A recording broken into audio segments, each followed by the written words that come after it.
Tonight we begin the untold story of the real discoverers of America, a history far older and more complex than what we were taught in school. The truth shatters one of the greatest myths of all time, that Columbus was the first to set foot in the New World. Long before 1492, explorers from distant lands had already made the treacherous journey across the vast Atlantic and Pacific Oceans. Their stories have been buried, forgotten, and overshadowed by centuries of imperial propaganda. But tonight, we uncover the truth. So before we begin, take a moment to like the video and subscribe to the channel. Also, let me know where you're watching from and what time it is. They taught us in school that Christopher Columbus discovered America in 1492, but that is one of the greatest historical myths of all time. The truth is far more complex, more fascinating, and completely changes the way we see history. Long before Columbus set foot in the New World, others had already made the journey across the vast Atlantic Ocean. The Vikings, the Chinese, the Polynesians, even the ancient Phoenicians, all have claims to reaching the Americas centuries, if not millennia, before Columbus. But why is this not common knowledge? Why do we still celebrate Columbus Day when the evidence shows he was not the first? In this story, we uncover the truth about the real discoverers of America and the hidden history that challenges everything we thought we knew. The Viking sagas tell of a fearless explorer named Leif Erikson, who sailed west from Greenland in the year 1000, nearly 500 years before Columbus. He followed rumors of a land beyond the sea, a place first spotted by an Icelandic trader blown off course. Leif reached a lush land filled with wild grapes, which he called Vinland. Archaeological evidence confirms that the Norse built a settlement in Newfoundland, Canada, at a place now called Landsort Meadows. But this was not just legend, it was real proof that Europeans had reached America long before Columbus. Yet this discovery was largely forgotten, buried under centuries of Spanish imperial propaganda. And the Vikings were not alone. Ancient Chinese records suggest that Buddhist monks may have sailed to the Americas over 1,000 years ago, led by a monk named Hui Shen. He described a land he called Fusang, which some believe refers to parts of the American west coast. Maps found in China suggest an awareness of lands across the Pacific long before European explorers ventured there. If true, this would rewrite history once again. But what about the Polynesians? These master navigators sailed across the vast Pacific Ocean thousands of years before Columbus. Even today, scientists find evidence that Polynesians reached South America before Europeans. DNA studies show genetic links between Polynesians and indigenous South American peoples, and chicken bones found in Chile match those of a Polynesian breed long before Spanish contact, suggesting trade and contact across the ocean. And there is more. Some researchers argue that the ancient Phoenicians, seafaring merchants from the Mediterranean, may have reached the Americas as early as 1000 BC. They were known for their ability to navigate vast distances using the stars. Ancient inscriptions found in Brazil and the United States hint at their presence, possibly long before any Viking or European explorer. If so many different civilizations reached the Americas before Columbus, why does he get all the credit? The answer lies in politics, empire, and the rewriting of history. The Spanish crown needed a hero to justify its claim over the New World. Columbus became that symbol. He may not have been the first, but he was the one who brought Europe's full force to the Americas, setting in motion events that would change the world forever. But what if history had remembered Leif Erikson instead? What if the Polynesians had established lasting contact with South America? Or if the Chinese had settled California centuries before the Spanish? The world we know today might have looked entirely different. And that is the story we are about to unravel. Imagine standing on the deck of a Viking longship, the salty sea spray on your face, the endless horizon ahead. The year is 1000 AD, and Leif Erikson, son of Eric the Red, is about to make history. He has heard tales of a mysterious land to the west, first spotted by an Icelandic merchant named Bjarni Herjolfsson. Unlike Columbus, who set sail with maps and a clear mission, Leif's journey is a leap into the unknown, a voyage based on whispers and sagas. What he finds will challenge everything we thought we knew about the first Europeans in America. Leif and his crew of Norsemen leave Greenland behind, their ship slicing through the frigid Atlantic waters. After weeks at sea, they finally reach a strange and unfamiliar coastline. It is nothing like the icy shores of Greenland or the volcanic landscapes of Iceland. This land is rich and green, with towering trees, wild rivers, and an abundance of resources. They call it Vinland, the land of wild grapes. To the Vikings, this is paradise. The Norsemen establish a small settlement, building simple wooden structures and exploring their new home. They hunt, fish, and gather resources, amazed at the abundance of nature around them. They find wild grapes, which is why they name the land Vinland, and they encounter animals they have never seen before. But they are not alone. The land is already inhabited by indigenous peoples, whom the Vikings call the Skrallings. These first encounters are tense, as the two groups size each other up. At first, there is trade. The Vikings offer metal tools and red cloth in exchange for furs and food. But as history has often shown, peaceful contact does not last forever. Tensions rise and small skirmishes break out between the Vikings and the indigenous tribes. The Norse warriors, fierce as they are, find themselves outnumbered. Unlike the later European colonizers, Leif and his men do not attempt to conquer or claim dominion over the land. They are explorers, not invaders. Realizing that their position is precarious, they eventually decide to abandon Vinland and return to Greenland. Their journey is remembered in Viking sagas, but over time, their discovery fades into legend. For centuries, historians dismissed the story of Leif Erikson as myth. But in 1960, a remarkable discovery changed everything. Archaeologists uncovered the remains of a Norse settlement at Lansog Meadows in Newfoundland, Canada. The site contained unmistakable evidence of Viking presence, iron nails, tools, and the remains of Norse-style buildings. The sagas were true. Leif Erikson had reached North America nearly 500 years before Columbus. Yet, despite this proof, Columbus remained the man credited with discovering America. Why? Because history is written by the victors. The Norse did not stay, did not colonize, and did not bring lasting change to the Americas. Their voyage, while groundbreaking, did not alter the course of world history in the way Columbus's arrival did. The Spanish, with their vast empire, had the power to shape the narrative, to create a hero, and to erase inconvenient truths. But today, we know better. The evidence is clear.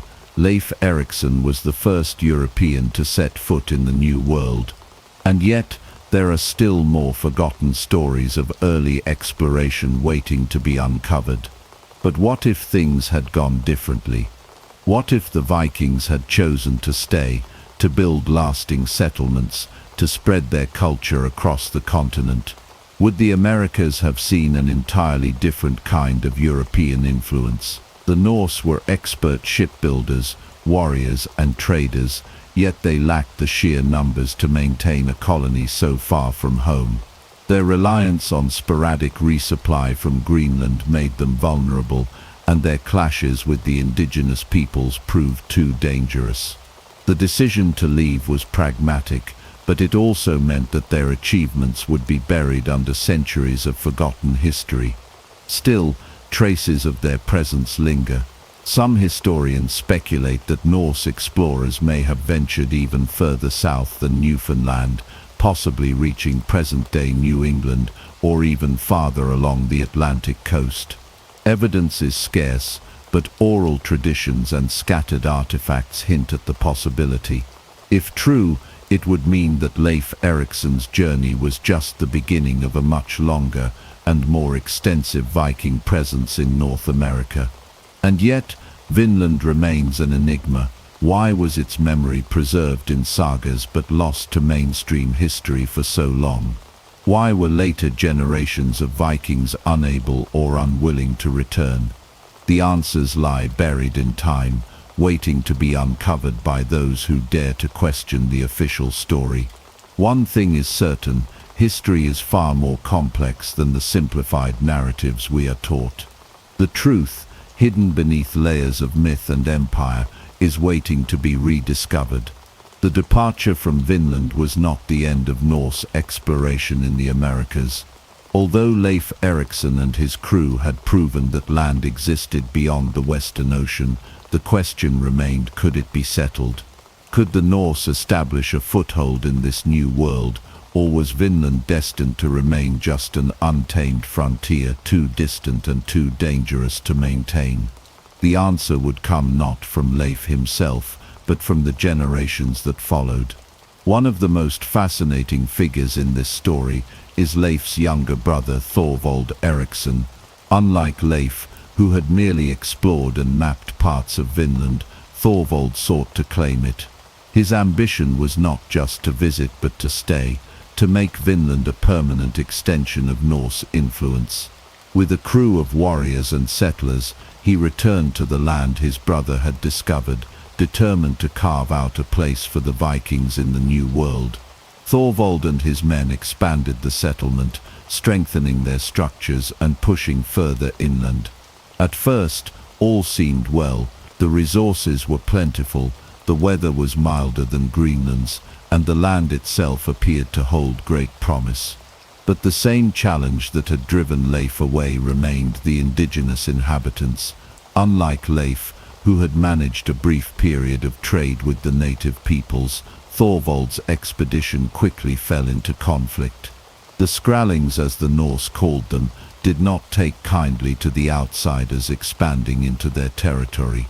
Skirmishes erupted, and the consequences were deadly. In one of these clashes, Thorvald himself was struck by an arrow. As his men carried him back to their settlement, he is said to have looked over Vinland one last time and declared it a beautiful land before succumbing to his wounds. With their leader dead and their numbers dwindling, the Norse had no choice but to abandon their dream of permanent settlement. They buried Thorvald, burned what they could not take, and set sail back to Greenland. This second failed attempt to colonize the Americas left a deep mark on Norse history. The sagas, which had once spoken of a land of promise, now told of a land of danger. And so, over the next few decades, the Viking voyages to Vinland became fewer and fewer until they eventually stopped altogether. But what if Thorvald had succeeded? What if the Norse had managed to hold their ground, to establish a thriving colony that could have grown into something greater? The implications are staggering. A lasting Norse presence in the Americas could have altered the course of history entirely. Could they have expanded further south, trading and mingling with other indigenous civilizations? Could the Vikings have established an early European presence centuries before Columbus? The mind reels at the possibilities. The failure of the Norse to settle Vinland was not just due to the resistance of the native peoples. There were deeper structural problems. Unlike the later European empires, the Norse did not have the centralized power or vast resources to support large-scale colonization. Greenland itself was a fragile outpost, dependent on supplies from Iceland and Norway. Supporting an even more distant colony in Vinland was simply beyond their capabilities. Their ships, while unmatched in speed and maneuverability, were not built to transport large numbers of settlers and supplies over vast distances for sustained periods. Despite these setbacks, the Norse presence in North America was not entirely forgotten. The stories lived on in the sagas, passed down through generations, dismissed as legend by many, but holding a kernel of truth. And as we now know, that kernel of truth was very real. The remains at Lansog Meadows are undeniable proof that the Vikings were here long before Columbus. Yet, because their settlement failed to persist, their role in American history remained largely overlooked. The legacy of these early Norse explorers is a haunting one. They were so close to changing history, so close to creating an alternate future where the Americas were connected to Europe centuries earlier. And yet, fate had other plans. Still, their story is not one of failure, but of daring, of adventure, of the relentless human spirit, pushing beyond the known world. And though they left, the echoes of their presence still remain, waiting for those who choose to listen. With the death of Thorvald Eriksson and the retreat of his men from Vinland, the Norse dream of settling the New World seemed all but over. But there was still one more attempt, one final effort to establish a permanent presence in the mysterious western lands. This time, it would not be a group of warriors leading the charge, but a woman, Gudrid Thorbjarnardóttir, one of the most remarkable and overlooked figures in Viking history. Unlike the previous expeditions, which were driven by exploration and conquest, Gudrid's journey to Vinland was driven by something far more fundamental: survival and family. She had already lived a life of adventure, having traveled from Iceland to Greenland, and now seeking a new beginning. Her husband Thorfinn Karlsefni was determined to succeed where Leif and Thorvald had failed. He gathered a group of settlers, men, women and children, hoping that a true colony, not just a temporary outpost, could take root in Vinland. The voyage was perilous, as all Norse crossings were. The North Atlantic was unforgiving, its waters capable of swallowing even the most seasoned sailors. But Karlsefni and Gudrid, along with their followers, endured the hardships and eventually arrived in Vinland. Unlike the previous Norse expeditions, which were mostly comprised of warriors and adventurers, this was a true settlement effort. They built homes, tended livestock, and prepared to stay for the long haul. For a while it seemed as though they might succeed where others had failed. One of the most extraordinary moments in this chapter of history was the birth of Snorri Thorfinnsson, the son of Gudrid and Karlsefni. Snorri was the first known child of European descent born in the Americas, a historical milestone that has been all but erased from common knowledge. His birth symbolized a bridge between two worlds, proof that Norse civilization had truly touched American soil in a way that went beyond mere exploration. But despite their efforts, despite their hopes, the same challenges that had plagued the previous expeditions soon emerged again. The indigenous peoples, wary of the newcomers, initially engaged in trade, but soon grew hostile. Clashes erupted, and once again, the Norse found themselves outnumbered. The sheer logistical challenge of maintaining a settlement so far from Greenland, combined with the constant threat of conflict, made it clear that they could not hold Vinland indefinitely. After 3 years of struggle, Karlsefni and Gudrid made the difficult decision to abandon the colony and return to Greenland. Their departure marked the end of the Norse attempts to settle North America. The dream of Vinland faded into legend, its memory preserved only in sagas that many later dismissed as myth. And yet, the evidence remains. The discovery of Norse artifacts, the ruins of settlements, and the genetic traces that some claim still linger in certain indigenous populations all point to a forgotten history that predates Columbus by centuries. What if Karlsefni's colony had endured? What if Vinland had grown into a thriving Norse settlement, firmly establishing European presence in the Americas long before 1492? Would history have played out differently? Would the balance of power in the world have shifted? These are questions that will forever remain unanswered, lost to the what-ifs of history.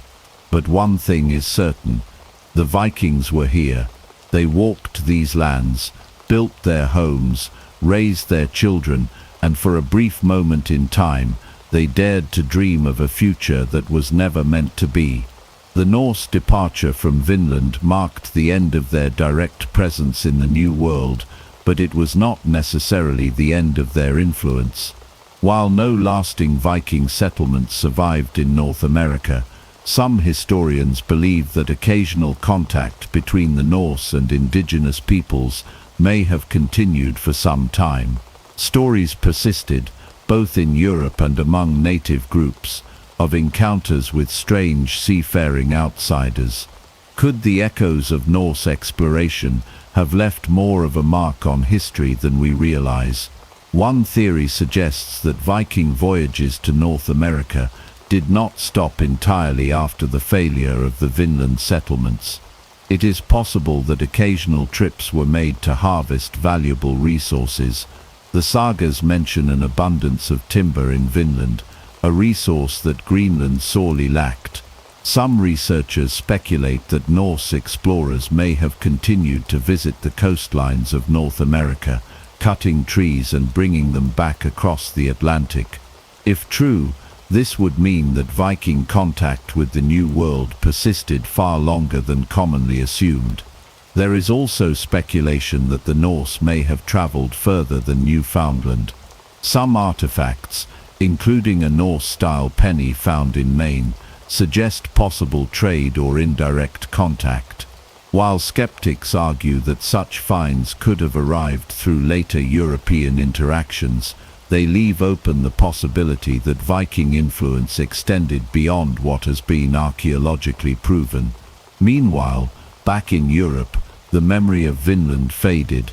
Without a permanent settlement or a sustained effort to colonize the new lands, the story of the Viking voyages became little more than legend. Medieval maps showed vast unknown spaces beyond Greenland, but no widespread European exploration of the Americas followed in the wake of the Norse expeditions. The world was not yet ready for transatlantic expansion, but what if it had been? What if the Vikings had found a way to maintain their foothold in North America? If they had been able to trade, grow, and expand, the entire course of world history could have been different. Would the Norse have been the ones to establish the first European empires in the Americas? Would the indigenous civilizations have had a different fate, encountering a different kind of European society centuries before Columbus? The possibilities are endless. The failure of the Norse to settle Vinland was not a failure of navigation, bravery, or even technology. It was a failure of circumstances. The Vikings were expert explorers, but lacked the large organized states that would later drive European colonization. Their presence in North America, though real, was fleeting, too isolated, too fragile to withstand the forces of time. Yet their story endures. Today, Lev Erikson is recognized in both historical accounts and popular culture as the true first European to reach the Americas. His legacy, along with that of the other Norse explorers who followed him, serves as a reminder that history is often far more complex than the simplified narratives we are taught.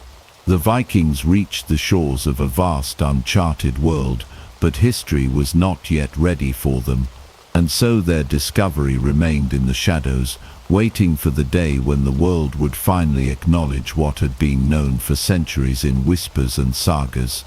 Centuries passed, and the story of Vinland became little more than a fading legend, whispered among the Norse and largely forgotten by the rest of the world. But while the Vikings did not establish a lasting presence in North America, their influence may have rippled further than we once believed.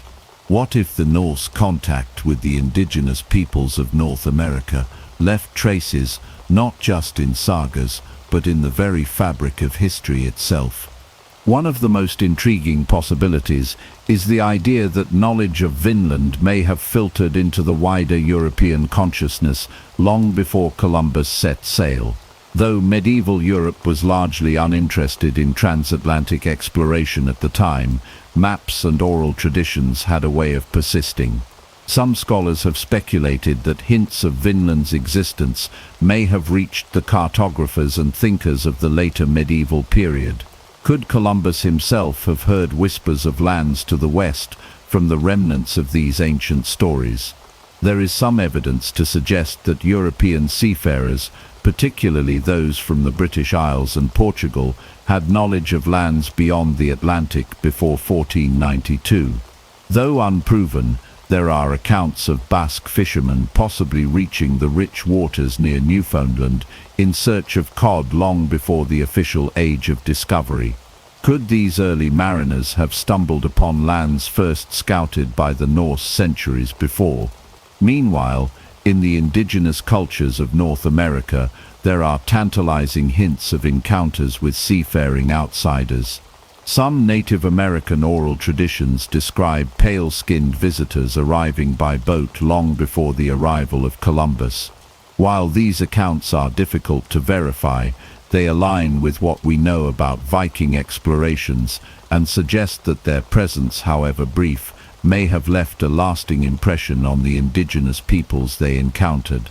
Perhaps even more intriguing is the question of whether Viking artifacts, technologies, or even genetic traces may have made their way deeper into the Americas. While no direct evidence has confirmed Norse integration into indigenous cultures, isolated findings, such as metal objects in areas where no native metallurgy existed, raise questions about possible trade or cultural exchange. Could the Vikings have unknowingly influenced the civilizations that would later rise to prominence in North America? The idea that the Norse were merely visitors who left no lasting impact on the New World may be an oversimplification. Their presence may have been fleeting, but history is not always written in the form of permanent settlements.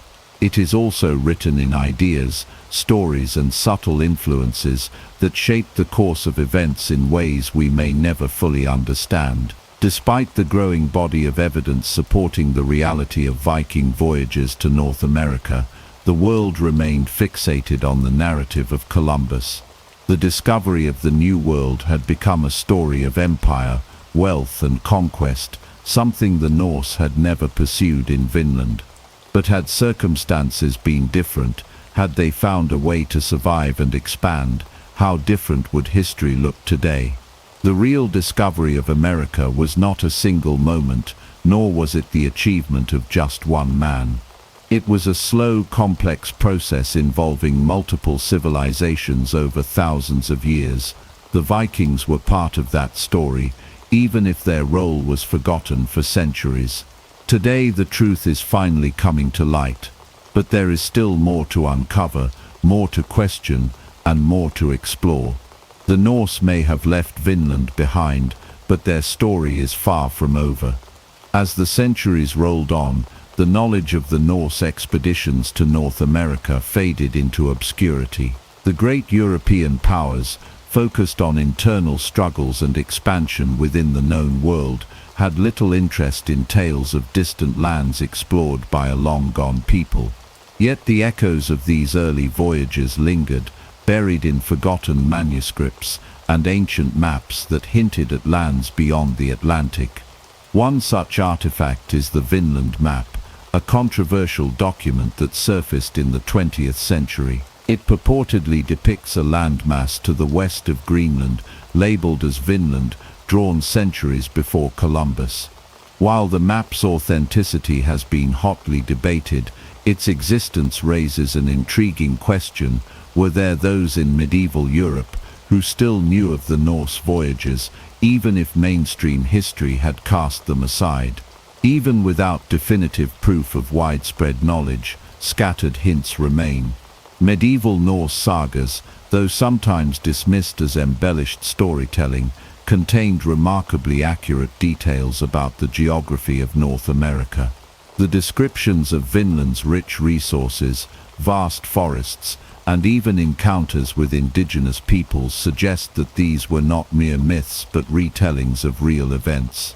The question remains, why did no other European power act on this knowledge?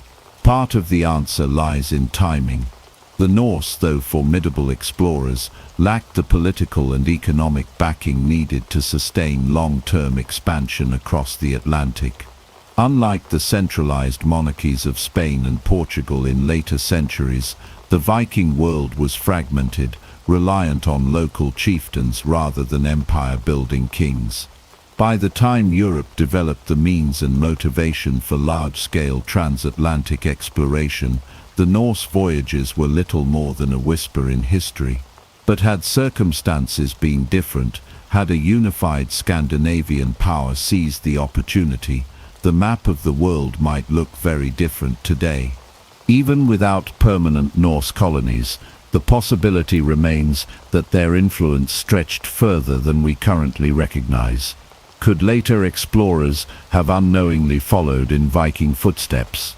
Did rumors of Western lands, passed down through generations, inspire others to seek out the unknown? While Columbus is credited with ushering in the age of European expansion in the Americas, his journey was built on a foundation of existing knowledge, speculation, and centuries-old seafaring traditions. The Norse had already proven that crossing the Atlantic was possible. What they lacked was the means to make the world remember. As historians continue to uncover new evidence, the story of America's discovery grows more complex. The Norse may not have changed the course of history in their time, but their voyages were a crucial chapter in the larger saga of human exploration. Their legacy, once nearly forgotten, is now being reclaimed, reminding us that history is never as simple as it seems. For centuries, the Norse voyages to North America remained little more than a distant memory, preserved only in the sagas of Iceland and the scattered whispers of medieval maps. Yet, while Europe largely forgot about Vinland, the people who lived in the lands the Vikings once visited carried their own accounts of these early encounters. Oral traditions among indigenous groups speak of pale-skinned visitors arriving from the sea, staying for a time, and then vanishing as mysteriously as they came. Could these stories be remnants of the Viking presence in North America? The indigenous peoples of the Northeast, including the Mi'kmaq and Innu, have legends that align closely with what we know of the Norse expeditions. Some describe strange bearded men arriving in large wooden boats, different from anything seen before. They brought with them unfamiliar tools and weapons, yet they struggled to survive in the harsh new environment. Conflict was inevitable. These newcomers did not understand the ways of the land, nor did they comprehend the power structures and customs of those who had lived there for thousands of years. While most of what we know about Norse interactions with indigenous peoples comes from the sagas, these accounts are told from the perspective of the Vikings themselves. The sagas describe the Skrellings, a term the Norse used for the native inhabitants of Vinland.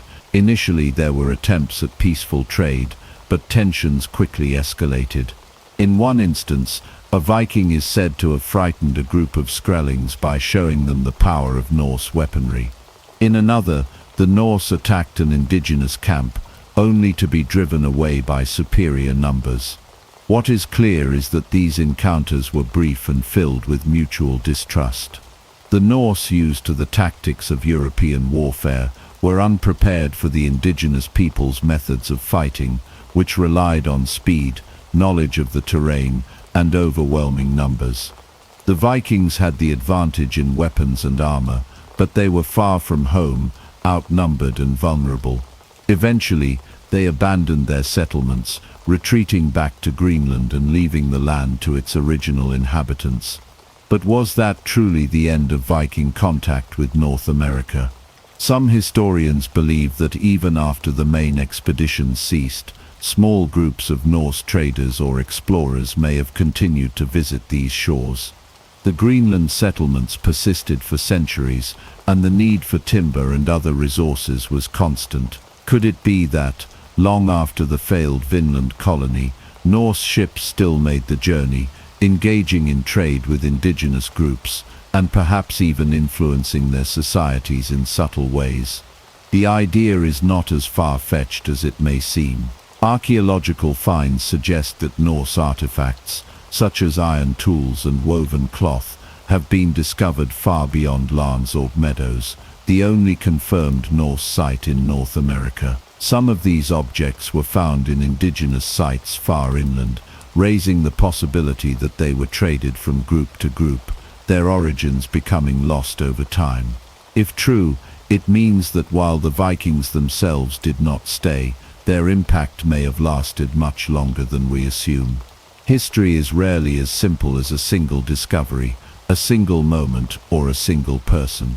The Norse came to North America, and though they did not stay, they left behind stories, artifacts, and perhaps even traces in the oral histories of the people they encountered. The echoes of their voyages still linger, waiting to be fully uncovered.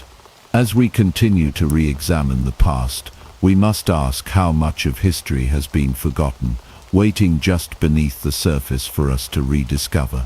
The Norse may have abandoned their settlements in North America, but their story did not end there. As the Viking Age faded, so too did the knowledge of their transatlantic voyages. However, history has a way of preserving fragments of the past in unexpected ways. While medieval Europe largely forgot about Vinland, hints of its existence persisted in ways that would later spark curiosity and debate. One of the most enduring mysteries is the presence of Norse artifacts in locations far beyond their known settlements. A Norse penny dating back to the reign of King Olaf Kyrre, minted between 1065 and 1080, was discovered in a Native American site in Maine. The site itself dates back centuries after the Vikings were known to have explored North America, suggesting that the coin was traded extensively among indigenous peoples before being lost to time. How did it travel so far? Was it part of a larger network of trade that stretched further than we ever imagined? Archaeologists have also uncovered evidence of metalworking in indigenous sites that predate European colonization. The Vikings were among the few people in the region at the time who had the ability to forge iron tools, leading some researchers to speculate that they may have shared their knowledge, intentionally or not. Did Norse explorers influence native technologies in ways that have yet to be fully understood? Another intriguing clue comes from maps. Some medieval cartographers created maps that, in hindsight, seem to depict landmasses that strongly resemble the northeastern coast of North America. One of the most famous examples is the Vinland map, which surfaced in the 20th century. While its authenticity remains debated, it is part of a broader pattern of pre-Columbian maps that depict western lands long before Columbus's voyages. Could it be that knowledge of the Norse voyages to Vinland never fully disappeared?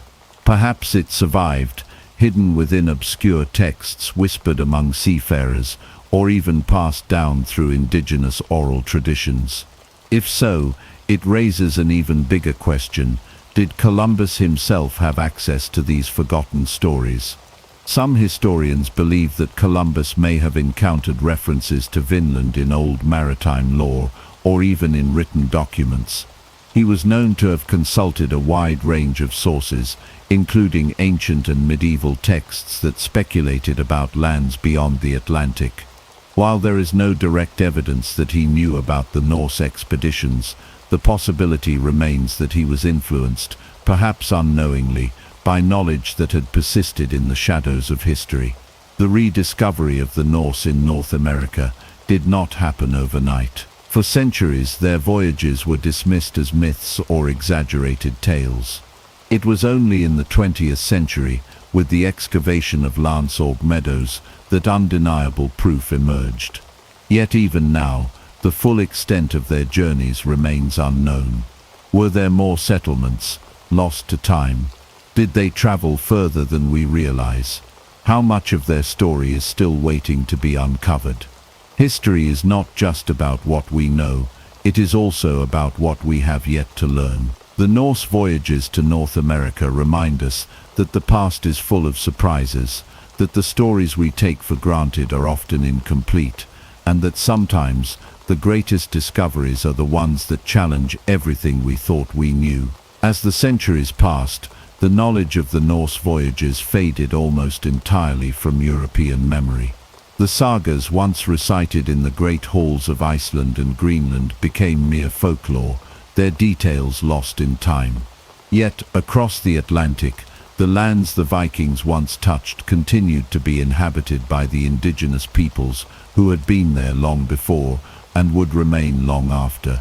To them, these strange visitors from the east were but a fleeting presence in a much larger history. But were the Norse truly forgotten, or did their story continue in ways we have yet to fully understand? Some historians argue that echoes of the Norse presence in North America persisted in unexpected ways.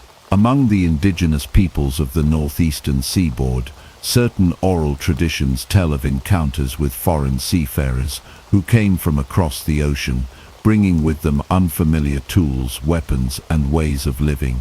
Could these stories be fragmented memories of Viking visitors passed down through generations? Some scholars believe so, though others argue that these legends could just as easily refer to later European explorers. Further evidence that the Norse may have influenced the world beyond their immediate presence comes from the movement of goods and ideas. The Norse were skilled traders, known for their ability to navigate vast distances. If they continued visiting the shores of North America, even sporadically, did they leave behind knowledge, materials, or traditions that subtly shaped the societies they encountered? There are also intriguing but controversial suggestions that Norse contact with the Americas may have gone further south than commonly believed. Some speculative theories propose that Viking explorers, either intentionally or by accident, reached beyond Newfoundland and into more temperate regions.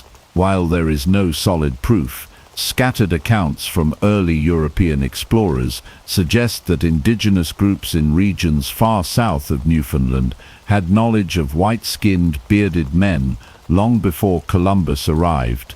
Could it be that the Norse left behind a greater legacy than we have recognized? The search for definitive evidence continues. Archaeologists have made several discoveries that challenge previous assumptions, such as Viking-style artifacts found in areas beyond known settlements. Some of these could be trade goods passed from group to group, but others raise deeper questions about whether Norse activity in the New World was more extensive than currently documented. One of the most compelling aspects of history is how much remains unknown. The Norse voyages to North America were once dismissed as legend, yet we now know they were real. What else, hidden in ancient maps, buried artifacts, or the oral histories of those who lived through these times, has yet to be uncovered? The more we learn, the more we realize that history is not a fixed story, but an evolving puzzle, one that still holds secrets waiting to be revealed. The Norse voyages to North America might have faded from mainstream history, but traces of their legacy remained, hidden in folklore, scattered across archaeological sites, and embedded in the very landscapes they once walked. While no lasting Norse colony was established, their brief presence left ripples that would not fully disappear. The story of the Vikings in the New World was not over, even if the world had seemingly forgotten it. For centuries, the sagas were the only written records of these voyages. They spoke of vast lands beyond Greenland, rich with resources, yet filled with dangers. The stories of Lech Eriksson, Thorfinn Karlsefni, and Freydis Eriksdottir painted a picture of adventure, conflict, and ultimately retreat. But were the sagas entirely accurate, or had they been altered over generations of retelling? Modern archaeology has confirmed many details of these Norse expeditions, particularly with the discovery of Lance Ork Meadows in Newfoundland. But what of the other locations described in the sagas? Were there additional Viking settlements still waiting to be found? Some researchers believe that evidence of Norse activity may exist further south along the Atlantic coast, but conclusive proof remains elusive. Beyond archaeology, the influence of Norse exploration may have lingered in ways more difficult to trace. Some indigenous oral traditions recall encounters with foreign sailors long before Columbus. These stories, passed down through generations, describe interactions with pale-skinned people who arrived in great boats, carrying strange tools and weapons. Could these be echoes of the Viking presence? While the accounts cannot be verified with certainty, they suggest that the Norse may not have been entirely forgotten by those they encountered. There is also the matter of unexplained artifacts. The Norse penny found in Maine, a relic from the late 11th century, raises intriguing questions about trade and movement. Did Vikings venture further into the continent, or was their presence known indirectly through indigenous trade networks? Some suggest that Norse iron tools or shipbuilding techniques may have influenced native groups in subtle ways, though this remains a topic of debate. As scholars continue to piece together the Viking footprint in North America, one thing remains clear: the Norse were not merely mythical figures in a forgotten legend. They were real explorers, driven by ambition, curiosity, and survival. Their failure to establish a lasting presence in the New World was not due to a lack of skill or courage, but rather the immense challenges of distance, climate, and conflict. Had history unfolded differently, the Vikings might have become the first European empire in the Americas. Instead, their voyages became whispers in time, waiting to be rediscovered. But history has a way of revealing itself, and with every new discovery, the truth behind these early explorers comes into sharper focus. The story of the Norse voyages to North America was not just about discovery, it was about survival, adaptation, and the limits of human endurance. Unlike later European explorers who arrived with the backing of powerful monarchies, the Vikings who ventured to Vinland were small bands of seafarers, relying on their own resourcefulness to navigate an unfamiliar world. Their attempts to settle in this new land may have failed, but their impact on history would not be erased so easily. One of the most intriguing questions surrounding the Norse presence in North America is whether their brief encounters left any lasting mark on the indigenous peoples they met. Did the Vikings introduce new ideas, tools, or even legends that persisted long after they had disappeared? Some historians argue that while the Norse did not stay, their presence may have influenced native societies in subtle but significant ways. The sagas describe fierce battles between the Norse and the indigenous people they called Skrallings. But conflict was not the only possibility.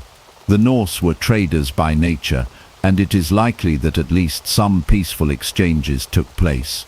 Could the Vikings have introduced iron tools or shipbuilding techniques that were later adopted or adapted by native groups? Some archaeological sites suggest limited interaction, but the evidence remains scarce. Further complicating the picture are the unexplained artifacts that have surfaced in regions far beyond where the Vikings were known to have settled. Norse-style objects like the famous Maine penny hint at possible trade routes that extended deep into the continent. While skeptics argue that these items could have been introduced much later, their presence raises fascinating questions about how far Norse influence may have reached. Even more intriguing are the cultural echoes that some researchers believe can be traced back to the Norse. Certain indigenous myths speak of bearded, pale-skinned visitors who arrived in large boats and brought both gifts and violence. Could these be distorted memories of Viking explorers, preserved through oral traditions. While no definitive proof exists, the possibility remains tantalizing.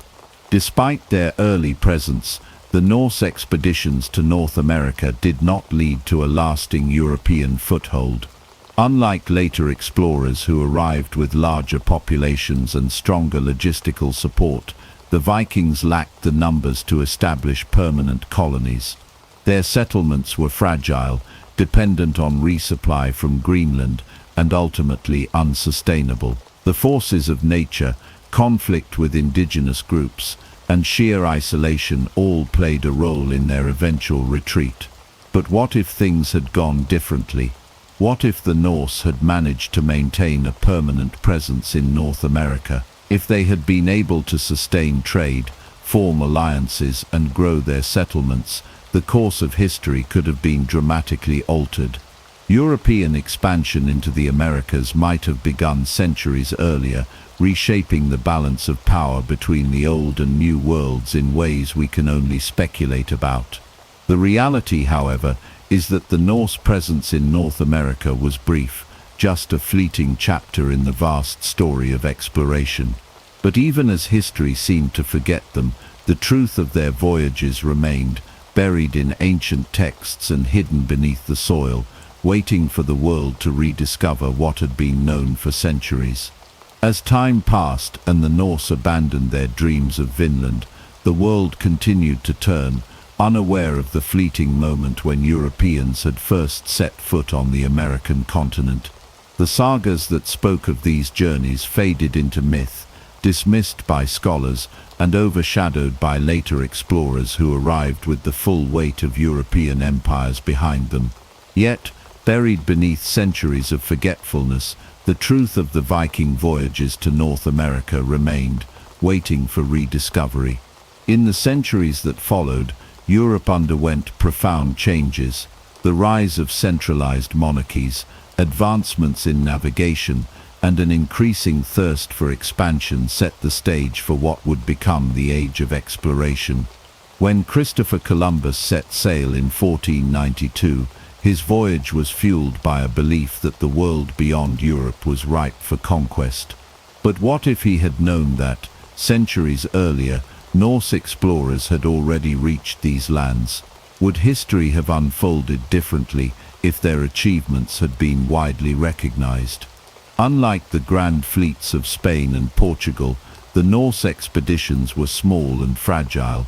They lacked the backing of a powerful state, the infrastructure to sustain long-term colonization, and the sheer numbers needed to establish a permanent presence. Their departure from Vinland was not a failure of courage or skill, but rather a reflection of the limitations of their time. The world simply was not yet ready for transatlantic expansion on a large scale. But if the Vikings had stayed, how would history have changed? Would the cultures of Europe and North America have merged centuries earlier? Would the indigenous peoples have been able to forge stronger defenses against later European incursions? These are questions that remain unanswered, existing only in the realm of speculation. One of the most intriguing aspects of the Norse legacy is the question of whether their influence persisted beyond their departure. While no definitive evidence exists, some researchers believe that knowledge of their voyages may have subtly shaped European thought. Did whispers of Vinland inspire later explorers? Did the legends of a land across the sea encourage Columbus to press forward with his journey, even as others doubted him? Some have even speculated that traces of Norse influence could be found in European maps predating Columbus. A handful of medieval cartographic records depict landmasses beyond Greenland, suggesting that some knowledge of the western lands had trickled through the centuries. While these maps remain controversial, they add another layer of mystery to an already complex history. For centuries, the tale of the Norse voyages was lost, buried beneath waves of new exploration and conquest. But history has a way of revealing itself. With each new archaeological discovery, with every fragment of evidence unearthed, the world is forced to acknowledge that Columbus was not the first European to set foot in the Americas. The Vikings had come before, braving the vast Atlantic, stepping onto unknown shores, and leaving behind a legacy that, though nearly forgotten, refused to vanish completely. The truth, once hidden in the shadows, is now emerging. The world is finally beginning to recognize the full extent of the Norse achievement. And yet, even as we uncover more about their journeys, questions remain. What else have we yet to discover? What secrets still lie buried, waiting for the day when they too will come to light? As the centuries passed, the Norse presence in North America faded from memory, their brief exploration overshadowed by the grand narratives of European expansion that would come much later.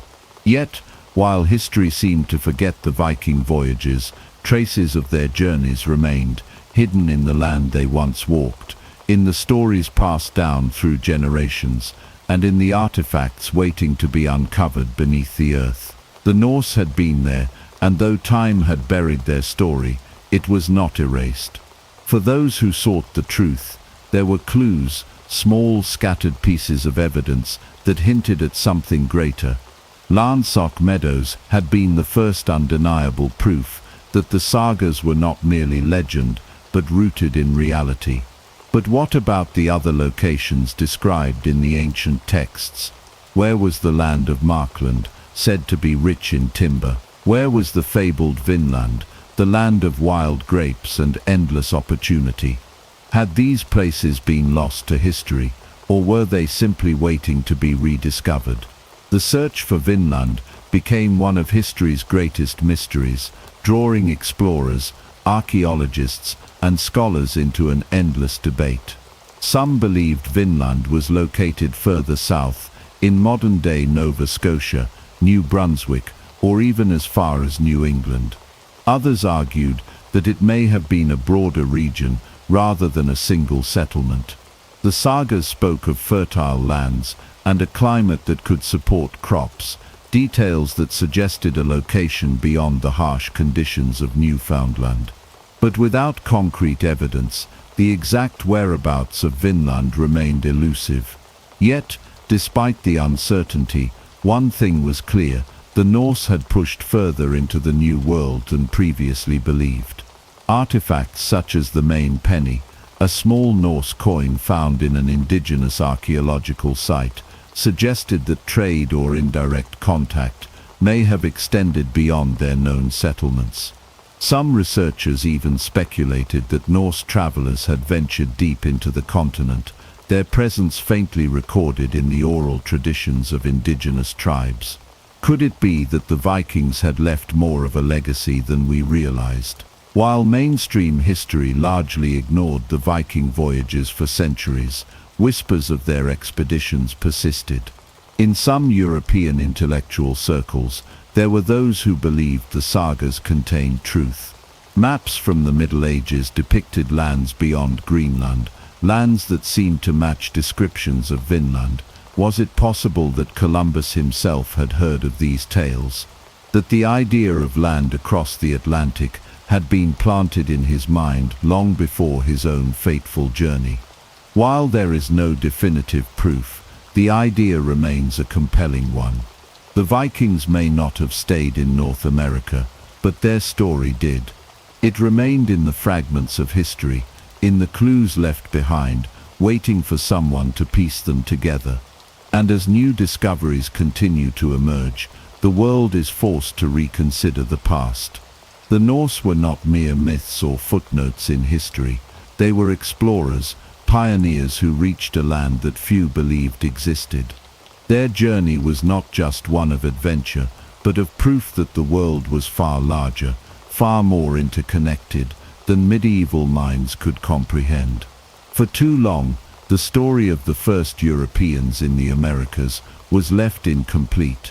But history has a way of revealing itself, and the further we dig, the closer we come to uncovering the full truth of what really happened when the Vikings set sail into the unknown. The rediscovery of the Norse presence in North America was not a sudden revelation, but a slow unraveling of history, a puzzle pieced together from fragments scattered across centuries. For hundreds of years, the idea that Vikings had reached the Americas before Columbus was dismissed as mere legend, a fanciful tale preserved in the sagas, but lacking any real historical weight. And yet the evidence was always there, waiting for someone to take it seriously. When Landsark Meadows was unearthed in the 1960s, it was the first undeniable proof that the sagas had told the truth.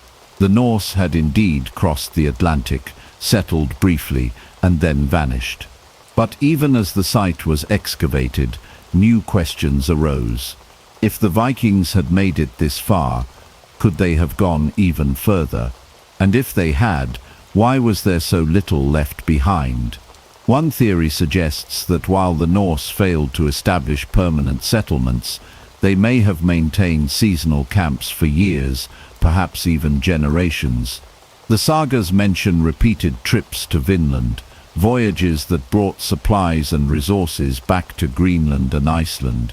Could it be that the Vikings saw the New World not as a place to colonize, but as a land to exploit, a distant and dangerous frontier that was valuable but too hostile to tame? If so, their presence in North America might have been more significant than we realize, just not in the way history usually records. There are also hints that Norse explorers may have left traces beyond what archaeology has confirmed. Some scholars have pointed to linguistic clues, suggesting that certain indigenous words or traditions bear subtle echoes of Norse influence. Others have examined genetic markers, wondering if Viking bloodlines might still persist in remote regions. These ideas remain speculative, but they raise fascinating questions about the true extent of the Viking footprint in the New World. Despite the growing body of evidence, mainstream history continued to resist the idea of a pre-Columbian European presence in North America. Columbus's voyage had become too entrenched in the global narrative, his discovery too foundational to the modern world's understanding of itself. Acknowledging the Viking expeditions would mean rewriting that story, and for many, that was a step too far. But the truth, once unearthed, cannot be buried again. As new discoveries emerge, as more pieces of the puzzle come to light, the world is beginning to recognize what the sagas have claimed all along, that the Vikings reached the Americas centuries before Columbus, that they walked its shores, built their homes, and left behind a legacy that, though faint, still lingers in the shadows of history. The question now is not whether the Norse came to America, but how much we have yet to discover about their journeys. What else lies hidden beneath the surface, waiting to rewrite the past once again? As more evidence emerged, and the world slowly began to acknowledge the Viking presence in North America, the question shifted from whether the Norse had arrived to what exactly they had done during their time there. The sagas tell stories of exploration, settlement, and conflict, but they leave many details unclear. How far did the Norse truly venture? Did they interact with indigenous peoples in ways beyond mere skirmishes? And most importantly, why did they leave? Archaeological discoveries at Landsark Meadows provided a glimpse into the Norse presence, revealing remnants of homes, tools, and evidence of metalworking. But beyond this site, tangible proof of Viking activity remains elusive. Some researchers believe that Vinland was not a single location, but a broader region, encompassing various sites along the North American coast. If so, there may still be undiscovered settlements, hidden beneath layers of earth and time, waiting for someone to find them. The sagas describe encounters with indigenous peoples, whom the Norse called Skraelings. These interactions were not always peaceful. The Vikings, accustomed to warfare and raiding, may have approached these new lands with the same mindset they had in Europe. But unlike in England or Ireland, where they faced fragmented kingdoms, the indigenous groups in North America were well adapted to their environment, had strong networks, and vastly outnumbered the Norse explorers.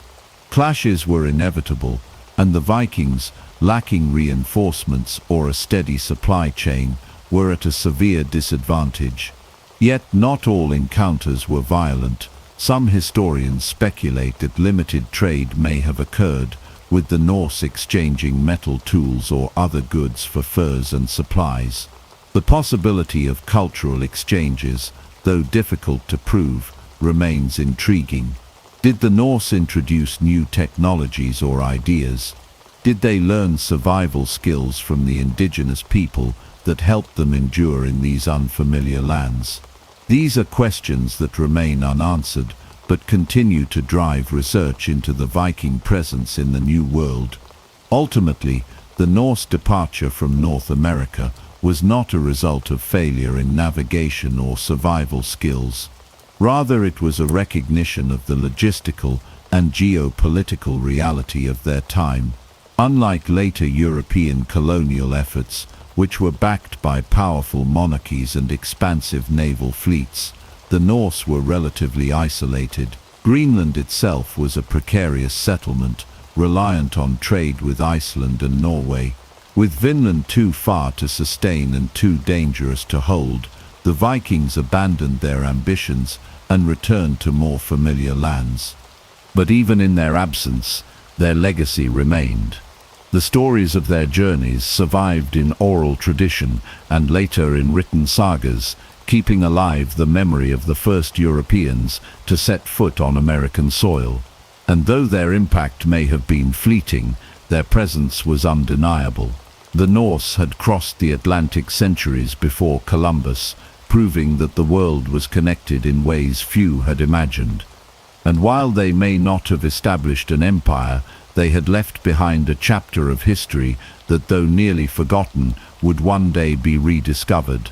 As time passed, the Norse voyages to North America became little more than fading echoes in history. The brief attempt at settlement in Vinland did not spark a lasting colony, and the Viking explorers returned to their familiar lands. But the question remains, what if they had stayed? What if history had taken a different turn and the Norse had succeeded in planting permanent roots in the New World? Would the course of global history have been irrevocably altered? The reality of Viking expansion in North America was shaped by forces beyond mere exploration. Unlike the later European colonial empires, the Norse lacked the political and logistical infrastructure to support long-term settlement overseas. Their presence in Greenland was tenuous at best, and their connections to the broader Scandinavian world were fragile. In contrast, the indigenous peoples of North America had well-established societies, vast knowledge of the land, and the numbers to resist a small group of foreign settlers. While the Vikings were formidable warriors, they were vastly outnumbered, and without reinforcements, their hold on Vinland was unsustainable. Yet, had circumstances been different, if the Norse had established stronger trade routes, if they had formed alliances with indigenous groups, if they had found a way to sustain their settlements, history might have unfolded in an entirely different way. Some historians speculate that a successful Viking colony in North America could have created a bridge between the Old and New Worlds centuries before Columbus. Cultural exchanges, trade networks, and even early globalization could have reshaped the development of both continents. There is even the possibility that later European expansion might have been influenced by Viking presence. Would the kingdoms of Europe have turned their attention westward sooner if they had known of an established Norse colony across the Atlantic? Would the course of indigenous history have changed had they encountered the Norse rather than the Spanish and Portuguese in the 15th and 16th centuries? These are questions that remain in the realm of speculation, but they highlight the immense potential of the Viking voyages, an opportunity that slipped through history's grasp. Despite their failure to establish a lasting presence, the Norse did prove one thing: transatlantic travel was possible. Their journeys across the North Atlantic paved the way for later explorers, showing that the seemingly endless ocean had shores beyond the horizon. Though largely forgotten for centuries, their legacy endured in the sagas, waiting to be rediscovered by a world that had long credited Columbus with being the first European to set foot in the Americas. As the centuries passed, the memory of Vinland faded. The Vikings continued their raids and expansion in Europe, and their brief foothold in North America became little more than legend. But history is not always written in stone, and truth has a way of resurfacing. The Norse had reached the New World, and even if they did not stay, their journey was real. It was only a matter of time before the world would recognize their place in the grand story of exploration.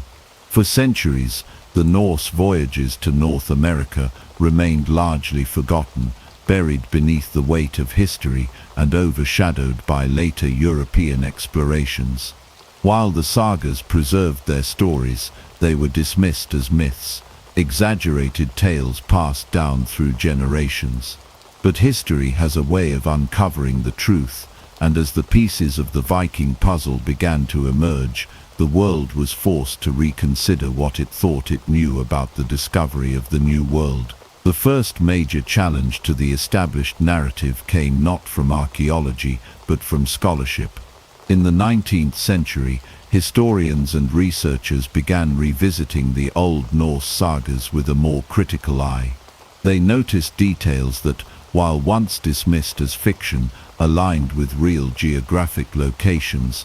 The descriptions of Vinland's lush forests and mild climate did not match Greenland or Iceland, but seemed to describe somewhere further west.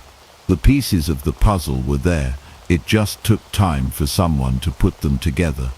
But the true breakthrough came in the 1960s, when a team of archaeologists led by Helge and Anne Stein Ingstad uncovered the remains of a Norse settlement at Lance Og Meadows in Newfoundland. For the first time, physical evidence confirmed what the sagas had long claimed: the Vikings had indeed reached North America. The site contained remnants of Norse-style buildings, iron nails and tools, clear proof that the sagas were not mere legend, but historical accounts of real voyages. Yet even as the discovery of Lance Og Meadows rewrote history, new mysteries emerged. The site, while significant, seemed small, a temporary outpost rather than a true colony. Where were the other settlements mentioned in the sagas? Had they been lost to time, eroded by the elements, or perhaps never built at all? And what of the indigenous peoples the Norse had encountered?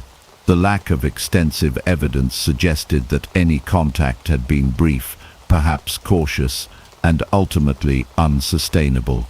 Despite the undeniable proof of the Norse in North America, mainstream history was slow to adjust. The idea that Columbus had discovered America was too deeply embedded in the Western narrative, and the Viking voyages were often treated as a fascinating footnote rather than a transformative event. But as more scholars revisited the topic, the true scope of the Norse exploration became harder to ignore. Columbus may have initiated permanent European contact with the Americas, but he was not the first to set foot on its shores. That honor belonged to the Norse, nearly 500 years earlier. Today, the acknowledgement of Viking exploration is no longer in doubt, but questions remain. Did the Norse travel further than we have evidence for?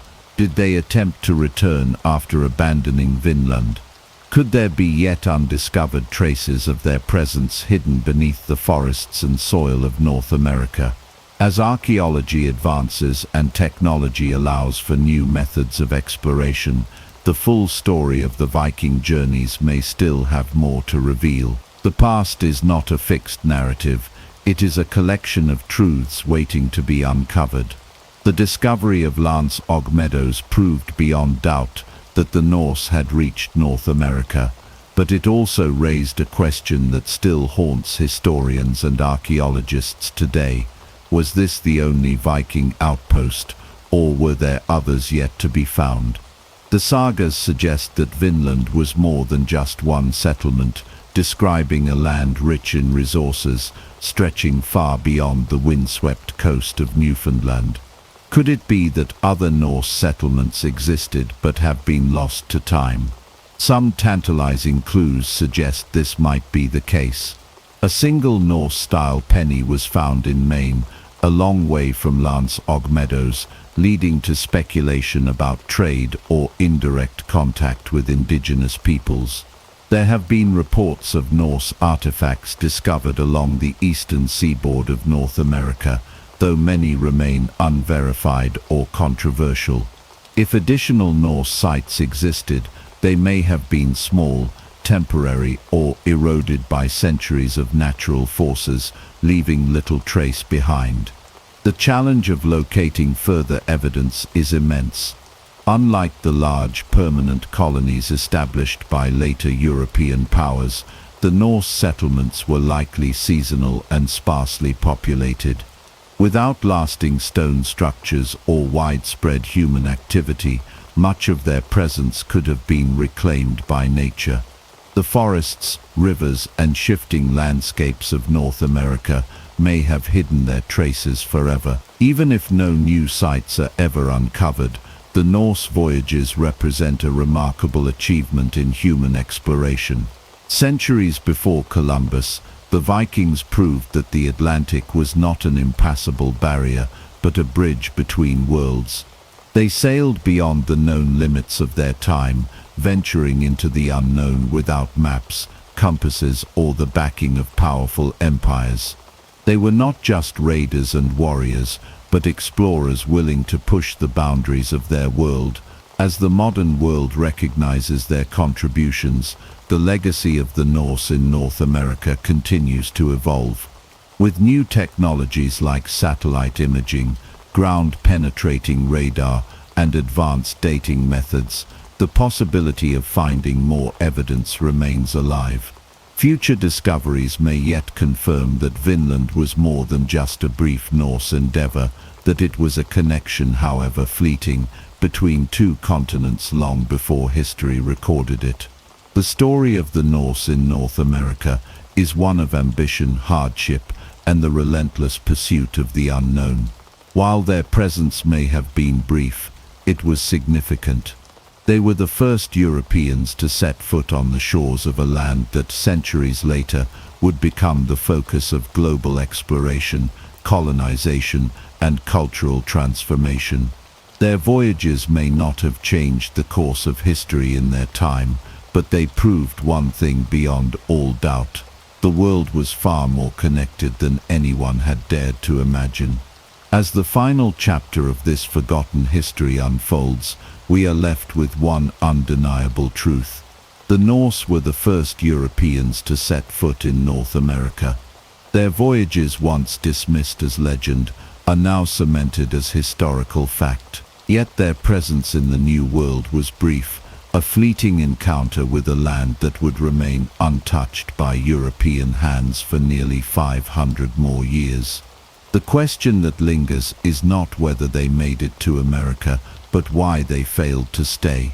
The answer lies in a complex interplay of circumstances that shaped their fate.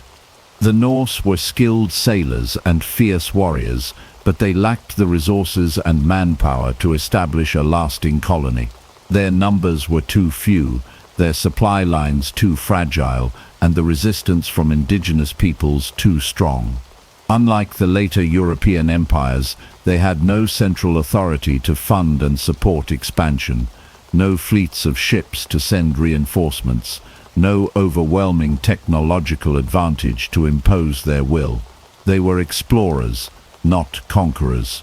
Though they had the courage to cross the Atlantic, courage alone was not enough to build an enduring presence in an unfamiliar and often hostile land. Another key factor in their failure to stay was the environment itself. The lands they encountered were vastly different from Greenland, Iceland, or Scandinavia. The dense forests, unpredictable climate, and unfamiliar wildlife presented challenges they were ill prepared for. Hunting and fishing were possible, but sustaining a colony over time required reliable agriculture, something the Norse had difficulty maintaining in a region where seasons were different from those in their homelands. Without steady sources of food, their settlements remained fragile, vulnerable to any hardships that might arise.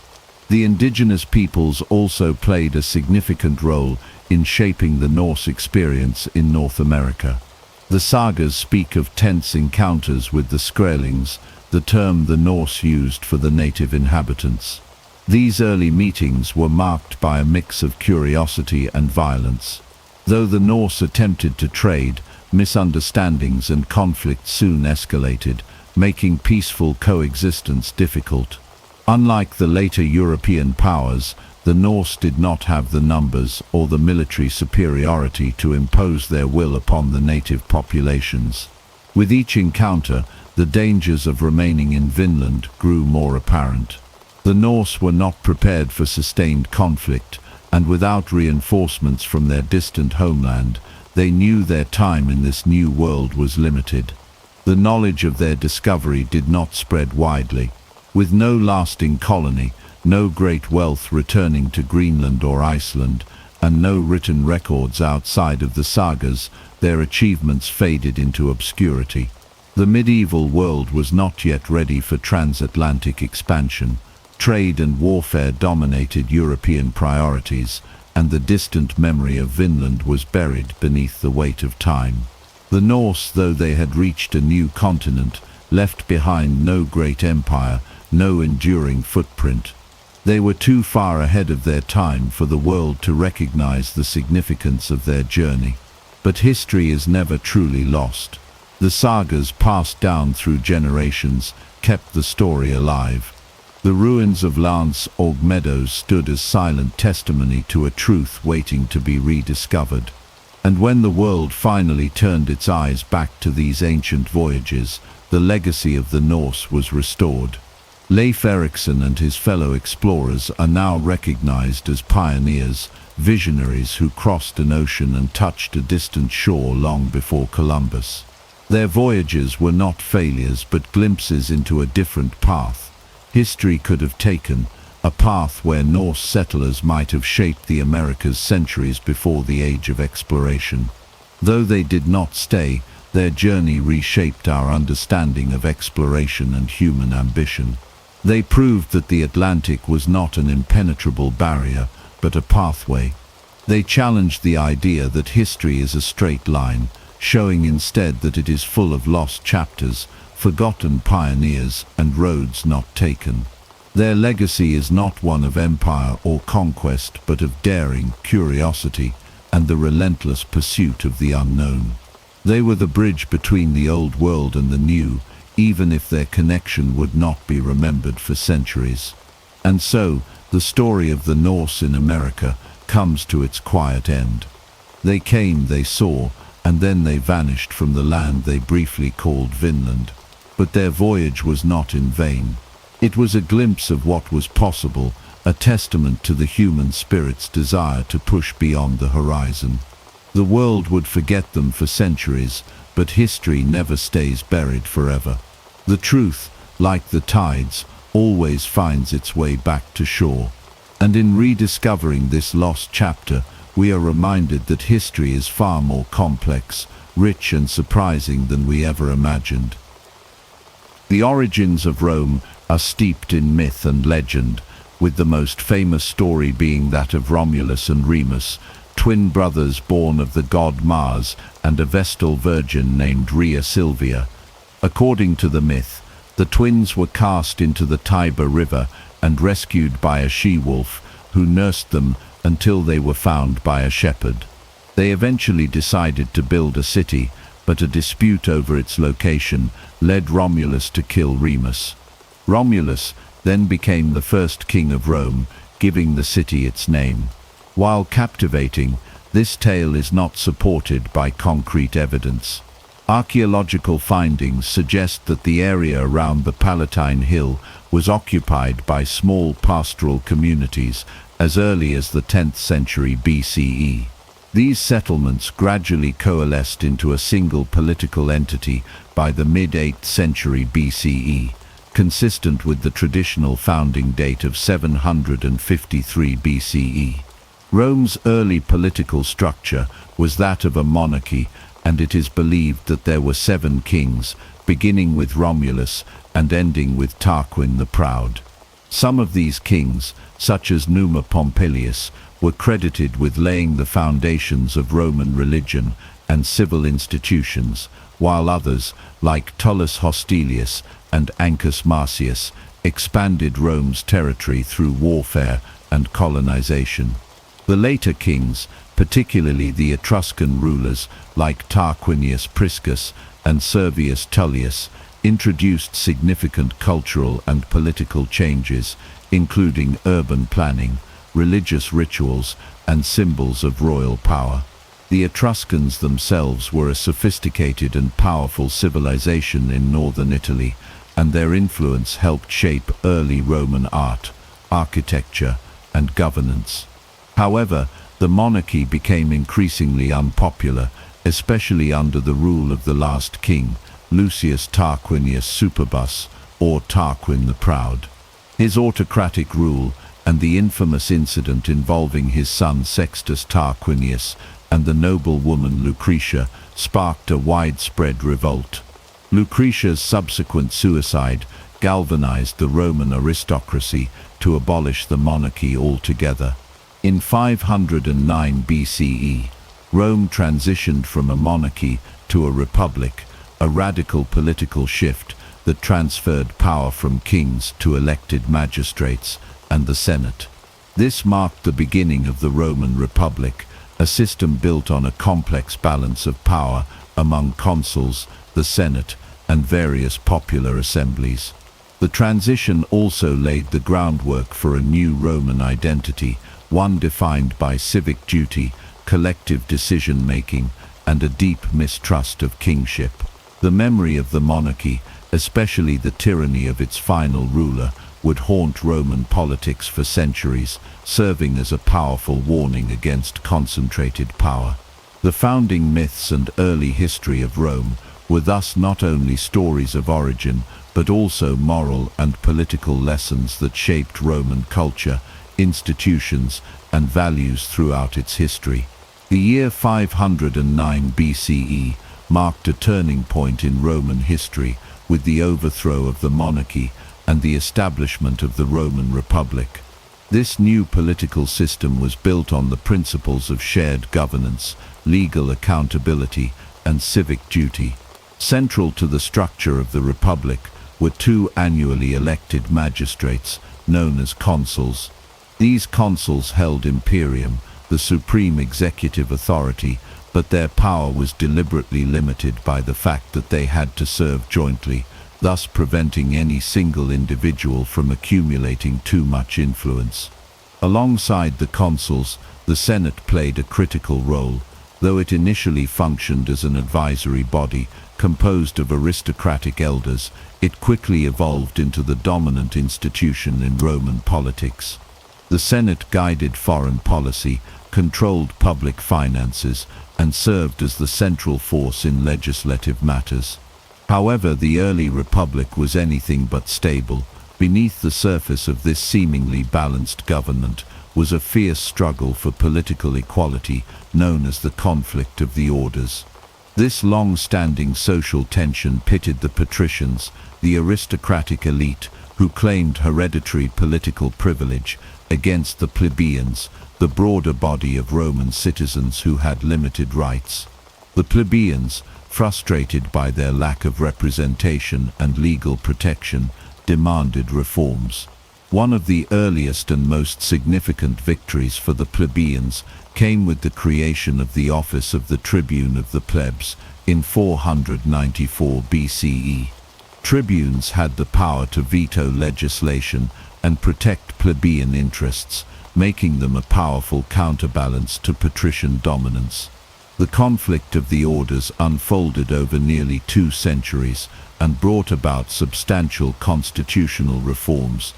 The 12 Tables, Rome's first codified laws, were established around 450 BCE, giving all citizens a basic understanding of their legal rights and responsibilities. In 367 BCE, the Licinian Sextian laws opened the consulship to plebeians, a monumental shift in Roman politics. By the early 3rd century BCE, the plebeians had secured access to nearly all political offices, although the patrician class continued to wield significant social and economic power. While these internal struggles shaped Rome's political identity, its external actions defined its rise as a power. During this period, Rome embarked on a series of military campaigns to secure dominance over the Italian peninsula. These conquests were not the result of a grand strategy, but rather a combination of opportunism, local alliances, and defensive wars. Rome's conflicts with neighboring tribes and city-states, such as the Volsci, Aequi, Etruscans, and Samnites, gradually extended Roman control through central and southern Italy. The Samnite Wars, a series of 3 conflicts fought between 343 and 290 BCE, were particularly critical. These wars tested Roman military resilience and political cohesion, leading to significant territorial expansion. Rome's approach to governance in conquered territories was a key factor in its success. Rather than simply subjugate and exploit newly conquered peoples, Rome often extended varying degrees of citizenship and autonomy.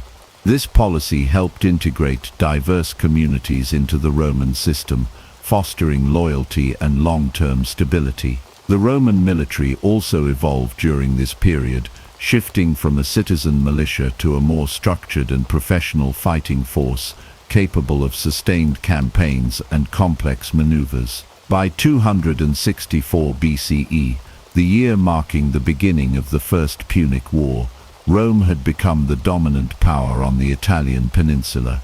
Its political system had matured through internal struggle, and its military had been tempered by decades of warfare. What had begun as a small republic surrounded by hostile neighbors had grown into a burgeoning power poised to challenge the greatest empires of the Mediterranean world. The foundation was now set for Rome's transformation from a regional force into a global superpower. The Punic Wars were a series of 3 epic conflicts fought between Rome and the powerful North African city-state of Carthage between 264 and 146 BCE. These wars not only determined dominance over the western Mediterranean, but also reshaped the geopolitical landscape and catapulted Rome from a regional power into a true superpower. The First Punic War began in 264 BCE, over control of Sicily, a strategically crucial island. Although Rome had no prior naval tradition, it quickly adapted by reverse engineering captured Carthaginian ships and building a formidable fleet. The Romans innovated naval warfare with the corvus, a boarding device that allowed Roman soldiers to turn sea battles into infantry skirmishes. After more than 2 decades of brutal conflict, Rome emerged victorious in 241 BCE, claiming Sicily as its first overseas province. This victory set the stage for future expansion and provoked Carthaginian resentment that would soon reignite hostilities. The Second Punic War, which began in 218 BCE, is perhaps the most famous due to the exploits of the Carthaginian general Hannibal Barca. Hannibal's bold and audacious strategy involved leading a massive army, including war elephants, across the Alps into northern Italy. His unexpected route and early victories at battles such as Trebia, Lake Trasimene, and especially Cannae, where he annihilated a much larger Roman force, shocked the Roman world and nearly brought the Republic to its knees. However, despite Hannibal's military genius and over a decade of campaigning in Italy, he failed to capture Rome itself. Rome's response was to avoid pitched battles with Hannibal, while slowly wearing down Carthaginian influence and opening new fronts. The Roman general Scipio Africanus took the war to North Africa, forcing Hannibal to return home. At the decisive Battle of Zama in 202 BCE, Scipio defeated Hannibal, ending the war and cementing Rome's dominance. Carthage was left weakened but not destroyed.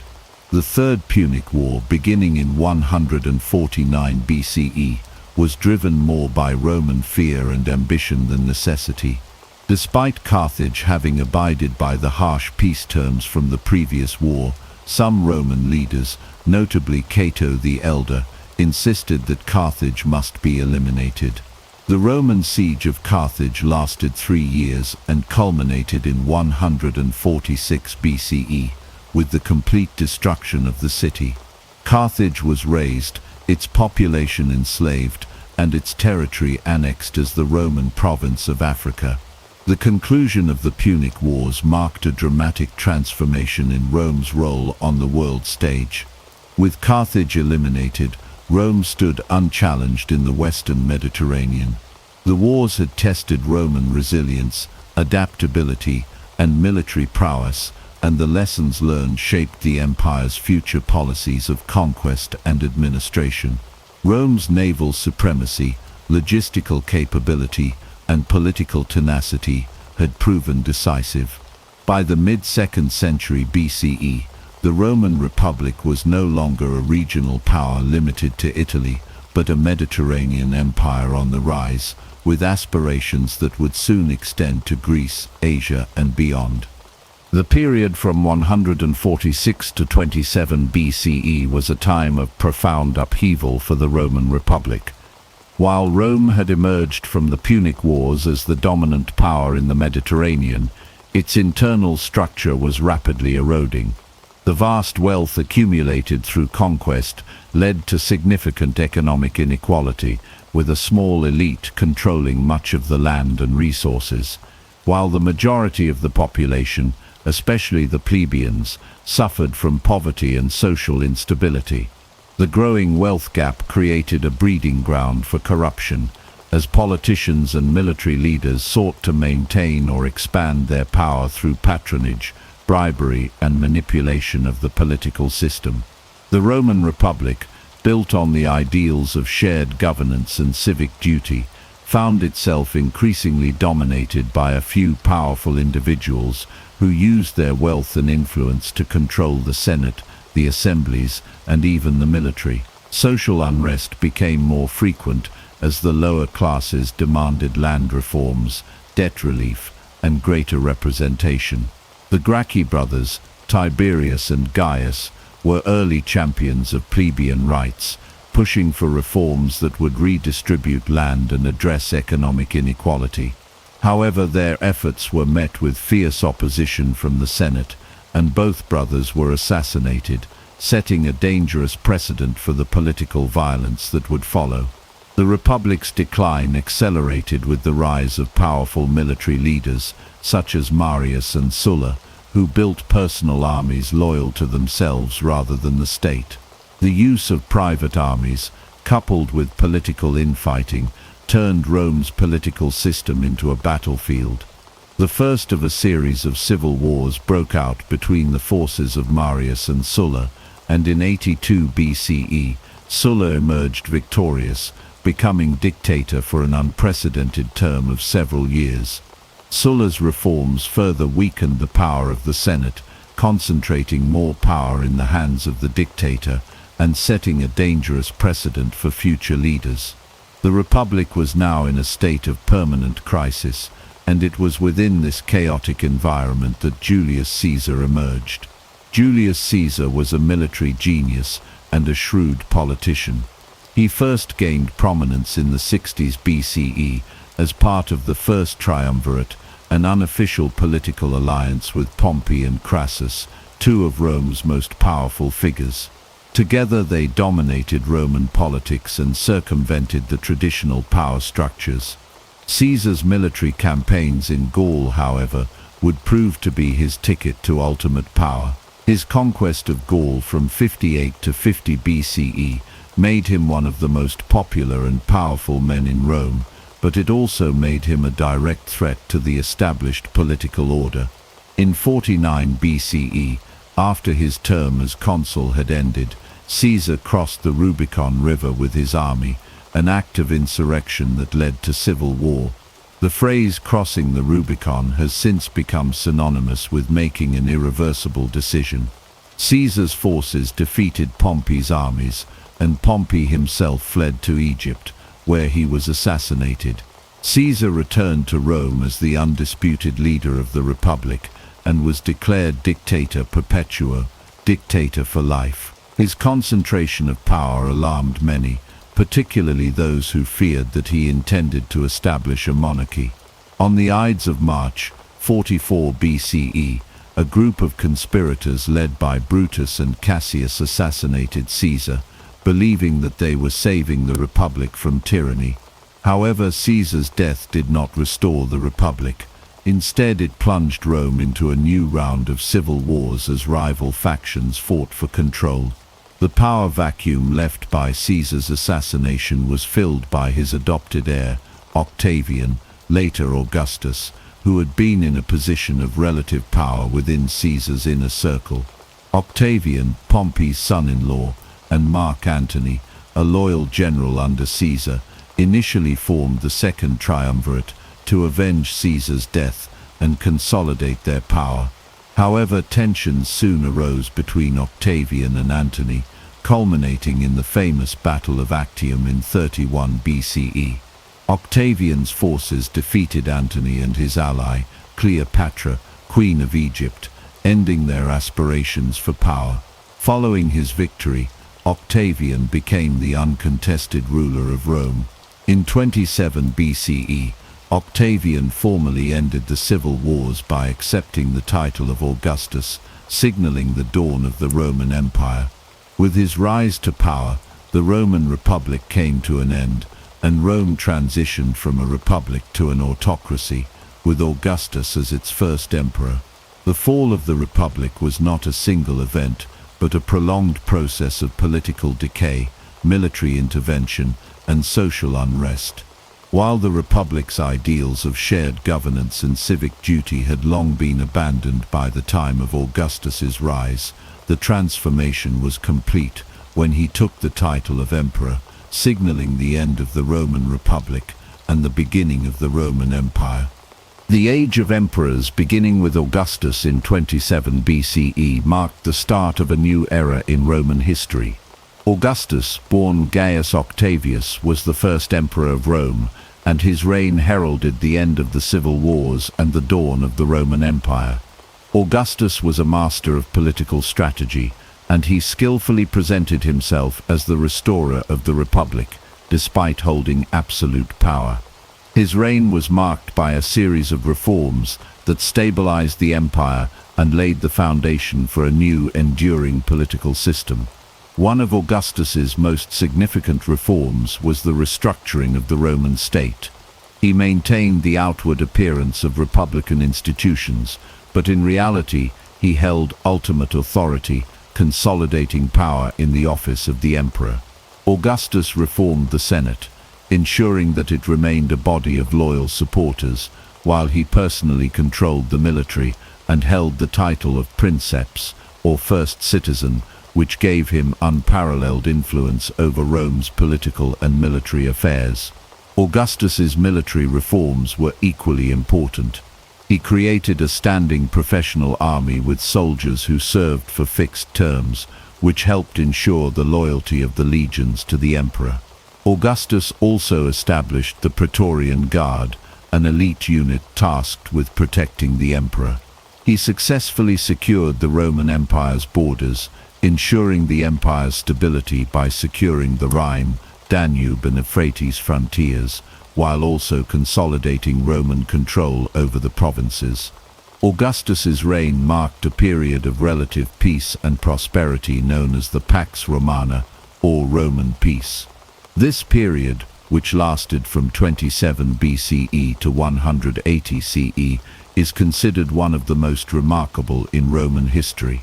The empire experienced unprecedented stability, which allowed for significant cultural, architectural, and economic development. During the Pax Romana, Augustus undertook an ambitious building program in Rome, transforming the city into a stunning metropolis.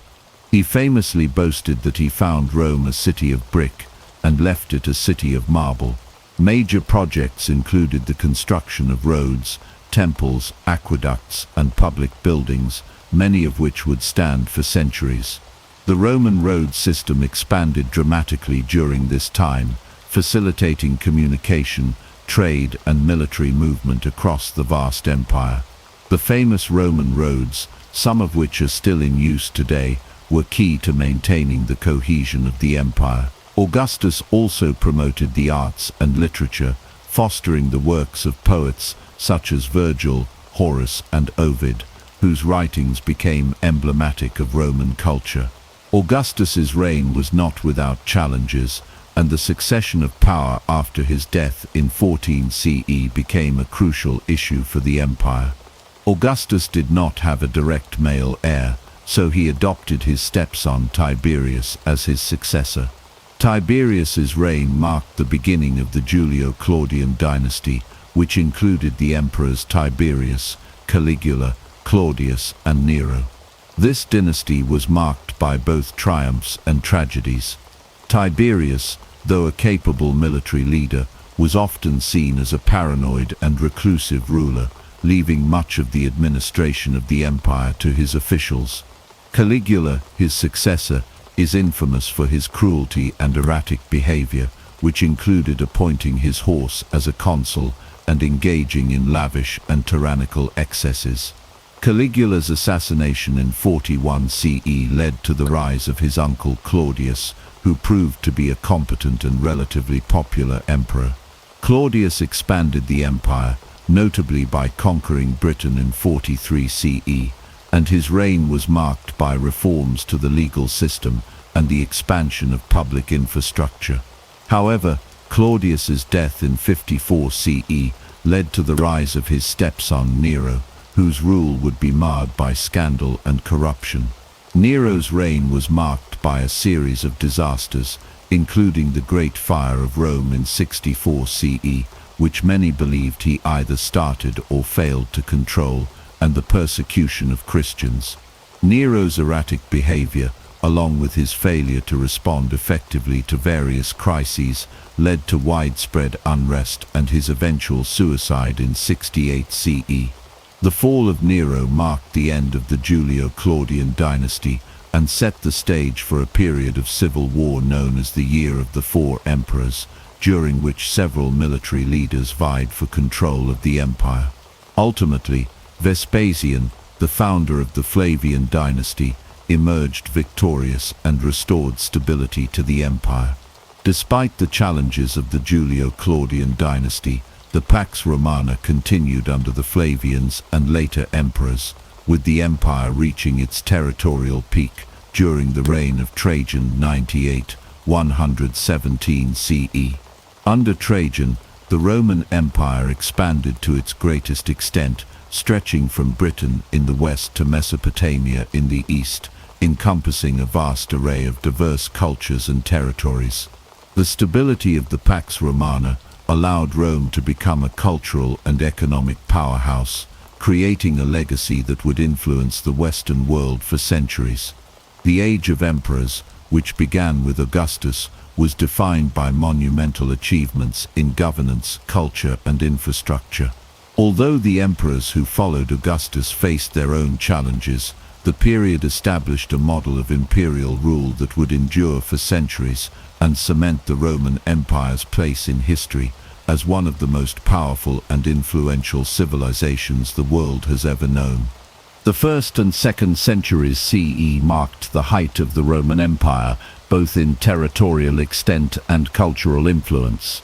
Under Emperor Trajan, Rome reached its greatest territorial boundaries, controlling vast areas of Europe, North Africa, and the Middle East. Trajan, who reigned from 98 to 117 CE, is often considered one of the greatest of the Roman emperors due to his military successes and his role in expanding the empire. His most famous military campaign was the Dacian Wars, which took place from 101 to 106 CE. The conquest of Dacia, in modern-day Romania, added immense wealth to the Roman Empire, particularly through the acquisition of gold mines, which funded further imperial expansion and monumental building projects. Trajan's conquest of Dacia was followed by other campaigns, and under his rule, Rome reached its maximum territorial extent, encompassing modern-day Britain, France, Spain, Portugal, Germany, Italy, Greece, Turkey, parts of the Middle East, and North Africa. The empire's expansion was not simply about military conquests. It was about incorporating and integrating the diverse cultures within its borders. The process of Romanization, the spread of Roman culture, laws, language, and customs, became one of the defining features of Roman imperial rule. As Rome expanded, it encountered a variety of peoples, including Celts, Germans, Greeks, Egyptians, Jews, and Persians.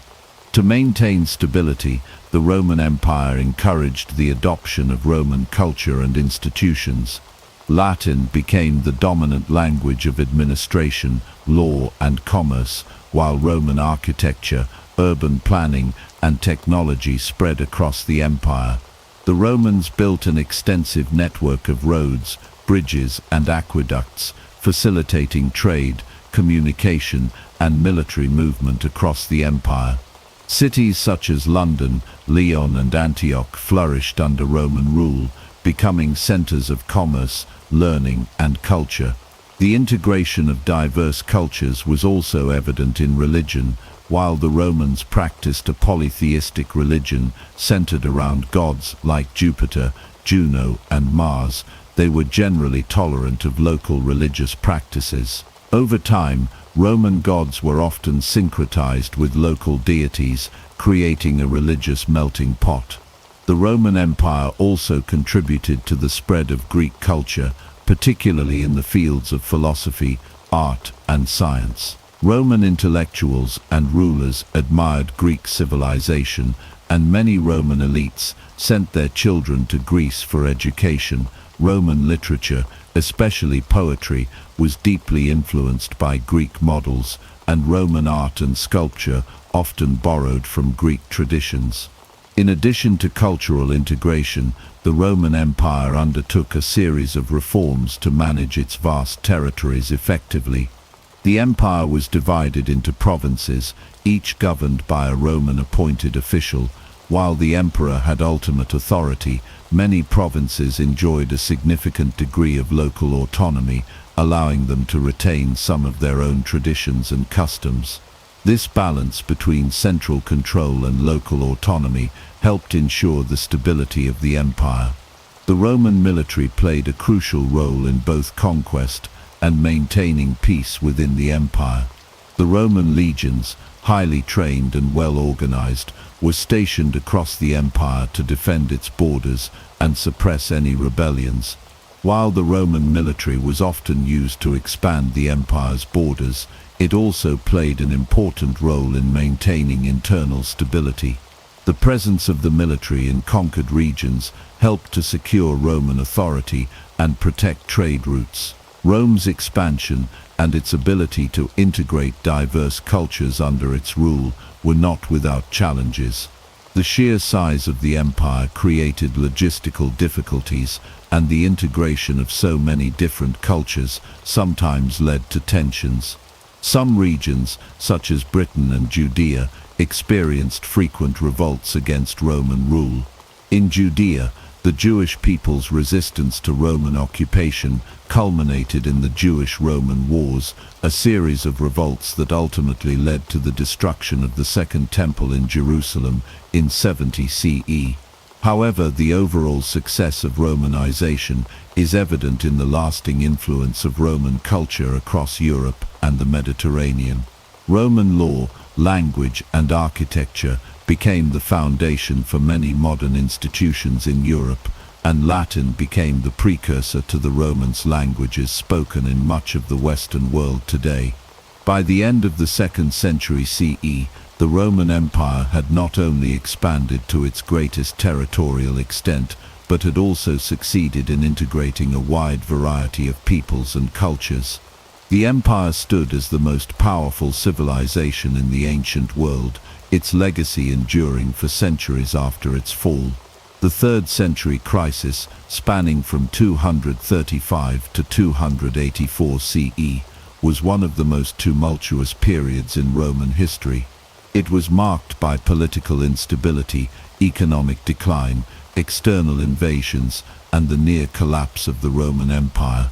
During this time, the Roman Empire was plagued by a rapid turnover of emperors, with over 20 different men claiming the imperial throne in just 50 years. The political situation in Rome became chaotic, as military leaders, rather than the traditional ruling elite, increasingly determined who would wear the imperial crown. The assassination of Emperor Alexander Severus in 235 CE was the catalyst for the crisis. Severus, a relatively stable and competent ruler, was murdered by his own troops, who were disillusioned with his leadership. This event set off a chain reaction of instability, as one emperor after another was either killed in battle or assassinated by their own forces. The lack of a clear succession system or institutional mechanisms for the peaceful transfer of power exacerbated the problem. The rapid turnover of emperors, with many ruling for only a few months or years, made it difficult for any leader to establish long-term policies or authority. This weakened the central authority of the emperor and created a power vacuum that was filled by military leaders and regional commanders. As a result, the empire was plagued by constant civil war, with different factions fighting for control. Meanwhile, the empire faced multiple external threats. In the east, the Sassanid Empire rose to challenge Roman dominance, launching a series of invasions that threatened Roman territories in the Near East. In the north, the Germanic tribes, such as the Goths, Vandals, and Franks, launched repeated raids along the Roman frontier, further straining the empire's resources. These invasions, coupled with internal strife, put enormous pressure on the Roman military and its ability to defend the empire's vast borders. Another factor that contributed to the crisis was the devastating plague that swept through the empire during the 250 SCE. Known as the Plague of Cyprian, after the Bishop of Carthage who wrote about it, this outbreak killed millions of people and severely disrupted the Roman economy. The death toll from the plague weakened the empire's agricultural base, disrupted trade, and caused widespread famine. The economic collapse that followed the plague was compounded by inflation, heavy taxation, and the debasement of the currency. The empire's finances were stretched thin as it struggled to maintain its military and administrative apparatus. In the face of these challenges, the Roman military itself became increasingly important. The rapid turnover of emperors meant that military leaders, rather than the Senate or the people, held the real power. As a result, a new class of military strongmen began to emerge, men who wielded military power and could command the loyalty of their legions.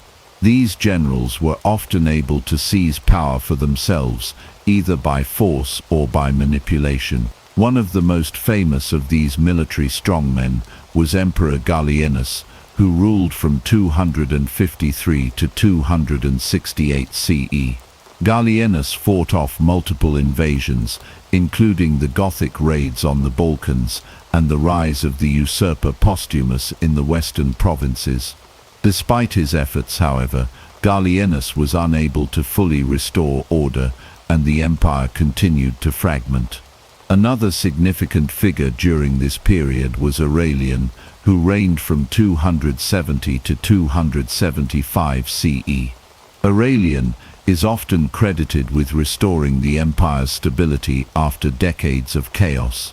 He successfully repelled invasions by the Goths and the Franks, re-established Roman control over the breakaway Gallic Empire in the west, and defeated the Palmyrene Empire in the east.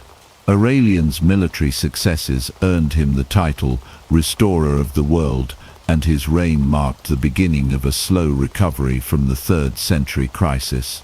Despite Aurelian's efforts, the empire was still in disarray, and it would take another nearly decade-long process of reforms to fully stabilize the Roman state. The 3rd century crisis ended in 284 CE, when Emperor Diocletian came to power. Diocletian's reign marked a turning point in Roman history. He recognized that the empire was simply too large and too diverse to be ruled by a single emperor. In response, he introduced a series of sweeping reforms, including the division of the empire into 2 parts, the Eastern and Western Roman empires, and the establishment of the Tetrarchy, a system of joint rule by multiple emperors. These reforms would lay the groundwork for the transformation of the Roman Empire in the late 3rd and early 4th centuries, paving the way for its eventual division into 2 distinct entities, the Western Roman Empire and the Eastern Roman Empire, also known as the Byzantine Empire. The reigns of Diocletian and Constantine in the late 3rd and early 4th centuries CE marked a critical turning point in Roman history. Faced with a crumbling empire, both emperors introduced significant reforms to stabilize and restructure the Roman world. Diocletian, who became emperor in 284 CE, inherited an empire in crisis. The 3rd century crisis had left the Roman Empire divided, weakened, and on the verge of collapse. Diocletian recognized that the empire, due to its vast size and diverse peoples, could no longer be ruled by a single emperor. To address this, he introduced the Tetrarchy, a system of joint rule in which the empire was divided into 4 parts, each ruled by a separate emperor. Diocletian himself ruled the eastern half, while his trusted general Maximian ruled the western half. Each emperor, known as an Augustus, was supported by a subordinate emperor, a Caesar, who would eventually succeed them. The idea behind the Tetrarchy was to make the empire more manageable by ensuring that different regions were governed by experienced rulers who could respond quickly to internal or external threats. This system brought a temporary period of stability to the empire, allowing for better defense along the borders and more efficient governance. Diocletian also implemented sweeping economic reforms. He introduced price controls to curb inflation, reformed the tax system, and attempted to stabilize the currency.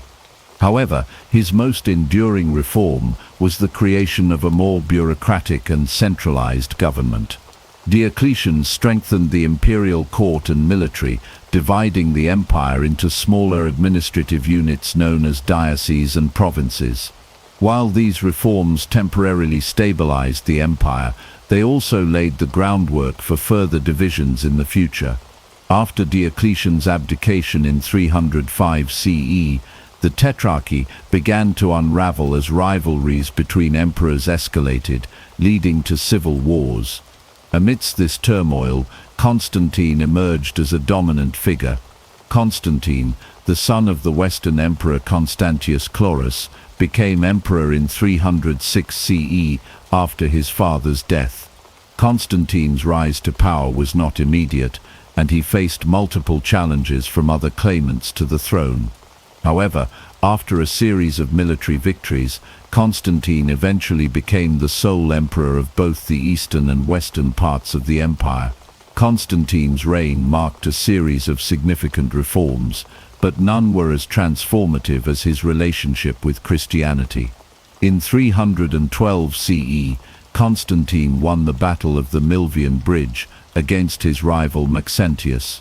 According to legend, before the battle, Constantine saw a vision of the Christian symbol, the Chi-Rho, along with the words, "In this sign you will conquer."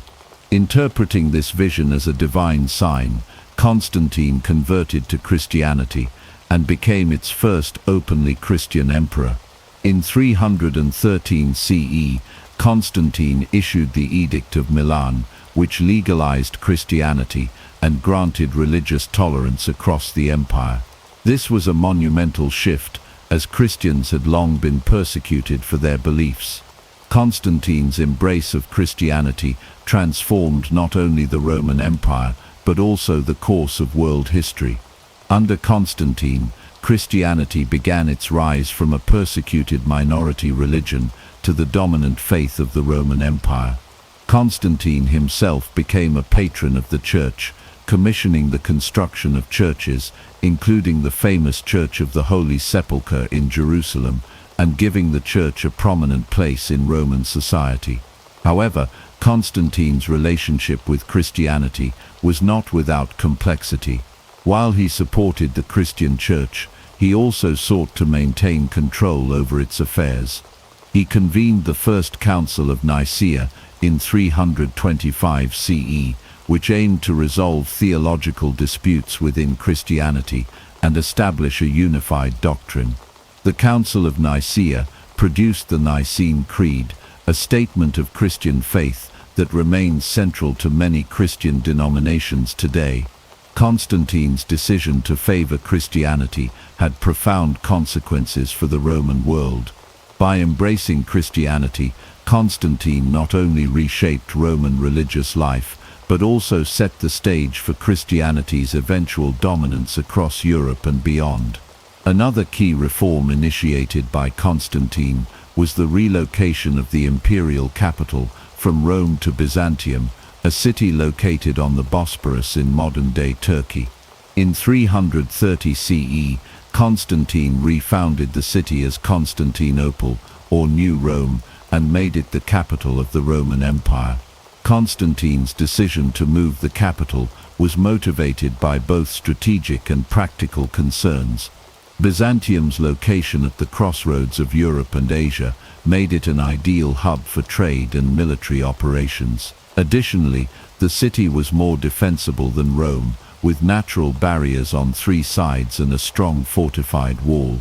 Constantinople quickly became a vibrant center of culture, commerce, and administration, rivaling Rome itself. Constantine's founding of Constantinople marked the beginning of a new era in Roman history. The city would eventually become the capital of the Eastern Roman Empire, which would later be known as the Byzantine Empire. Constantine's reign brought significant political, religious, and cultural changes to the Roman world. His reforms laid the foundation for the transformation of the Roman Empire into a new kind of state, one that was increasingly shaped by Christianity and oriented toward the Eastern Mediterranean. Constantine's establishment of Constantinople also symbolized the shift of power from the western part of the empire to the east, a trend that would become more pronounced in the following centuries. While Constantine's reign brought stability to the empire, it also marked the beginning of a new phase in Roman history, one that would eventually see the decline of the Western Roman Empire and the rise of the Eastern Roman Empire as a distinct entity. The decline of the Western Roman Empire during the 4th and 5th centuries CE was marked by a series of military defeats, economic struggles, and social upheavals that eventually led to its collapse in 476 CE. This period was characterized by a series of invasions by barbarian groups such as the Visigoths, Vandals, and Huns, which destabilized the empire and exposed its vulnerability. As the empire's internal problems deepened, the pressure from these outside forces increased, pushing the Western Roman Empire toward its ultimate fall. One of the most significant events in the decline of the Western Roman Empire was the invasion of the Visigoths. In 410 CE, under the leadership of King Alaric, the Visigoths sacked Rome itself. This was the first time in over 800 years that Rome had been captured by a foreign enemy. The sack of Rome was a traumatic event for the Roman world, symbolizing the empire's loss of power and prestige. The Visigoths had long been in conflict with the Roman Empire, and their invasion marked the culmination of a series of raids and battles that weakened Rome's grip on its territories. The sack of Rome in 410 CE had a profound psychological impact on both the Romans and their enemies. It demonstrated that the once mighty empire was no longer invulnerable. While the Visigoths would eventually settle in Gaul and Spain, their attack was just one of many barbarian incursions that contributed to the empire's decline. The Vandals, another barbarian group, also played a critical role in the weakening of the Western Roman Empire. The Vandals, led by their king Genseric, crossed into North Africa in the early 5th century and soon took control of Carthage, one of the most important cities in the empire. In 455 CE, the Vandals sacked Rome, further undermining the authority of the Western Roman Empire. Unlike the Visigoths, who had stopped short of plundering Rome in 410 CE, the Vandals looted the city for 2 weeks, taking valuable treasures and desecrating important buildings. The sacking of Rome by the Vandals further diminished the empire's ability to defend itself against future threats. Meanwhile, the Huns, a fearsome nomadic group from Central Asia, had become one of the most significant threats to the Roman Empire during the 5th century. Under the leadership of Attila, the Huns invaded both the Eastern and Western Roman empires. Attila's forces terrorized the empire's northern and eastern borders, and his invasion of Gaul in 451 CE resulted in the famous Battle of the Catalaunian Plains. Although the Romans, led by the general Flavius Aetius, were able to repel the Huns in this battle, the Huns continued to ravage the empire until Attila's death in 453 CE. The Huns' invasions created a sense of urgency within the Roman leadership and accelerated the empire's decline.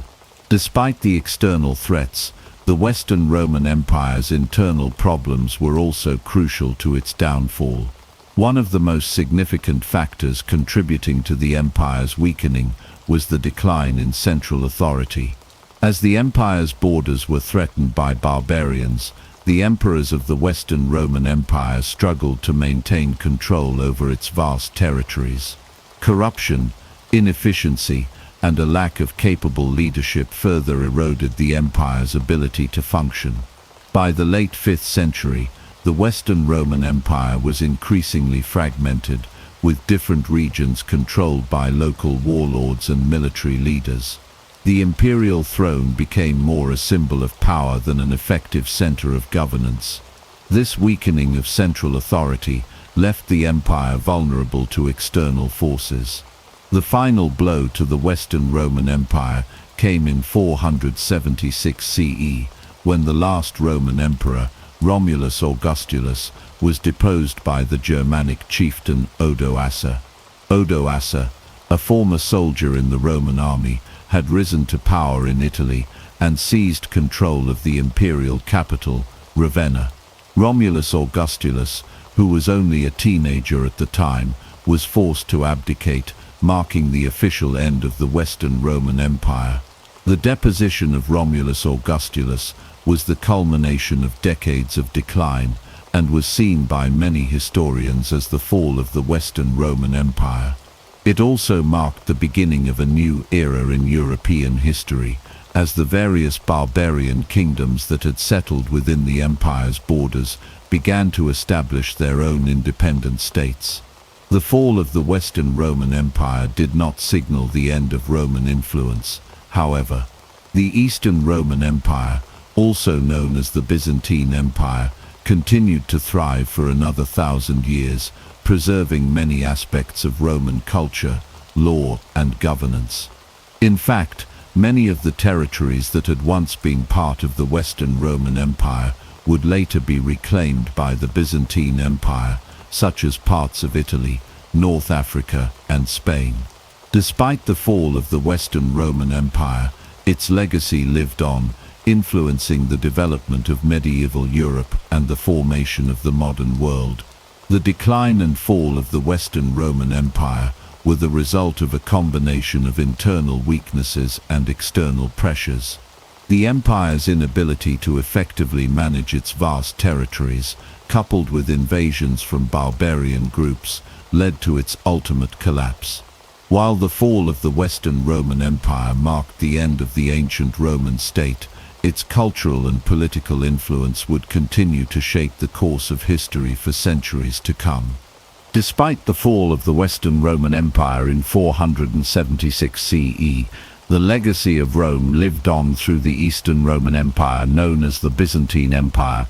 The Byzantine Empire, with its capital at Constantinople, modern-day Istanbul, was a continuation of the Roman Empire in the East, preserving much of Roman culture, governance, and law for another 1,000 years. The Byzantines considered themselves Romans and viewed their empire as the legitimate successor to the Roman state.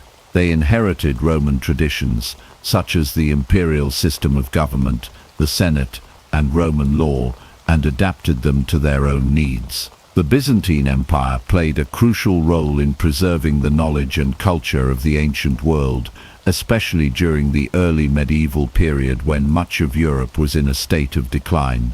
The Byzantines were also instrumental in preserving Roman law, which would go on to influence legal systems throughout Europe and the Western world. One of the most significant legacies of the Byzantine Empire was its legal code, the Corpus Juris Civilis, also known as the Justinian Code. Commissioned by the Byzantine Emperor Justinian the 6th century CE, the Justinian Code was a comprehensive compilation of Roman legal principles and precedents. It became the foundation for legal systems in many European countries and remains a key influence on modern civil law today. In addition to law, the Byzantines preserved and developed other aspects of Roman culture, such as architecture, language, and art. The architectural styles of ancient Rome were adapted by the Byzantines to create some of the most iconic structures of the medieval world, including the Hagia Sophia in Constantinople. The use of domes, arches, and intricate mosaics became hallmarks of Byzantine architecture. The Byzantine Empire also played a key role in the spread of Christianity, which had been adopted by the Roman Empire under Constantine in the early 4th century. The Byzantines continued to promote Christianity and built many churches, monasteries, and theological schools throughout their empire. The Byzantine Empire's commitment to Christianity helped solidify the role of the Church as a dominant force in medieval Europe and influenced the development of the Christian world for centuries to come. The Eastern Orthodox Church, which grew out of the Byzantine Empire, remains one of the world's major branches of Christianity today. Roman influence extended far beyond the Byzantine Empire. Even after the fall of Rome, Roman law, language, and culture continued to shape European society and the Western world. Latin, the language of the Romans, remained the lingua franca of scholarship, the church, and diplomacy throughout medieval Europe. Many modern European languages, including French, Italian, Spanish, and Portuguese, evolved from Latin, and the Roman alphabet became the standard for written communication across Europe. Roman law, especially as embodied in the Justinian Code, continued to shape the legal systems of medieval Europe.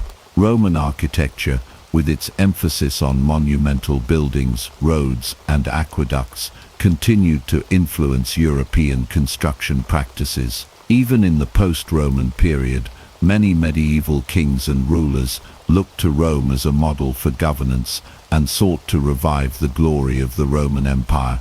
The Holy Roman Empire, which was established in 800 CE by Charlemagne, claimed to be the successor to the Roman Empire, although it was based in Central Europe rather than Rome. The Holy Roman Empire sought to restore the political unity of Europe under the banner of Roman traditions, though it was a much more decentralized and fragmented entity than the ancient Roman Empire. The legacy of Rome also shaped the medieval world in profound ways. After the fall of the Western Roman Empire, Europe entered a period of instability and fragmentation known as the Dark Ages. During this time, the institutions of the Roman Empire, such as the Church and the remnants of Roman law, played a key role in providing stability and continuity. The Church, in particular, became a central institution in medieval Europe, preserving Roman cultural and intellectual traditions and acting as a unifying force in a fragmented continent. Christianity, which had been embraced by the Roman Empire, became the dominant religion in Europe and played a central role in shaping medieval society, culture, and politics. The decline of the Western Roman Empire also contributed to the formation of new political entities in Europe, such as the kingdoms of the Franks, the Anglo-Saxons, and the Visigoths. These kingdoms, while distinct from the Roman Empire, were heavily influenced by Roman law, governance, and military organization. In this way, the legacy of Rome continued to shape the development of medieval Europe. As Europe transitioned from the medieval period to the Renaissance, the legacy of ancient Rome became even more pronounced. The Renaissance was a time of renewed interest in the classical world, and many Renaissance scholars and artists looked to ancient Rome for inspiration. Roman literature, philosophy, and art were rediscovered and studied, leading to a revival of Roman ideas in the fields of education, politics, and culture. The Renaissance also saw the rise of humanism, a philosophical movement that emphasized the value of human experience and individual achievement, drawing heavily on the ideas of ancient Rome and Greece. In the modern world, the legacy of Rome is still felt in many aspects of our lives. Roman law continues to influence legal systems around the world, and the Roman architectural style remains a source of inspiration for buildings and structures. The Latin language and its descendants are still spoken by millions of people, and Roman culture continues to shape Western art, literature, and philosophy. Moreover, the Roman Empire's contribution to the spread of Christianity laid the foundation for much of the religious and cultural landscape of the Western world. The rise of Rome, its expansion across Europe, and its eventual decline and transformation have had a lasting impact on world history. Even in its fall, the Roman Empire's legacy endures, shaping the modern world in ways that continue to be felt today.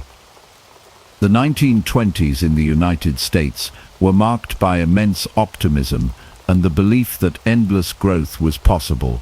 Following the devastation of World War I, America emerged as a global industrial leader. The economy surged ahead with new innovations, rising wages for some, and expanding access to consumer goods. Radios became standard household items, delivering entertainment and news to millions. Automobiles, once a luxury, became accessible to the average family due to Henry Ford's innovations in mass production. Electric power spread rapidly, transforming everyday life through the use of modern appliances. Skyscrapers rose above growing cities as the symbols of American ambition. Consumerism flourished. The advertising industry boomed, tapping into psychological strategies to sell not just products, but lifestyles. Department stores were filled with the latest conveniences and fashions, all increasingly available on credit. Americans were encouraged to embrace a new identity as consumers. Installment buying became the norm, and by the end of the decade, the majority of consumer goods were bought on credit. This allowed people to enjoy luxuries they couldn't afford outright, feeding into the illusion of universal prosperity. The stock market became the symbol of this economic confidence. From 1921 to 1929, stock prices soared and investing became mainstream. People from all walks of life jumped into the market, driven by tales of fortunes made overnight. Brokers offered easy credit through margin accounts, allowing people to purchase stocks with borrowed money. As the market rose, so did the appetite for risk. Investment trusts and other speculative vehicles multiplied, offering the illusion of diversification and safety, while concealing shaky fundamentals. However, the glittering surface of the Roaring Twenties masked critical vulnerabilities. Rural America was struggling. Farmers who had ramped up production during World War I faced a brutal downturn as global demand fell. Prices for crops collapsed. Many farmers had taken on debt to buy tractors and expand operations, only to find themselves unable to repay their loans. Foreclosures and bankruptcies spread across the countryside. Income inequality soared. By the end of the decade, the top 1% of Americans controlled over a third of the nation's wealth. Corporate profits surged, but wages for most workers stagnated. This imbalance created an economy where production outpaced the ability of consumers to purchase goods. While cities sparkled with modernity, many rural communities lived in poverty. Government policies during the decade favored business and limited regulation. President Calvin Coolidge's administration upheld a philosophy of minimal government interference. His famous declaration that the business of America is business reflected a widespread belief in laissez-faire capitalism. This hands-off approach extended into banking and finance, where little was done to manage the growing risk. The Federal Reserve, still a young institution, failed to use its tools effectively. For much of the 1920s, it kept interest rates low, encouraging borrowing. It wasn't until 1928 that it raised rates to try and cool the overheated market, but by then, speculation had run rampant. The central bank acted inconsistently and without a clear strategy, missing opportunities to prevent the looming collapse. Herbert Hoover, elected in 1928, was a man of intelligence, experience, and public service. He had gained international respect for his humanitarian work during and after World War I. As president, he believed deeply in the power of individual effort, local action, and voluntary cooperation.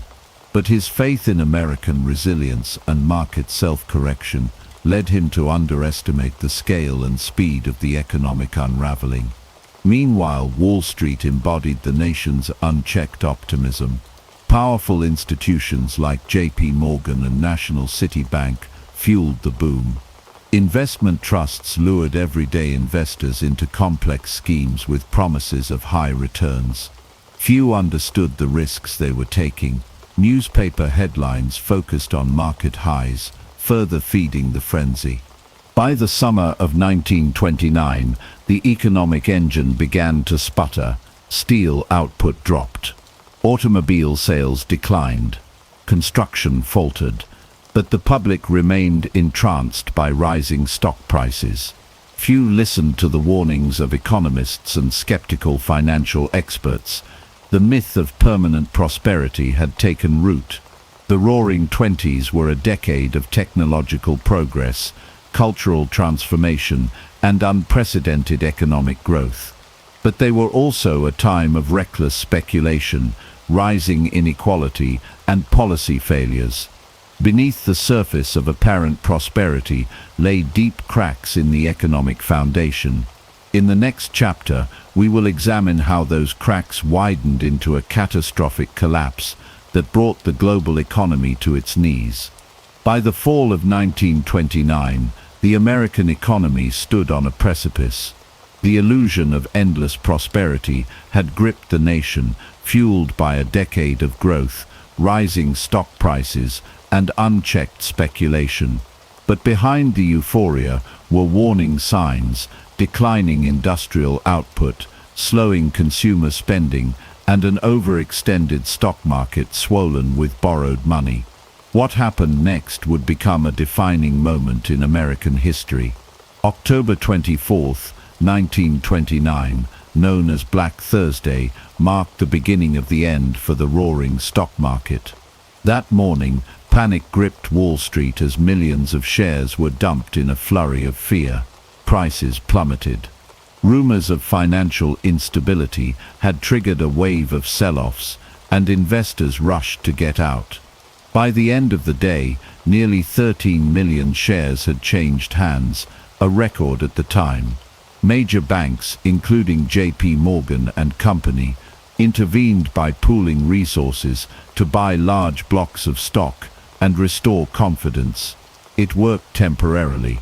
The market stabilized, and many hoped the worst had passed. But the reprieve was short-lived. Just 4 days later, on Monday, October 28th, Black Monday, the market suffered a devastating blow. The Dow Jones Industrial Average dropped nearly 13% in a single day. Panic returned with full force. The psychological impact of the crash deepened as newspapers across the country reported massive losses. Confidence evaporated. Then came October 29th, Black Tuesday, the most infamous day in the history of the US stock market. That morning, thousands of investors crowded outside the New York Stock Exchange. Inside, chaos reigned. A staggering 16 million shares were traded, and prices collapsed. Entire fortunes vanished in hours. Some investors, ruined and desperate, reportedly took their own lives, though many of these stories have been exaggerated in retrospect. Still, the emotional and financial toll was unprecedented. What caused this monumental collapse? Several key factors converged. First and foremost, the market had become wildly overvalued. Stock prices no longer reflected the actual performance of companies, but were instead driven by speculative fervor. Investors believed the market could only go up. Buying on margin, using borrowed money to purchase stocks, exacerbated the risk. When prices began to fall, margin calls forced investors to sell, triggering a cascade of panic selling. The crash also exposed the fragile nature of the American financial system. There was no government insurance on bank deposits. There were few regulations on securities trading. As the crash unfolded, banks that had heavily invested in the market or lent money to investors began to fail. While the Federal Reserve had the tools to intervene, it chose to stand aside, believing the market would self-correct. Despite the widespread damage, it is important to understand that the stock market crash did not cause the Great Depression. Rather, it signaled the beginning of a much deeper economic unraveling. In the months that followed, consumer confidence declined. People cut back on spending. Businesses reduced production. Layoffs increased. The financial shockwave spread from Wall Street to Main Street. Credit markets froze. Banks tightened lending. Thousands of small banks failed, wiping out the savings of millions of Americans. Without access to credit, businesses couldn't operate, and consumers couldn't buy. A vicious cycle of decline took hold. Farm prices collapsed even further. Industrial output plummeted. Unemployment began to climb. The crash also had international repercussions. The US was a major creditor nation, and as American banks faltered, they called in loans from Europe. This put enormous pressure on already fragile European economies, particularly in Germany, which was still struggling under the burden of reparations from World War I. Global trade contracted. Nations raised tariffs in a desperate attempt to protect their economies, further exacerbating the downturn.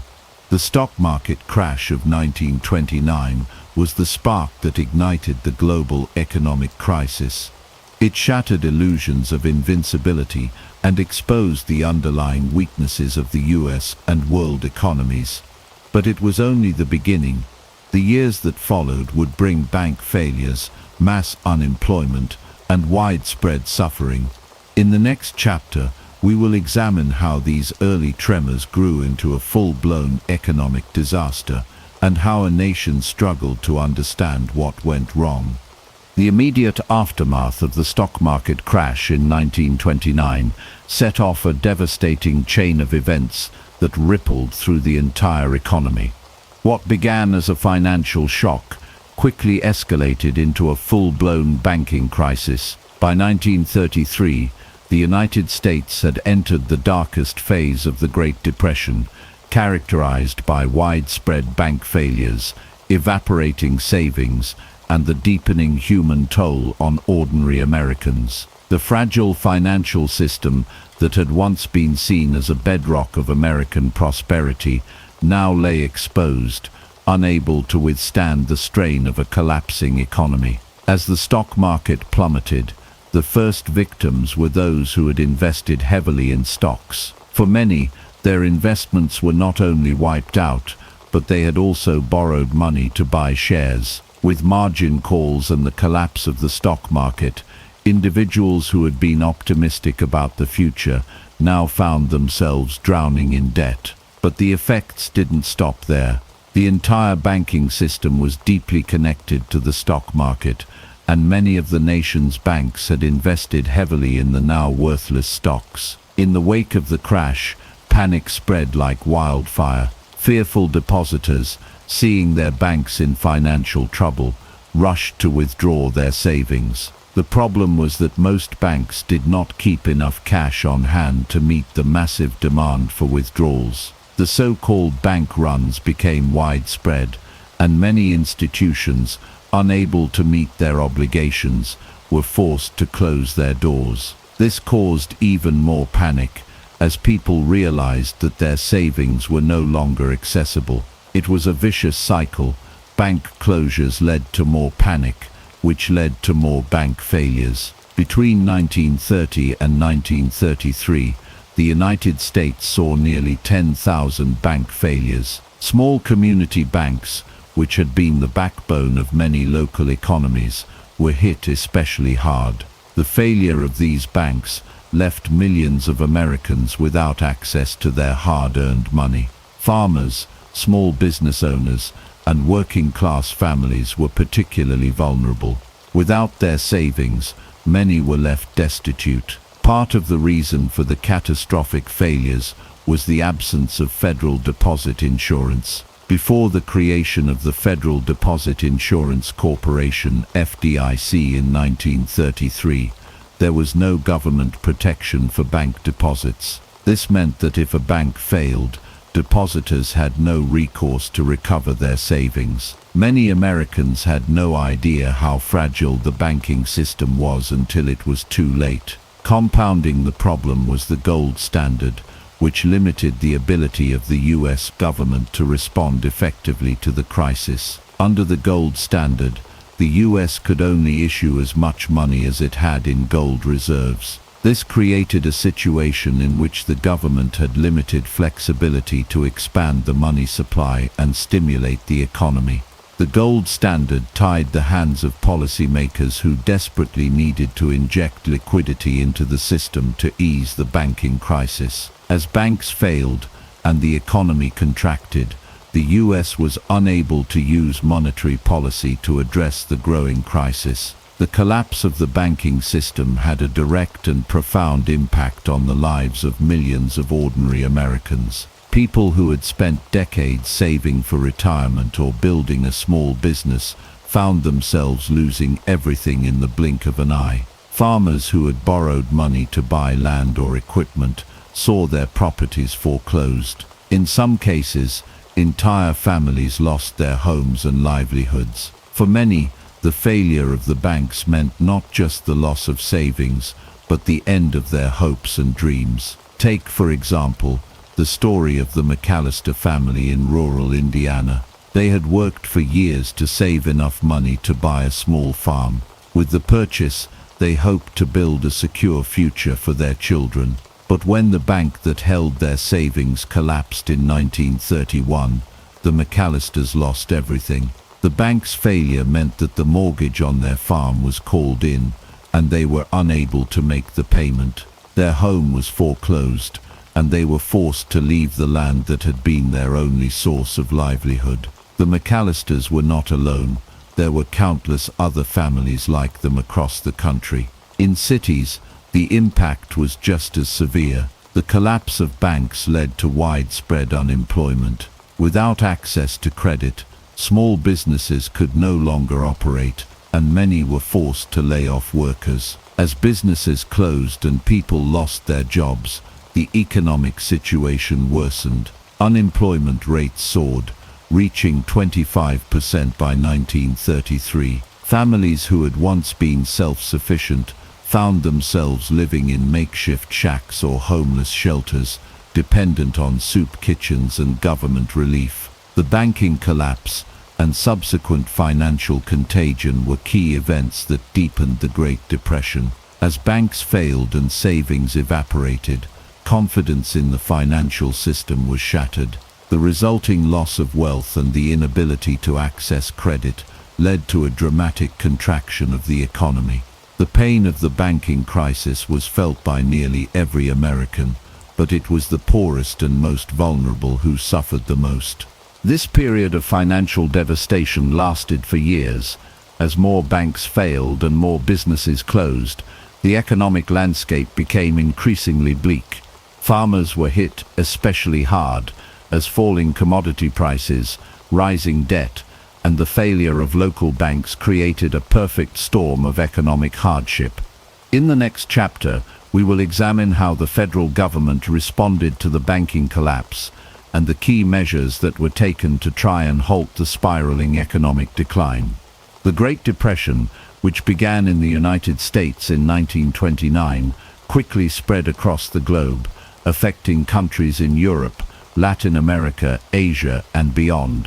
While the initial cause of the crisis was the collapse of the stock market, the far-reaching consequences of the Depression were a result of global economic interdependence. The effects of the crash were felt deeply in nations that were already fragile, and the interconnectedness of international trade, debts, and policies caused the crisis to spiral out of control, transforming a national disaster into a worldwide catastrophe. In Europe, the Depression hit particularly hard. Many countries had still not fully recovered from the devastation of World War I, and the global economic downturn exacerbated existing problems. One of the most affected nations was Germany, which had been burdened by crippling reparations payments as part of the Treaty of Versailles. The German economy had relied heavily on loans from American banks to meet these obligations. When the US economy collapsed and American banks stopped lending, Germany's ability to pay reparations was severely hampered. This led to a chain reaction. The German economy contracted further, unemployment skyrocketed, and political instability grew. The economic strain in Germany contributed to the rise of extremism, which would eventually lead to the election of Adolf Hitler in 1933. In Britain, the Depression caused severe deflation as the British pound came under pressure. Faced with high levels of debt, the British government was forced to abandon the gold standard in 1931, which had tied the pound to gold reserves and limited the country's ability to respond to the crisis. The decision to leave the gold standard allowed Britain to devalue the pound, which made British exports cheaper and helped stimulate trade with other countries. However, the economic situation remained dire, with mass unemployment and widespread poverty, particularly in the industrial regions of the north. The government's austerity measures, including cuts to public spending, only deepened the suffering for many British citizens. In the colonies of European powers, the impact of the Depression was equally devastating. Colonial economies were heavily dependent on the export of raw materials, and as global demand for commodities such as rubber, sugar, and oil fell, so did the economic well-being of many colonized nations. In Africa, Latin America, and Asia, the collapse of international trade led to widespread unemployment, food shortages, and social unrest. Colonial governments, which were already struggling to maintain control over vast and diverse territories, found themselves facing increasing challenges as economic hardship and political instability grew. One of the key factors that exacerbated the global depression was the collapse of international trade. As countries faced growing economic challenges, many turned inward, raising tariffs and restricting trade in an effort to protect their own industries and jobs. The United States, under the leadership of President Herbert Hoover, passed the Smoot-Hawley Tariff in 1930. The tariff, which raised taxes on imported goods to historically high levels, was intended to protect American industries from foreign competition. However, it backfired. Other countries retaliated by imposing their own tariffs on American goods, and global trade contracted dramatically. The tariff deepened the global depression by worsening the economic downturn in countries that depended on exports, including Canada, Latin American nations, and European countries. The collapse of trade created a vicious cycle in which nations turned inward and sought to protect their own interests, leading to a further deterioration of the global economy. To fully understand the global spread of the Depression, we must also consider the role of global financial institutions and the international banking system. The collapse of American banks had far-reaching consequences for banks in Europe and elsewhere. Many European banks had invested heavily in US markets, and when the American stock market crashed, they faced massive losses.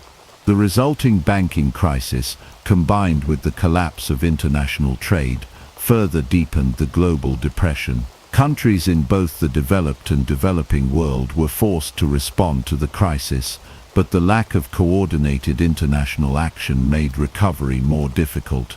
Maps and historical data from the period show the widespread nature of the economic collapse.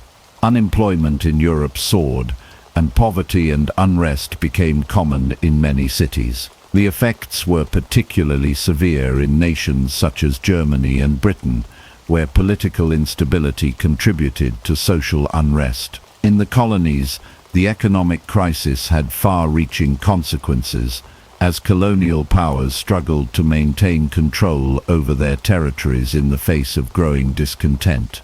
The global nature of the Depression led to a massive rethinking of economic policies and international cooperation. The Great Depression had a lasting impact on the world. It exposed the fragility of the global economic system and the risks of relying on international trade without sufficient safeguards. It also highlighted the deep inequalities in the global economy, particularly between industrialized nations and their colonies.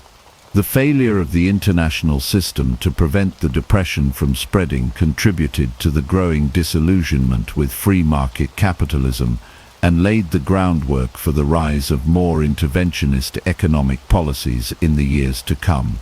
In the next chapter, we will explore the political and social consequences of the Depression, as the economic hardship faced by millions led to the rise of extremist political movements and the transformation of the global political landscape. The Great Depression was not only an economic crisis, it was a deeply human one. The lives of millions of Americans were shattered as the country plunged into the worst economic downturn in modern history. For many, the Depression meant losing everything they had worked for. Jobs disappeared, homes were lost, and families were torn apart.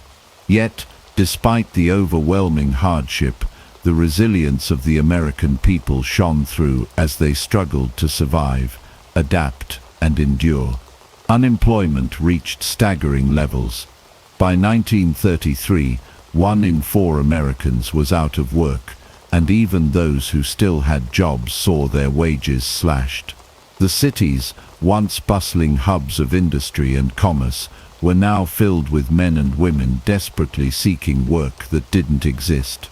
In urban areas, the poor crowded together in makeshift shacks, known as Hoovervilles, named derisively after President Herbert Hoover.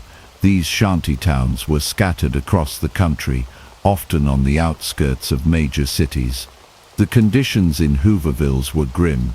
People lived in cardboard and scrap wood shacks, with no running water, no electricity, and no sanitation. Disease was rampant, and life in these communities was marked by poverty and desperation. Soup lines became a common sight in every city. With so many out of work and no money to buy food, charity kitchens and churches became the lifeline for many families. People lined up for hours, hoping to get a hot meal, but even that small comfort was out of reach for many. The food was often basic and inadequate, but for the hungry, it was a rare taste of sustenance in an otherwise bleak existence.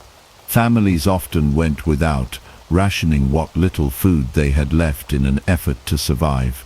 Children, once the hope and future of their families, were now an added burden as parents struggled to provide for them. Many mothers with heavy hearts fed their children what little they could while they themselves went without. The human toll of the Depression was not just about hunger and homelessness. The emotional and psychological effects were just as devastating. People who had once felt secure in their ability to provide for their families found themselves paralyzed by fear and shame. Men who had traditionally been the breadwinners found their identities shattered. Many experienced deep shame at their inability to provide, and some turned to alcohol or other vices to numb the pain. Families were broken by the stress and hardship. Marriages were strained, and in some cases couples split apart. The strain of financial ruin and the constant struggle to survive led to a breakdown of mental health for many individuals. While the urban areas bore the brunt of the financial collapse, rural America suffered its own unique set of challenges. The Dust Bowl, a severe environmental disaster that struck the Great Plains, compounded the suffering of farmers and their families. The Dust Bowl was caused by a combination of poor farming practices, over-farming, and a prolonged drought. The winds kicked up massive dust storms that blotted out the sun and made it nearly impossible to grow crops. The land, once fertile and productive, turned to dust. Entire farms were abandoned as families packed up and fled in search of a better life. The migration of these families, particularly to California, became one of the most iconic features of the Great Depression. The Dust Bowl migrants, often referred to as Okies, left behind their homes and farms in Oklahoma, Arkansas, Texas, and other parts of the Great Plains. They traveled westward, hoping to find work in California's agricultural fields. What they found was more hardship. California, struggling with its own economic problems, was unable to provide the relief that these migrants desperately needed. Instead, they were met with hostility and discrimination. Many were forced into camps where conditions were little better than the ones they had left behind. But still, they held on to the hope that a better life awaited them. They lived on the margins of society, scraping together whatever work they could find in the fields, often for meager wages. They were the forgotten Americans, struggling to survive in an America that had turned its back on them. Interviews and letters from the period provide a powerful window into the emotional landscape of the Great Depression. One letter from a mother in a Hooverville in Chicago, written to her sister, poignantly describes the toll the Depression has taken on her family. "We haven't had a decent meal in weeks, and I'm so tired, but I have to keep going for the kids. I just don't know how much longer we can last." Another letter from a father in the Dust Bowl states, "We worked the land for so long, but now it's all gone. The dust keeps blowing, and I don't know what we're supposed to do. I've lost everything." These voices of despair were echoed by countless others across the country. Diary entries from the period, written by individuals facing the hardest times of their lives, provide a deeply personal perspective on the emotional cost of the Depression. One diary entry from a young woman living in a small town in Texas reads, "Every day feels the same. My family doesn't have enough food, and the bank is about to take our house. I'm scared. What happens to us after this? I can't even dream about a better future anymore." Another entry from a migrant mother moving westward describes the pain of leaving home behind. "I don't know if we'll ever make it, but I have to keep telling myself that California will be better. We can't stay here anymore." there's nothing left. Through these voices, through the letters, the diaries, the personal stories, we can begin to understand the human toll of the Great Depression. It was not just an economic catastrophe, but a personal tragedy for millions of Americans. It was a time of hardship, heartache, and survival.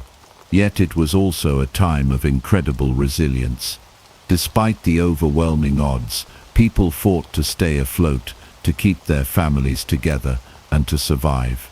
The Great Depression left deep scars, but it also shaped a generation of Americans who learned to endure, to rebuild, and to hope for a better future. In the next chapter, we will explore how the government responded to this unprecedented crisis through a series of bold programs and reforms that sought to alleviate the suffering and lay the foundation for future recovery. As the Great Depression spread across the United States, President Herbert Hoover's policies and actions became the subject of intense debate. Hoover, who had risen to power in 1928 with promises of continuing prosperity, faced a monumental crisis that seemed beyond his control. Despite his intelligence, experience, and strong belief in individualism, his response to the Depression was often seen as inadequate. In his view, government intervention should be limited, but the scale of the economic collapse soon showed that his approach was not enough to stem the tide of suffering. Hoover's early response to the crisis was guided by his belief in the power of private initiative and local government to resolve economic problems. At first he resisted direct federal intervention, assuming that the economy would naturally recover on its own. He believed that businesses and local charities could provide the necessary relief without federal aid. However, as unemployment soared and the economic situation worsened, Hoover's initial response began to seem increasingly inadequate. One of Hoover's key initiatives was the creation of the Reconstruction Finance Corporation (RFC) in 1932. The RFC was designed to provide emergency loans to banks, businesses and state governments in an effort to stabilize the economy and prevent further collapses. By giving loans to banks, Hoover hoped to ensure that credit would flow again and businesses would stay afloat. The idea was that the RFC would act as a backstop, preventing the complete collapse of financial institutions and providing relief to businesses. However, the RFC's efforts were slow and inconsistent. Many of the loans went to large corporations and wealthy banks, rather than directly assisting individuals who had lost their jobs or homes. The funds that did reach smaller institutions were often too little to make a significant difference. The public, struggling with widespread unemployment and hunger, felt that the federal government's response was not enough. While the RFC may have helped prevent further banking collapses, it did little to alleviate the suffering of everyday Americans. Hoover's reluctance to implement direct relief programs, such as unemployment benefits or public works projects, also led to a growing sense of frustration among the American public. Many people believed that Hoover was too focused on maintaining the principles of limited government and individual responsibility, while the needs of the suffering population were ignored. This growing frustration fueled public discontent and led to the rise of movements that demanded more immediate action. One of the most dramatic manifestations of this frustration was the Bonus Army protest of 1932. The Bonus Army was a group of approximately 20,000 World War I veterans who had been promised a cash bonus for their service, to be paid in 1945. Faced with unemployment, poverty, and homelessness during the Depression, these veterans, along with their families, marched on Washington, D.C. to demand early payment of their bonuses. The Bonus Army's march on the Capitol was initially peaceful, and the protesters camped in makeshift camps near the White House, hoping to meet with President Hoover to discuss their demands. However, Hoover, fearing the political ramifications of granting the veterans' request, refused to meet with them and sent law enforcement to disperse the protesters. As tensions rose, Hoover ordered the U.S. Army, under the command of General Douglas MacArthur, to forcibly remove the veterans from their camps. The military used tanks and tear gas to clear the veterans, and the violent eviction became a shocking spectacle in the national media. The public reaction to the treatment of the Bonus Army was one of outrage. Many Americans were horrified by the sight of war heroes being driven from their encampments by the military, and Hoover's approval rating plummeted. The incident reinforced the perception that Hoover was out of touch with the suffering of ordinary Americans and unwilling to take decisive action to address the crisis. His failure to connect with the public, combined with his reluctance to take bold action, marked a turning point in his presidency.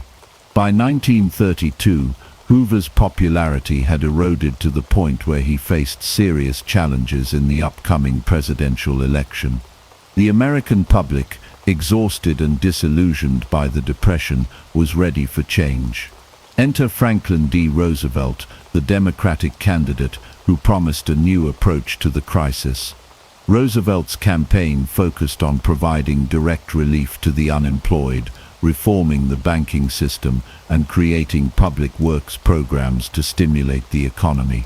His message of hope resonated deeply with Americans who were struggling to make ends meet. As the 1932 election approached, the contrast between Hoover and Roosevelt could not have been more stark.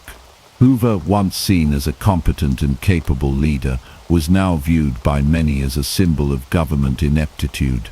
Roosevelt, by contrast, offered a vision of a government that would take bold, decisive action to address the Depression and provide a safety net for those in need. On November 8, 1932, Franklin D. Roosevelt won a landslide victory in the presidential election with over 57% of the vote. The election of Roosevelt marked a dramatic shift in the political landscape, signaling the end of Hoover's presidency and the beginning of a new era of government intervention and social welfare programs. Roosevelt's New Deal would reshape the American economy and society, setting the stage for a more active role of the federal government in economic affairs.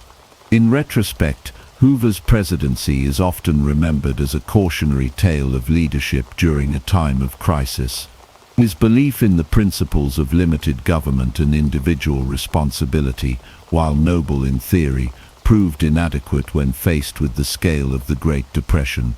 Hoover's response to the crisis was too slow, too indirect, and ultimately too limited to prevent the collapse of the American economy or to ease the suffering of millions. The Bonus Army protest and the failure of the RFC to provide meaningful relief to individuals underscored Hoover's inability to meet the needs of the American people.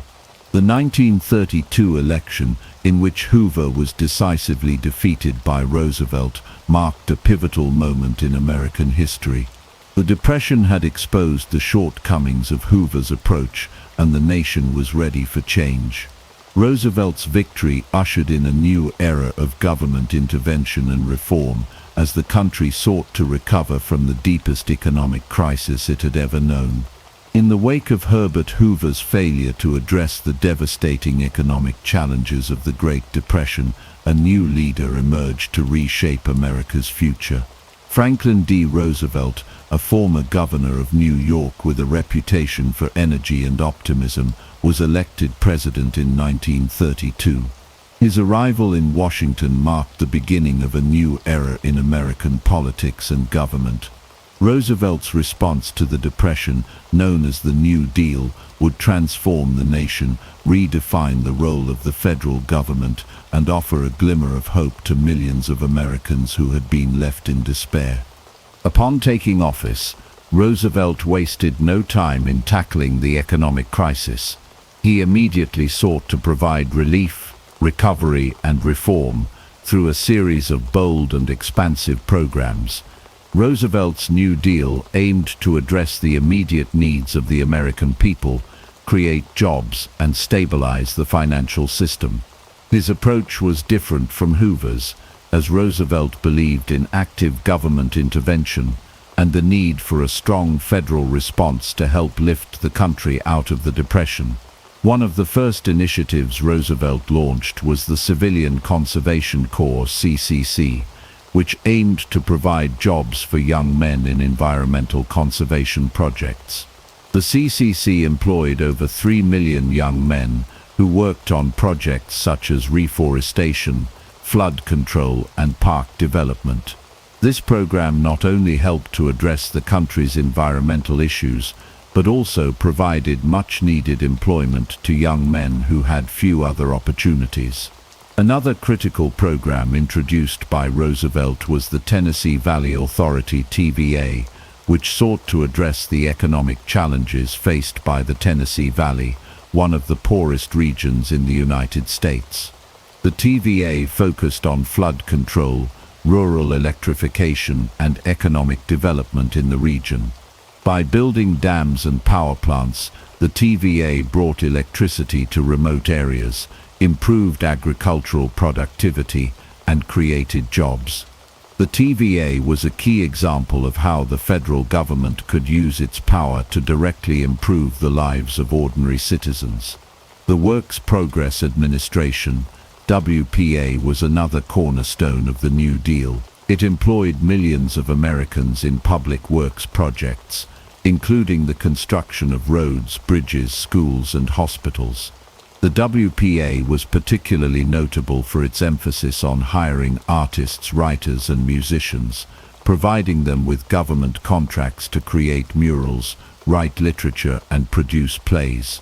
This aspect of the WPA helped to ensure that the arts remained a vibrant part of American culture during a difficult period, while also providing work for those who had seen their careers and livelihoods disrupted by the Depression. Perhaps one of the most lasting legacies of the New Deal was the creation of Social Security. Signed into law in 1935, the Social Security Act established a system of old age pensions, unemployment insurance, and welfare for the needy. The program was designed to provide a safety net for Americans who had been left vulnerable by the economic collapse. Social Security became a cornerstone of the American welfare state, and over time it would be expanded to cover more groups of people, including those with disabilities and survivors of deceased workers. While the New Deal programs were celebrated by many for providing relief to struggling Americans, they also faced significant opposition.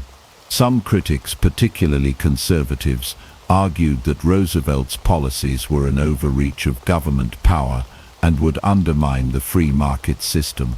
They believed that Roosevelt's interventions would lead to excessive government control over the economy and create a dependence on federal aid.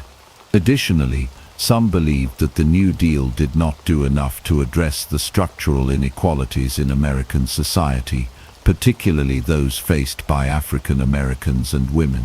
Despite these criticisms, Roosevelt's New Deal enjoyed widespread popularity among the American public. Many Americans saw Roosevelt as a savior who understood their struggles and was willing to take bold steps to address their needs. The New Deal's emphasis on job creation, direct relief, and economic reform gave hope to millions who had lost everything in the Depression. Roosevelt's fireside chats, a series of radio broadcasts in which he spoke directly to the American people, were instrumental in building trust and fostering a sense of unity and confidence in his leadership. Roosevelt's ability to communicate with the public made him one of the most beloved presidents in American history. However, not all Americans were convinced that the New Deal was the solution to the nation's problems. Some, particularly those on the political left, argued that Roosevelt's programs did not go far enough in challenging the economic elites or addressing the needs of the most vulnerable Americans. Figures like Huey Long, a populist Louisiana governor, proposed more radical alternatives, such as wealth redistribution and guaranteed incomes for all citizens. Long's Share Our Wealth program gained significant traction, particularly among those who felt that Roosevelt had failed to address the deep inequalities of American society. The New Deal's legacy is complex and multifaceted. While it succeeded in providing immediate relief to millions of Americans and reshaping the relationship between the federal government and the people, it did not end the Depression. World War II, which began in 1939, would ultimately bring the United States out of the economic crisis by creating an unprecedented demand for war materials and by mobilizing the economy for military production. However, the New Deal laid the foundation for the modern welfare state and permanently altered the role of the federal government in American life. The New Deal also had lasting effects on American political culture. It realigned the American political system, with the Democratic Party becoming the party of the working class, minorities, and the poor. Roosevelt's success in navigating the Depression and reshaping the American economy would solidify his place as one of the most influential presidents in U.S. history. His leadership during this tumultuous period continues to be a touchstone for debates over the role of government in times of crisis. In the next chapter, we will explore the political and economic challenges that arose during the New Deal era, including the rise of opposition movements and the eventual end of the New Deal's most ambitious programs. As the United States continued to grapple with the effects of the Great Depression, the federal government and the financial system were forced to confront a range of challenges that would reshape the nation's economic structure. One of the most important institutions in the early response to the Depression was the Federal Reserve, which played a central role in shaping the nation's monetary policy. Initially, the Federal Reserve's actions contributed to the deepening of the crisis, but in the years following Franklin D. Roosevelt's election, the Fed's policies shifted dramatically, leading to a permanent transformation of America's financial system. In the early years of the Depression, the Federal Reserve responded to the crisis with monetary tightening. This decision, based on the belief that high interest rates would help maintain the value of the dollar and prevent inflation, had disastrous consequences. As the Fed raised interest rates and reduced the money supply, it inadvertently exacerbated the economic contraction, deepening deflation and further stifling recovery. Businesses were unable to borrow and invest, and individuals found it more difficult to secure credit. As a result, the economy spiraled downward and the Depression deepened. Deflation, the general decline in prices, became a major concern during the Depression. As the supply of money contracted and demand for goods and services plummeted, prices for goods such as food and clothing dropped dramatically. While lower prices might seem beneficial at first glance, deflation during the Depression was disastrous. It increased the real burden of debt for both individuals and businesses, making it even harder to repay loans and exacerbating bankruptcies. At the same time, wages fell and unemployment soared, creating a vicious cycle of economic decline. By 1932, as the nation struggled with worsening economic conditions, Roosevelt's administration recognized the need for a more aggressive and proactive monetary policy. One of the first steps in this new direction was the creation of a more flexible approach to the gold standard, which had been a cornerstone of the American monetary system for over a century. Under the gold standard, the US dollar was directly tied to a fixed amount of gold, which limited the amount of money that could be issued by the Federal Reserve. This constraint was seen as a key factor in the tight money supply and deflationary pressures that had contributed to the Depression. In 1933, Roosevelt took decisive action to address the nation's financial troubles by suspending the gold standard. In what became known as the Gold Reserve Act of 1934, the U.S. government confiscated gold from private citizens and businesses. People were required to exchange their gold coins, gold bullion, and gold certificates for paper currency at a fixed rate, thus increasing the amount of money in circulation and loosening the constraints imposed by the gold standard. This was a bold move that was deeply controversial at the time, but it was part of Roosevelt's broader strategy to combat deflation and stimulate economic recovery. The Gold Reserve Act also set the stage for a dramatic devaluation of the US dollar. By reducing the dollar's link to gold and increasing the money supply, Roosevelt was able to lower the value of the dollar relative to other currencies. This devaluation was designed to make American goods more competitive in global markets by making them cheaper for foreign buyers. It also helped to raise prices for goods in the US, which in turn provided some relief for farmers and businesses that had been struggling under the weight of falling prices. The decision to devalue the dollar and abandon the gold standard marked a pivotal moment in American economic history.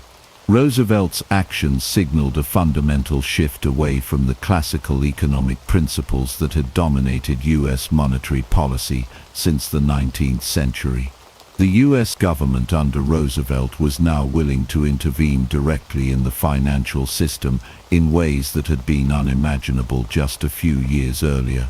The end of the gold standard marked the beginning of a new era in which the federal government would play an active role in managing the economy, a role that would continue to expand throughout the 20th century. Alongside these changes, Roosevelt's administration also worked to reform the banking system. The Banking Act of 1933, also known as the Glass-Steagall Act, was another key piece of New Deal legislation.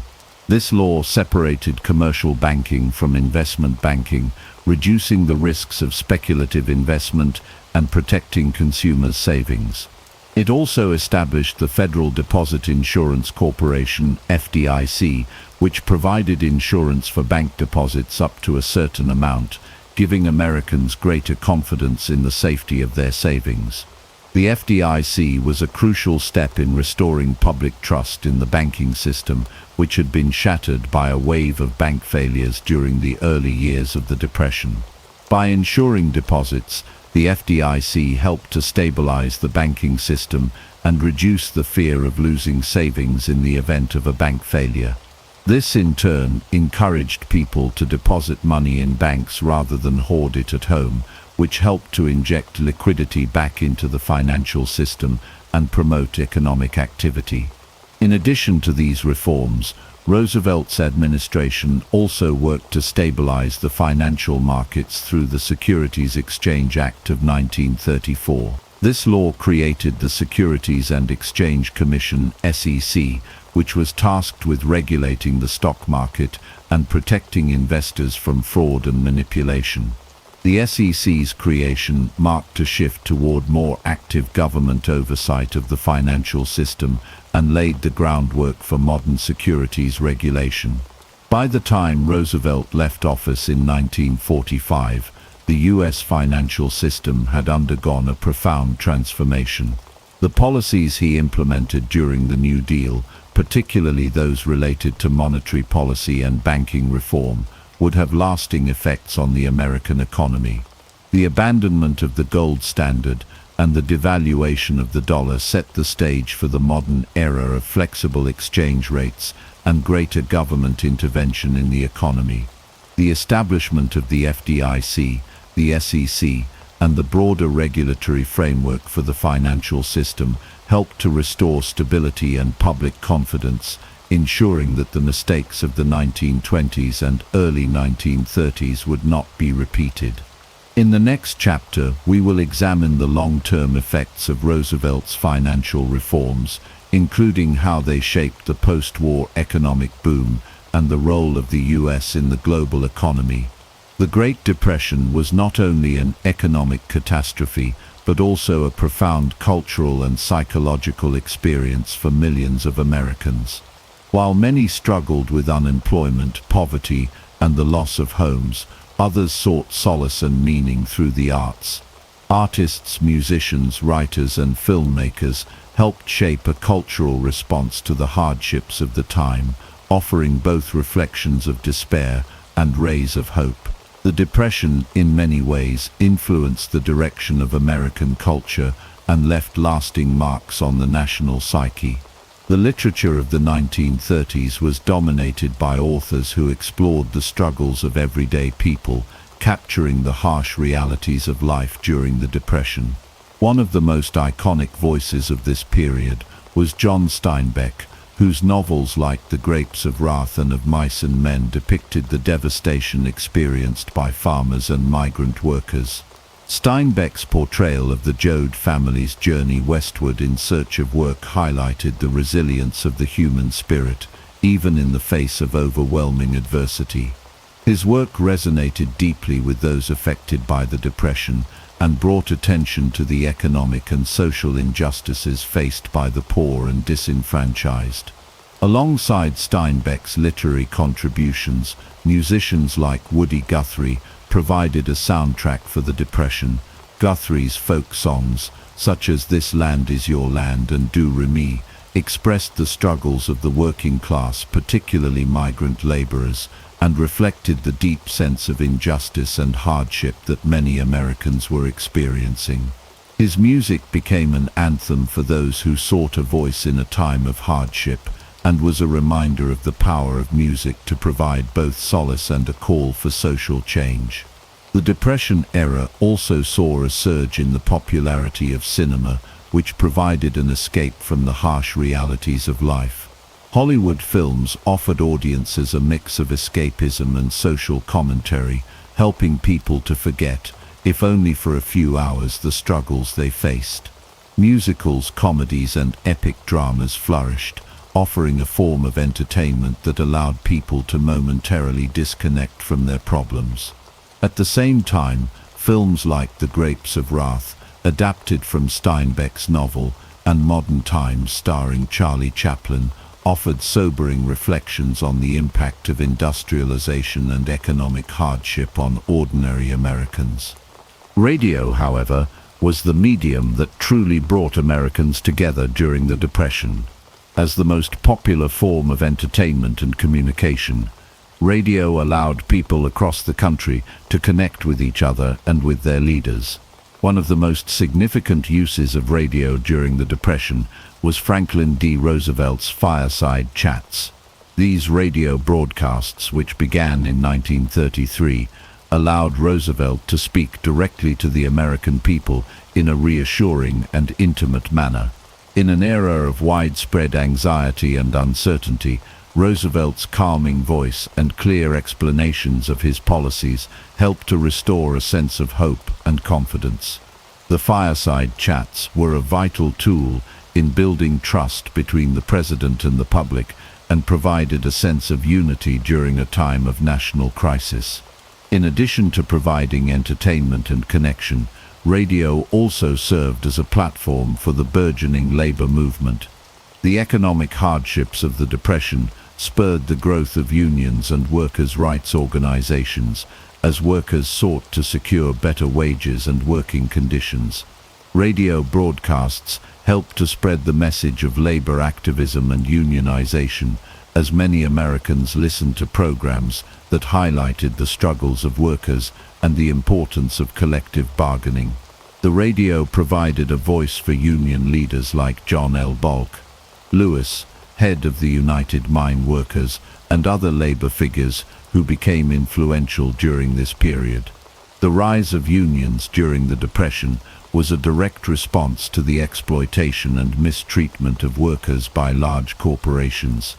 As unemployment soared and working conditions worsened, labor unions became a powerful force in advocating for the rights of workers. The passage of the National Industrial Recovery Act, NIRA, in 1933, which aimed to establish fair labor standards and provide workers with the right to organize, marked a significant shift in the relationship between labor and management. The NIRA and other New Deal legislation provided a legal framework for labor unions to gain strength and influence. During the Depression, there was a growing recognition of the need to protect workers and ensure their rights in the workplace. The rise of union movements not only changed the nature of labor relations, but also helped to shape the broader social and political landscape of the time. Unionization efforts during the Depression were a critical part of the struggle for economic justice and equality in the United States. The cultural shifts brought about by the Depression were not just limited to the arts and labor movements. The national psyche was also deeply impacted by the prolonged economic struggle. The Depression eroded the sense of optimism that had characterized the previous decade, replacing it with a sense of caution and resilience. People learned to live with less, and many embraced a culture of thrift and self-reliance. Yet, at the same time, the Depression sparked a collective sense of solidarity as Americans looked to each other for support and found strength in their shared experiences. In the years following the Depression, the cultural impact of this period would continue to shape American life. The music, literature and films of the 1930s would remain deeply influential, offering lessons on perseverance, justice, and the importance of community. The labor movement would also continue to evolve, shaping labor rights and economic policy for decades to come. And the fireside chats would serve as a model for future presidents, illustrating the power of direct communication in times of crisis. The Great Depression, with all its hardships, was also a time of tremendous cultural change. It reshaped the way Americans saw their world, their economy, and each other. The arts, radio and labor movements played pivotal roles in helping the nation survive the darkest period in its history, and the legacy of this era continues to be felt in American culture today. In the next chapter, we will examine the end of the Depression and the role of World War II in bringing about the recovery that the New Deal alone could not achieve. By the late 1930s, the United States was on the long road to recovery, though the scars of the Great Depression remained deeply embedded in the national consciousness.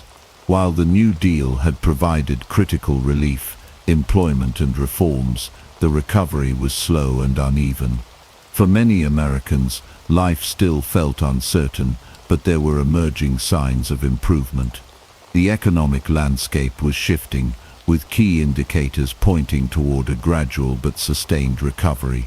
One of the most significant early signs of recovery in the late 1930s was the steady growth in industrial output. Factories that had been idle during the worst years of the Depression began to hum with activity again. The manufacturing sector, which had been devastated by falling demand and widespread bankruptcies, saw a surge in production as consumer confidence grew. The revival of key industries such as automobiles, steel, and consumer goods fueled optimism, and jobs were slowly being restored. The agricultural sector also showed signs of improvement, particularly after the passage of the Agricultural Adjustment Act AAA, which had been part of Roosevelt's New Deal. This legislation sought to raise crop prices by paying farmers to reduce production, thereby addressing the severe economic pressures faced by the agricultural community. While the effectiveness of the AAA was debated, it did provide some relief to struggling farmers and helped stabilize the agricultural market. Additionally, the rise of new farming technologies and practices gradually improved productivity and efficiency. However, despite these signs of recovery, the nation was far from fully recovered. Unemployment, although decreasing, remained stubbornly high, hovering at levels far above what would be considered acceptable in a fully functioning economy. Poverty remained widespread, particularly in rural areas, and many people continued to depend on government aid. The economic system had not yet regained the momentum of the 1920s, and the full recovery would take years. As the nation struggled to regain its economic footing, international events began to cast a shadow over the recovery process. The rise of authoritarian regimes in Europe and Asia, particularly the expansionist policies of Nazi Germany and Imperial Japan, created an unstable global environment.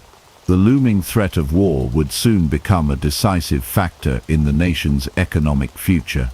The outbreak of World War II in 1939 marked a turning point in the recovery process. The war brought with it an unprecedented demand for industrial goods, including weapons, vehicles, and other military supplies.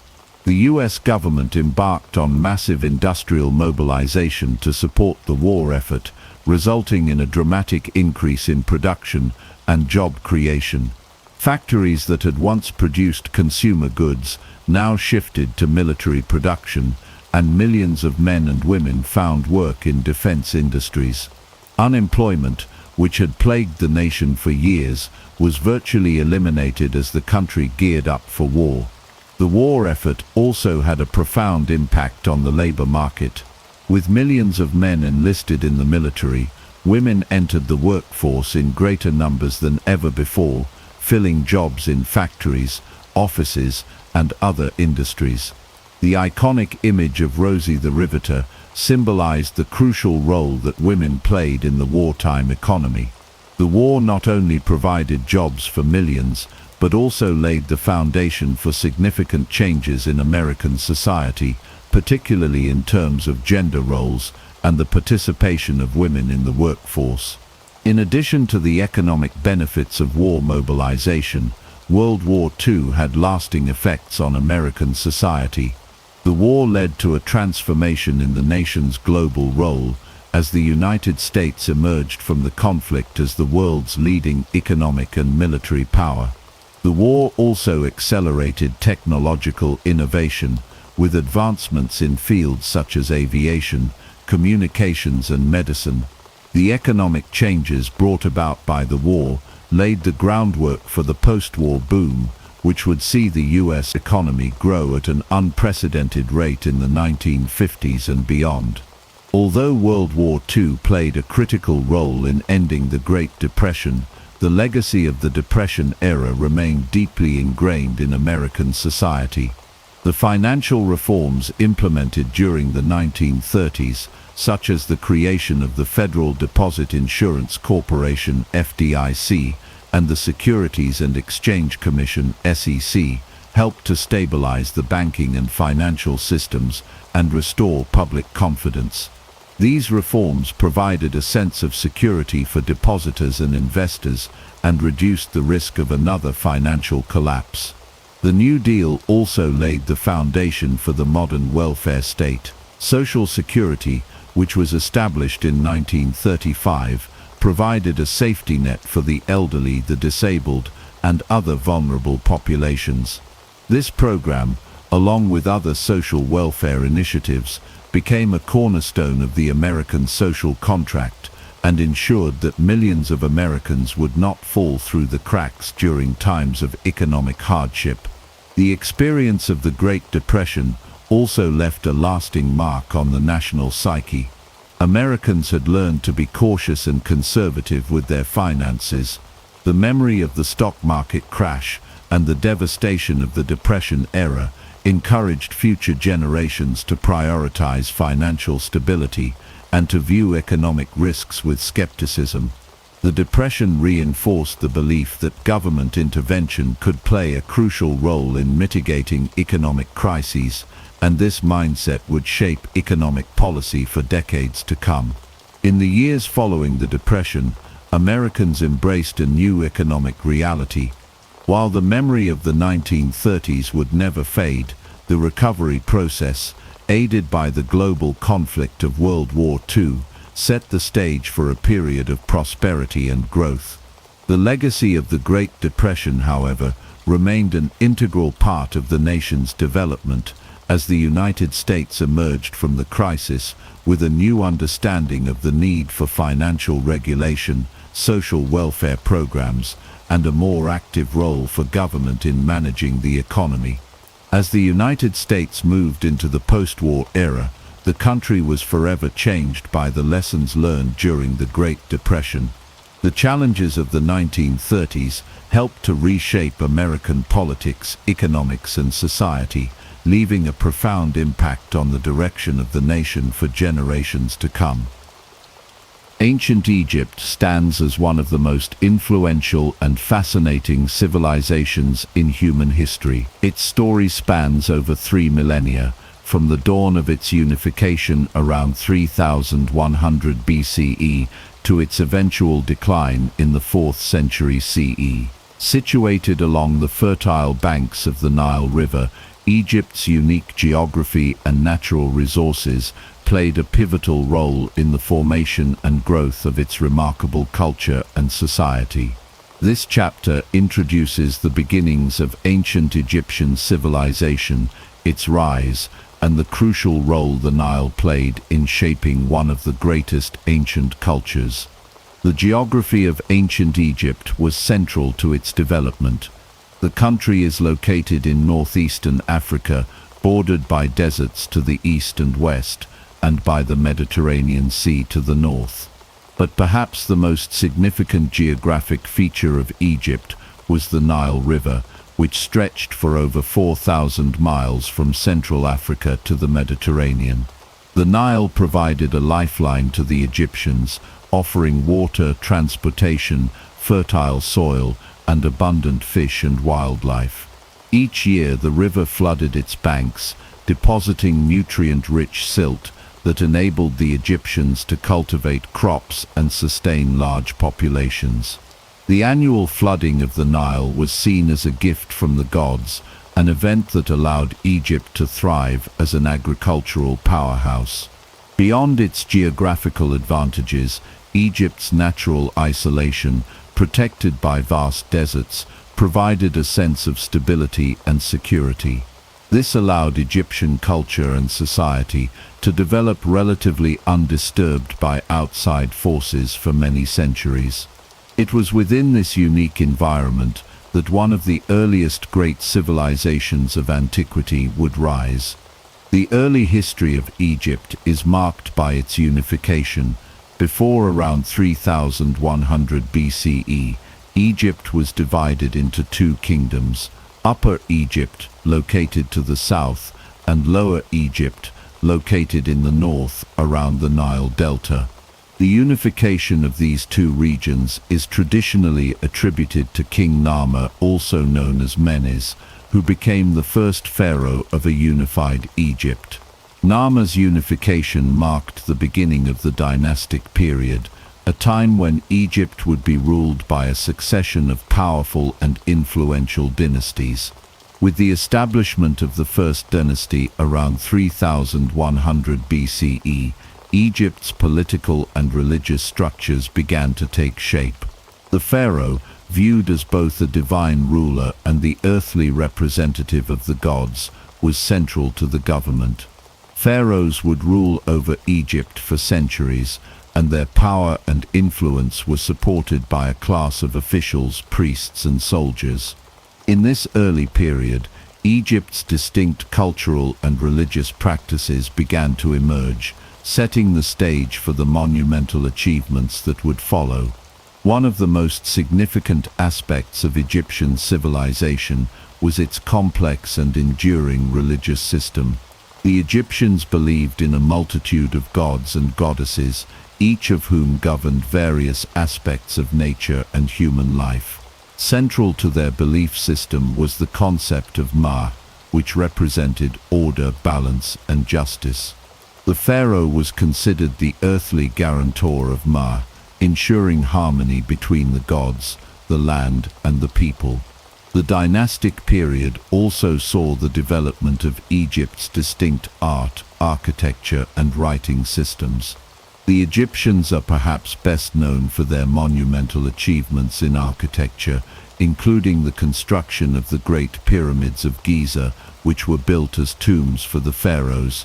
These impressive structures, along with the vast temples, monuments, and obelisks that dotted the Egyptian landscape, serve as a testament to the engineering and artistic capabilities of the ancient Egyptians.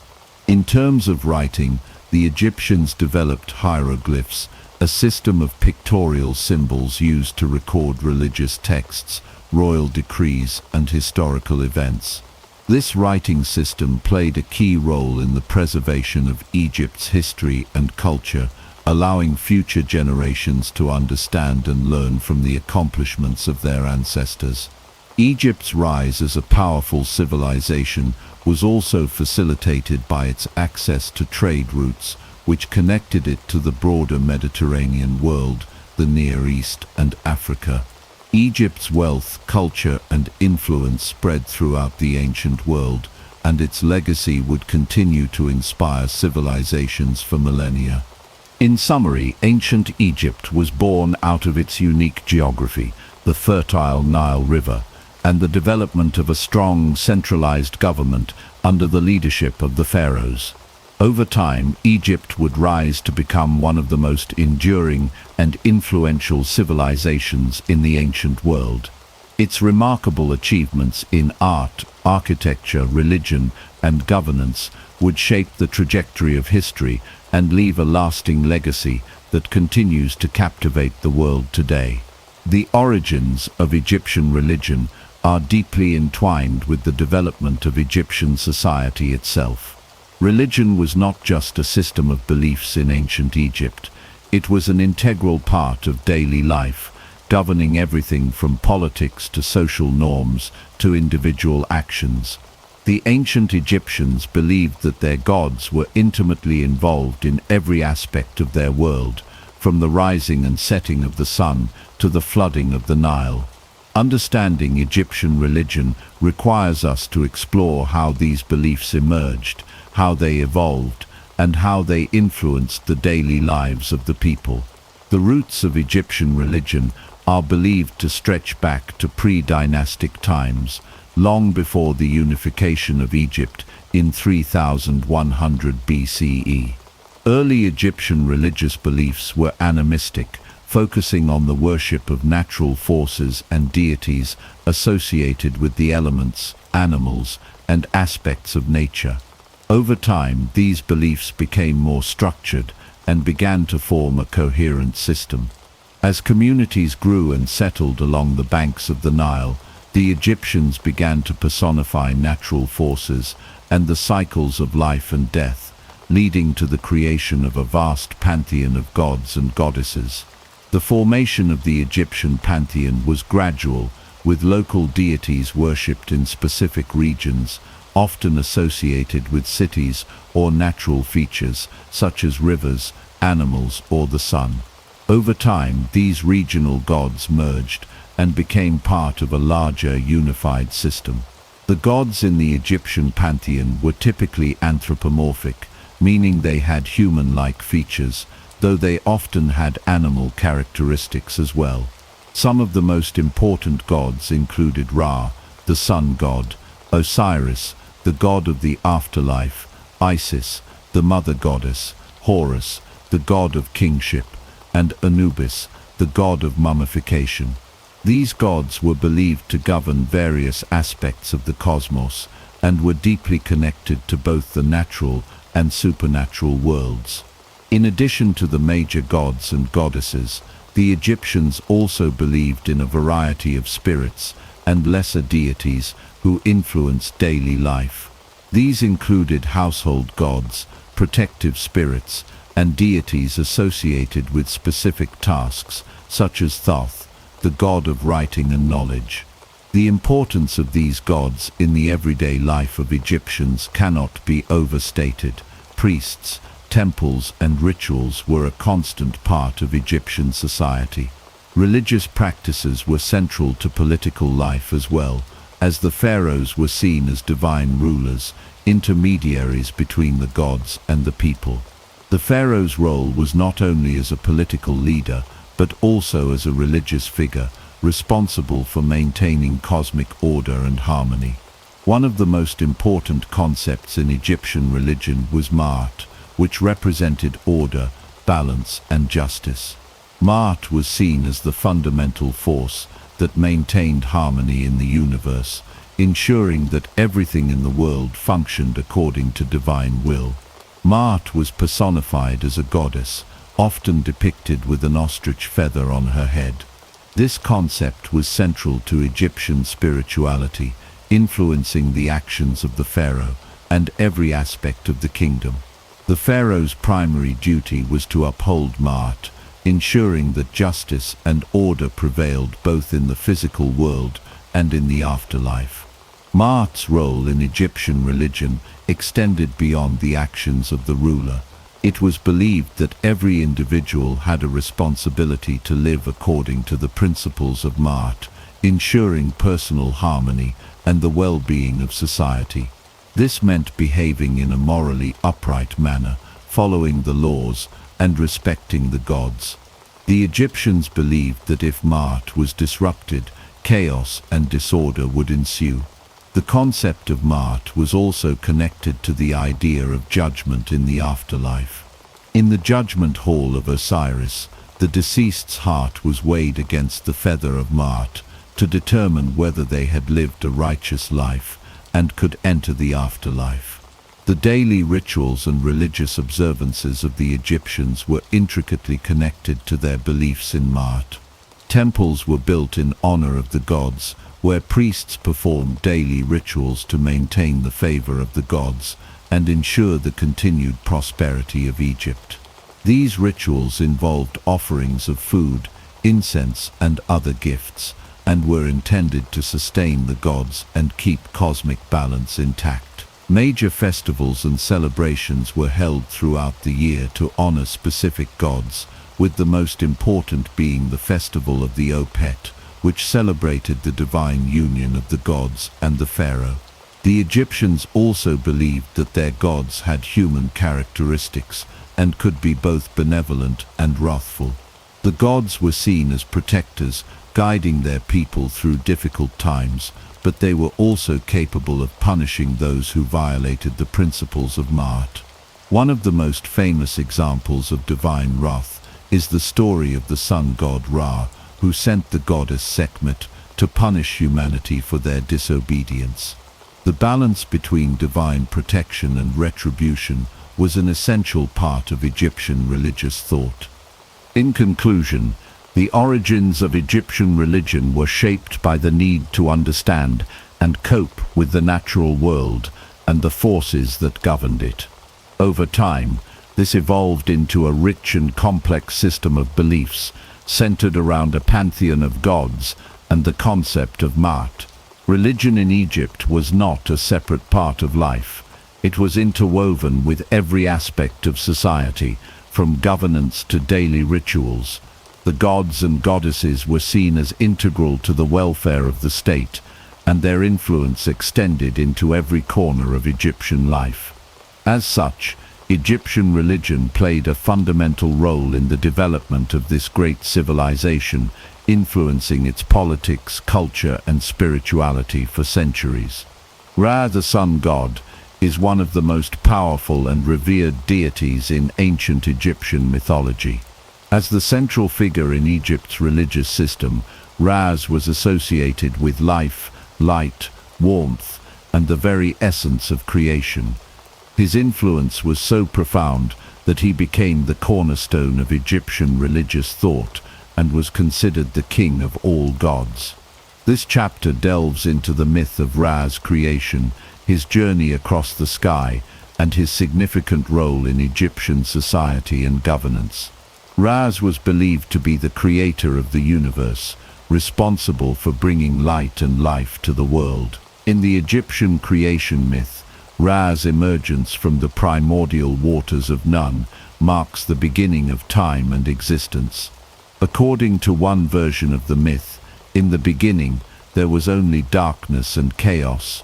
From the waters of Nun, the ancient Egyptian concept of the primordial ocean, Ra arose as the first divine being. Ra was said to have created himself, and by extension, the cosmos. As the god of the sun, his primary role was to bring order and structure to the world, dispelling the chaos that once ruled. Ra's journey across the sky was a central part of his daily existence. Egyptians believed that Ra traveled across the sky in his solar bark, a boat that sailed through the heavens each day. As the sun rose in the east, Raz began his journey, sailing from the horizon to the zenith of the sky, where he would reign supreme. As he traveled, Raz would pass through different realms, each with its own challenges and obstacles.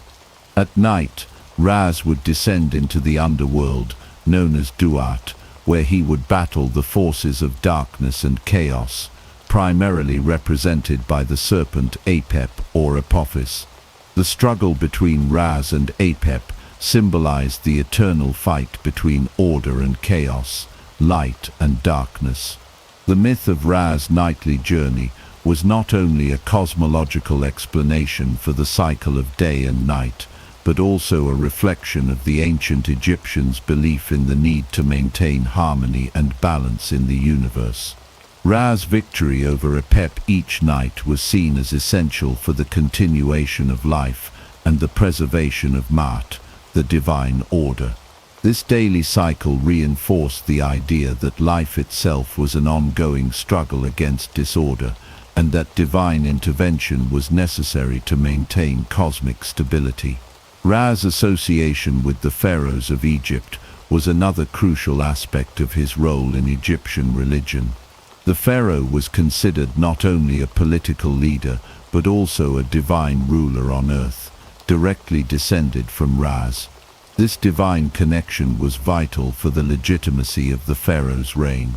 Pharaohs were seen as living embodiments of Ra's power and as intermediaries between the gods and the people. As such, the pharaoh's role was to maintain Ma'at, the divine order, and ensure that Egypt remained protected and prosperous under Ra's watchful gaze. The association between Raz and the pharaohs is most evident in the royal titulary, which included the phrase "son of Raz."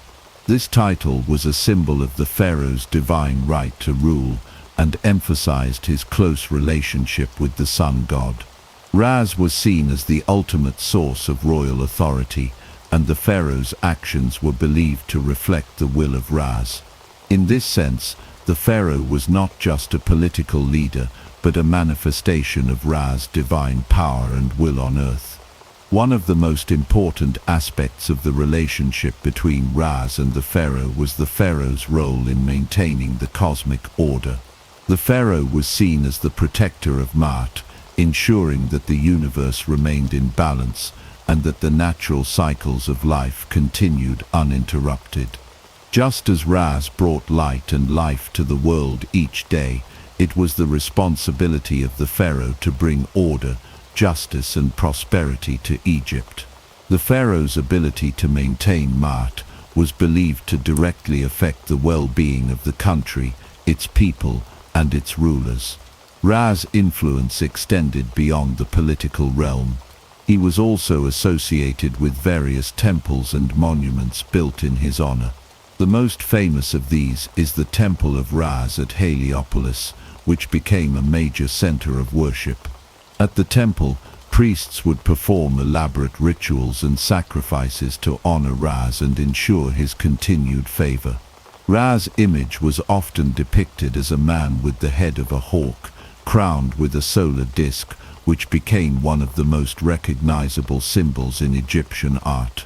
His presence was felt not only in religious contexts, but in every aspect of Egyptian culture, from art to architecture to daily life. The concept of Ra's eternal presence and power was also reflected in the Egyptian practice of sun worship. Temples dedicated to Raz were built throughout Egypt, and sun worship became an important part of Egyptian religious practice. The daily worship of Raz was not limited to the elite. The general population participated in various sun-related rituals and festivals, which were believed to invoke Ra's blessings for the country's prosperity. In summary, Ra was not only the sun god, but also the very essence of creation, light and life in ancient Egypt. His creation myth explained the origins of the world and the eternal struggle between order and chaos. Ra's daily journey across the sky symbolized the cyclical nature of life, while his battle with Apep represented the constant need to uphold Ma'at, the divine order. His association with the pharaohs emphasized the divine right to rule, and the pharaohs themselves were seen as manifestations of Ra's power. Through the worship of Ra, the ancient Egyptians sought to ensure the continued prosperity and stability of their civilization, placing the sun god at the center of their religious, political, and cultural life. The myth of Osiris and Isis is one of the most powerful and influential stories in ancient Egyptian mythology. Osiris, the god of the afterlife, and his wife Isis are central figures in the Egyptian religious system, representing death, resurrection, and the eternal cycle of life. The story of Osiris's death and resurrection became a symbol of hope for the Egyptians, reinforcing their beliefs about the afterlife and the importance of moral behavior in life. Osiris was originally a god associated with fertility and agriculture. He was a beloved ruler of Egypt, bringing prosperity and abundance to the land. His wife Isis was a goddess of magic and wisdom, known for her devotion to Osiris and her powerful abilities to heal and protect. Together, they represented the harmonious balance of life, death, and rebirth. The myth takes a dark turn when Osiris's brother Set, the god of chaos and destruction, becomes jealous of Osiris's popularity and power. In his envy, Set devises a cunning plan to kill Osiris and take his throne. Set traps Osiris in a beautiful, ornately decorated coffin, which he seals and throws into the Nile River. The coffin is carried away, and Osiris's body is eventually discovered by Isis. Heartbroken, Isis embarks on a quest to find and restore her beloved husband.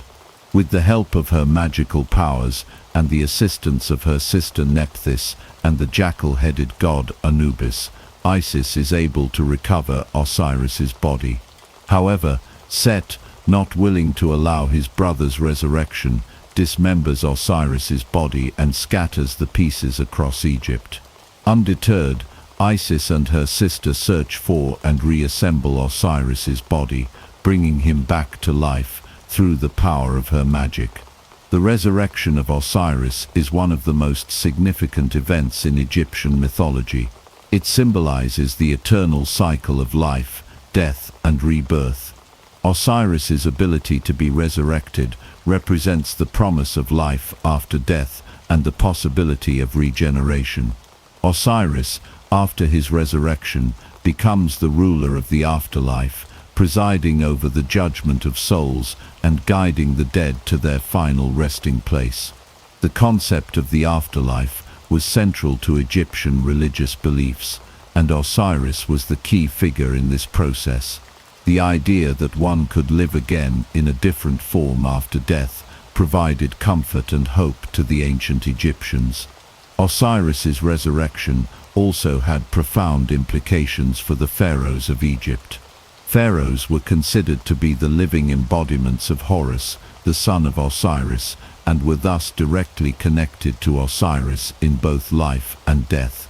After their deaths, the pharaohs were believed to join Osiris in the afterlife, and they were often depicted as being reborn in a similar way to their divine ancestor. This connection between Osiris and the pharaohs reinforced the concept of divine kingship and the idea that death was not an end, but a continuation of the eternal cycle. The myth of Osiris and Isis also had a significant impact on the religious practices of ancient Egypt. The story of Osiris's death and resurrection became the basis for many of the rituals and beliefs surrounding burial and the afterlife. Egyptians believed that through proper burial rites and offerings to the gods, the soul could be assured of its place in the afterlife, where Osiris would judge it and determine its fate. In addition to its religious significance within Egypt, the myth of Osiris and Isis also influenced the afterlife beliefs of later civilizations. The story of Osiris's resurrection would later be echoed in various religious traditions, especially in the concept of a dying and rising god, a motif that appears in numerous mythologies across the world. Some scholars believe that the Osiris myth may have influenced the development of Christian resurrection theology, with similarities between the resurrection of Osiris and the resurrection of Jesus Christ. Osiris also became a symbol of hope for the common people of Egypt.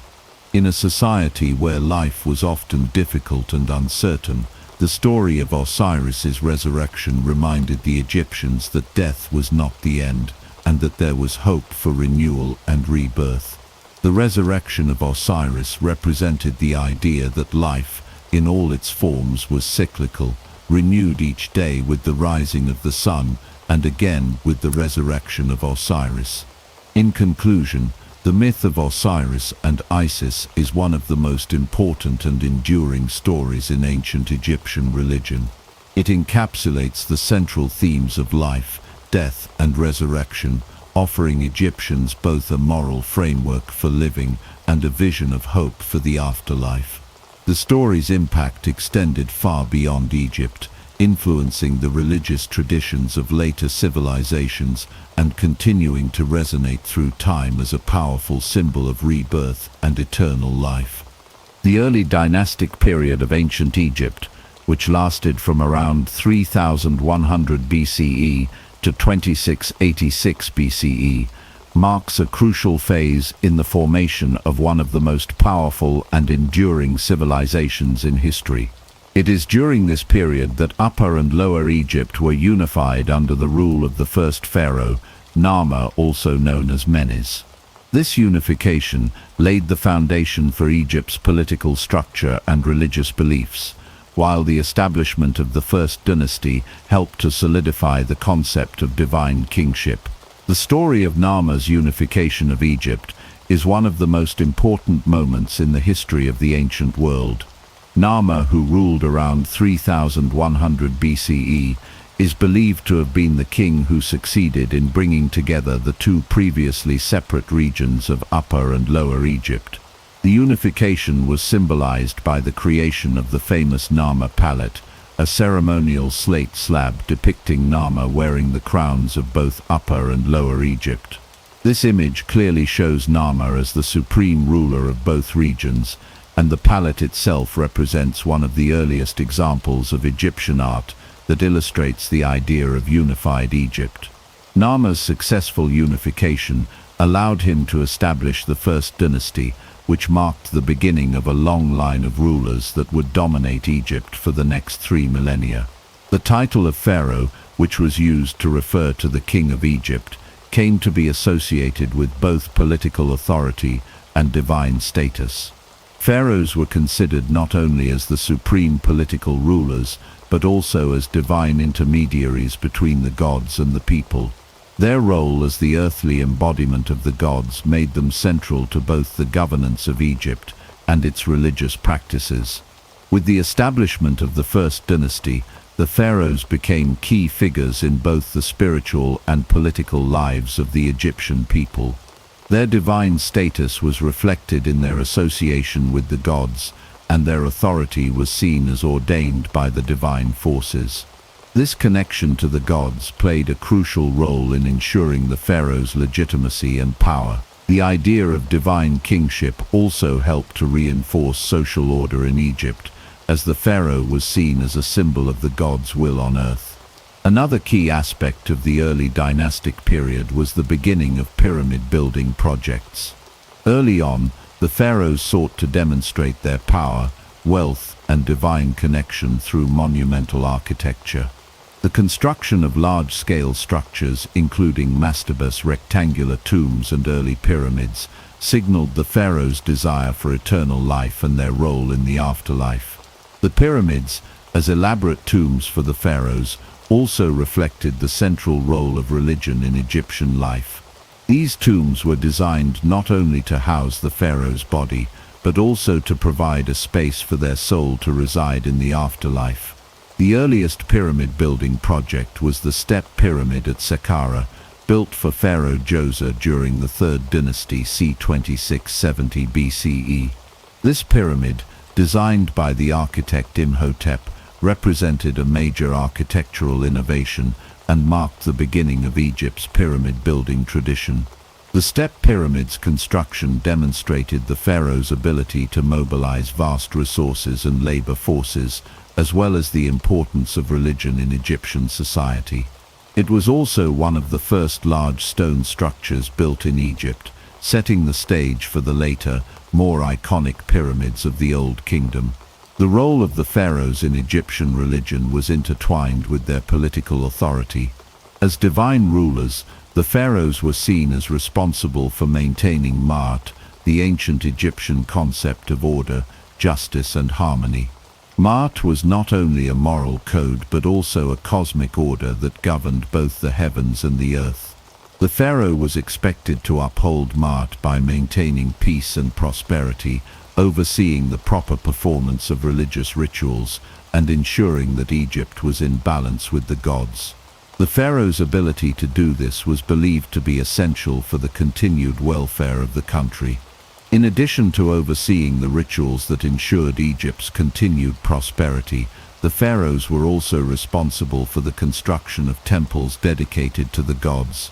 These temples, which were often grand and lavish, served as the focal point for religious life in Egypt. Within these temples, the pharaohs performed rituals and made offerings to the gods to ensure the gods' favor and the prosperity of the land. The early dynastic period laid the groundwork for many of the religious and political practices that would define Egyptian civilization for centuries to come. It established the divine nature of the pharaoh's role and the importance of monumental architecture in expressing power and devotion to the gods. As Egypt moved into the Old Kingdom, the role of the pharaohs in both politics and religion would continue to evolve, leading to the creation of some of the most iconic structures in history, including the Great Pyramids of Giza. In conclusion, the early dynastic period was a foundational time in the history of Egypt. The unification of Upper and Lower Egypt under Nama, the establishment of the First Dynasty, and the rise of the pharaoh as a divine ruler set the stage for the grandeur and influence of Egyptian civilization.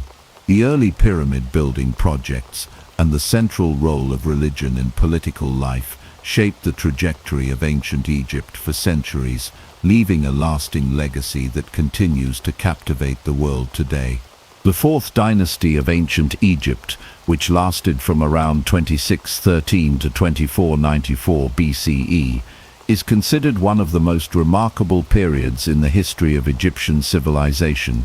This era saw the construction of the Great Pyramids of Giza, monumental achievements that not only symbolized the power and wealth of the pharaohs, but also reflected the deep religious beliefs that permeated ancient Egyptian society. It was a time when the pharaoh was seen as the divine ruler, a living god whose role was critical in ensuring the harmony of the cosmos and the prosperity of the nation.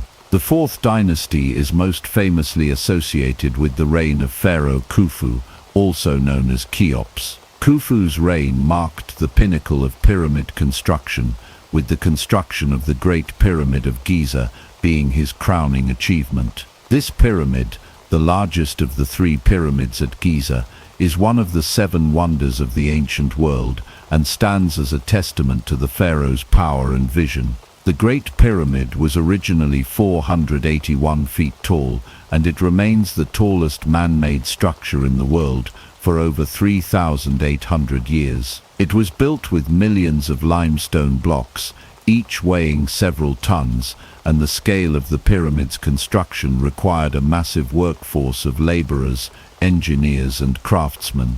Khufu's pyramid was not only an engineering marvel, but also a deeply religious symbol. The pyramid was designed to be the pharaoh's tomb, but it was also meant to facilitate his journey to the afterlife. In ancient Egyptian belief, the pharaohs were not just kings, but were considered divine beings, living gods on earth. The construction of the pyramid was thus seen as a means of ensuring the pharaoh's immortality and divine favor in the afterlife. The pyramid, as well as the surrounding complex of temples and smaller pyramids for the pharaoh's family members, were designed to serve as places where the pharaoh's soul could rest in eternity. Pharaoh Khufu's divine status was not an isolated concept.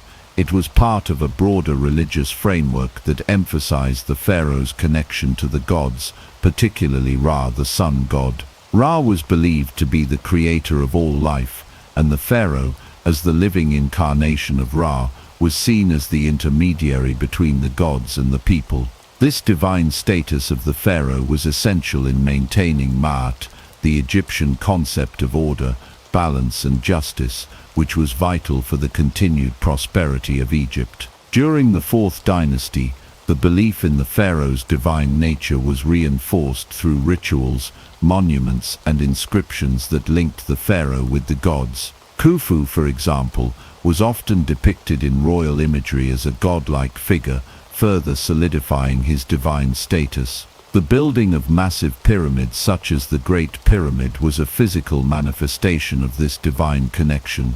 By constructing these grand structures, the pharaohs were not just asserting their political power, but were also fulfilling their religious duties to ensure the favor of the gods and the stability of the world. Another significant development during the Fourth Dynasty was the introduction of the concept of the Ka, which would become central to Egyptian ideas about the afterlife. The Ka was believed to be a person's soul or spiritual essence, and it was thought to live on after the body's death. The pharaoh's Ka was considered to be eternal, continuing to exist in the afterlife. This belief influenced the construction of elaborate tombs, as the pharaoh's Ka needed a place to reside after death. The pyramid was therefore not only a tomb, but also a place for the pharaoh's Ka to be preserved for eternity. The concept of the Ka also had a broader societal impact. It reinforced the belief that the soul was just as important as the body,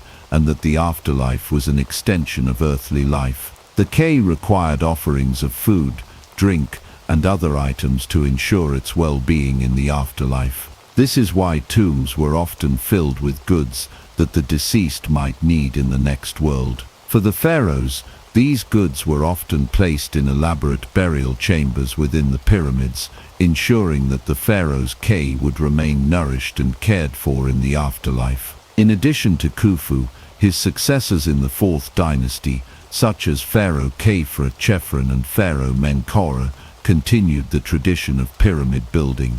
Khafre, for example, built the second pyramid at Giza, and his complex is also home to the famous Great Sphinx, a massive limestone statue with the body of a lion and the head of a pharaoh. The Sphinx is believed to represent Khafre himself, further emphasizing the pharaoh's divine nature and his role as a god on earth. The pyramid building projects of the Fourth Dynasty were not only about the pharaoh's afterlife, but also about reinforcing the political and religious order of Egypt. These massive monuments were symbols of the pharaoh's power and divine right to rule, and they served as reminders of the eternal connection between the ruler and the gods.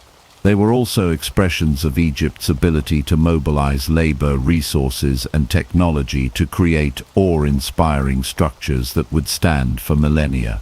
In conclusion, the Pyramid Age and the Fourth Dynasty of ancient Egypt represent one of the most extraordinary periods in the history of the ancient world. The reign of Pharaoh Khufu, with the construction of the Great Pyramid of Giza, stands as a lasting testament to the divine authority of the pharaohs and their role in ensuring the balance of the universe. The introduction of the Ka and the emphasis on the afterlife further solidified the religious beliefs of the time, and the pyramid-building projects of the era were monumental, both in their scope and their cultural significance. The legacy of the Fourth Dynasty continues to influence our understanding of ancient Egypt and the ancient world as a whole. The Middle Kingdom of Egypt, which lasted from around 2055 to 1650 BCE, marks a pivotal period in ancient Egyptian history. This era followed a time of instability known as the First Intermediate Period, where the once unified kingdom had fractured, leading to political disarray and decentralization. As Egypt transitioned from the Old Kingdom, the power of the pharaohs was restored, and a new era of stability and prosperity emerged. The Middle Kingdom would lay the groundwork for many of Egypt's most lasting achievements, both politically and religiously. The Middle Kingdom began with the reunification of Egypt under Pharaoh Mentuhotep II, who established the 11th dynasty. His victory over rival dynasties and his ability to restore centralized authority were crucial in bringing Egypt out of the chaos of the First Intermediate Period. Following his reign, the 12th dynasty, which included pharaohs like Amenemhat I and Senusret I, brought further stability to the nation. These pharaohs focused on administrative reforms, military campaigns, and large-scale building projects, which marked the beginning of the Golden Age of the Middle Kingdom. One of the most significant developments during the Middle Kingdom was the rise of the god Amun. Amun's emergence as a powerful deity reflects the broader religious transformations that took place during this period. Initially, Amun was a local god worshipped primarily in Thebes, a city in Upper Egypt. However, as the Middle Kingdom progressed, Amun's status was elevated, and he became one of the most important gods in the Egyptian pantheon. Amun's rise to prominence coincided with the growing political and religious power of Thebes. As the capital of the Middle Kingdom shifted back to Thebes, Amun became closely associated with the pharaohs, who sought to consolidate their political and divine power by aligning themselves with this powerful god. Amun's attributes as a creator god and his connection to the sun made him an appealing figure for the pharaohs, who were eager to strengthen their divine right to rule. Over time, Amun's role expanded, and he was associated with creation, fertility, and kingship. The role of Amun in religious life reached its peak during the reign of Pharaoh Amenemhat II, who ruled during the 12th dynasty. Amenemhat II, like his predecessors, worked to strengthen the political and religious unity of Egypt, and he did so in part by fostering the worship of Amun. This religious alliance between the pharaohs and Amun helped to solidify the legitimacy of the ruling family, as it reinforced the idea that the pharaoh's power came from divine favor. Amenemhat II and his successors built grand temples dedicated to Amun in Thebes, which became a center of religious worship and political authority. During the Middle Kingdom, pharaohs were often portrayed as the earthly representatives of the gods, and they used their connection to Amun to further strengthen their rule. Amun was seen as a protector of the pharaoh and the nation, and his favor was crucial for ensuring the pharaoh's success in both war and peace. As the pharaoh's association with Amun grew, the god's cult became increasingly influential, and his high priests gained significant power and wealth. This growing influence of Amun would have long-lasting consequences for Egyptian religion. By the New Kingdom period, Amun would be firmly established as the king of the gods, a status he would hold for centuries. The rise of Amun also led to the development of monumental religious architecture, including the vast temple complexes that would be built in his honor, such as the Temple of Karnak. The construction of these temples became a symbol of both the pharaoh's devotion to Amun and the pharaoh's divine right to rule Egypt. Another important aspect of the Middle Kingdom was the development of literature and culture. The pharaohs of the 12th dynasty were not only great military and political leaders, but also patrons of the arts. This period saw the production of some of the most famous works of Egyptian literature, including the wisdom literature and the Tale of Sinuhe, a narrative that explores themes of exile, identity, and the divine order. These literary works reflect the values and beliefs of the time and offer insight into the social and religious landscape of the Middle Kingdom. The Middle Kingdom also saw the beginning of Egypt's expansion beyond its borders. Pharaohs like Senusret III launched military campaigns into Nubia and the Sinai Peninsula, securing valuable resources and asserting Egyptian power over neighboring regions. These campaigns were not just about territorial expansion. They were also a way for the pharaohs to reinforce their divine right to rule by demonstrating their power and influence over foreign lands. In conclusion, the Middle Kingdom was a time of consolidation for Egypt, both politically and religiously. The transition from the Old Kingdom to the Middle Kingdom brought stability after a period of turmoil, and the rise of Amun as a major deity played a central role in this process. The pharaohs' association with Amun helped to legitimize their power, and the god's influence would continue to grow throughout Egyptian history. The Middle Kingdom also saw advancements in literature, military expansion, and monumental architecture, all of which contributed to Egypt's long-lasting legacy. The Middle Kingdom is remembered as a time of great achievement, and it set the stage for the golden age of the new kingdom that would follow.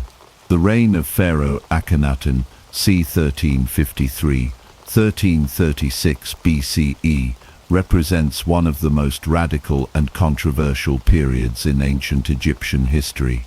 Known for his religious revolution, Akhenaten introduced a drastic departure from the long-established polytheistic beliefs of Egypt by embracing monotheism.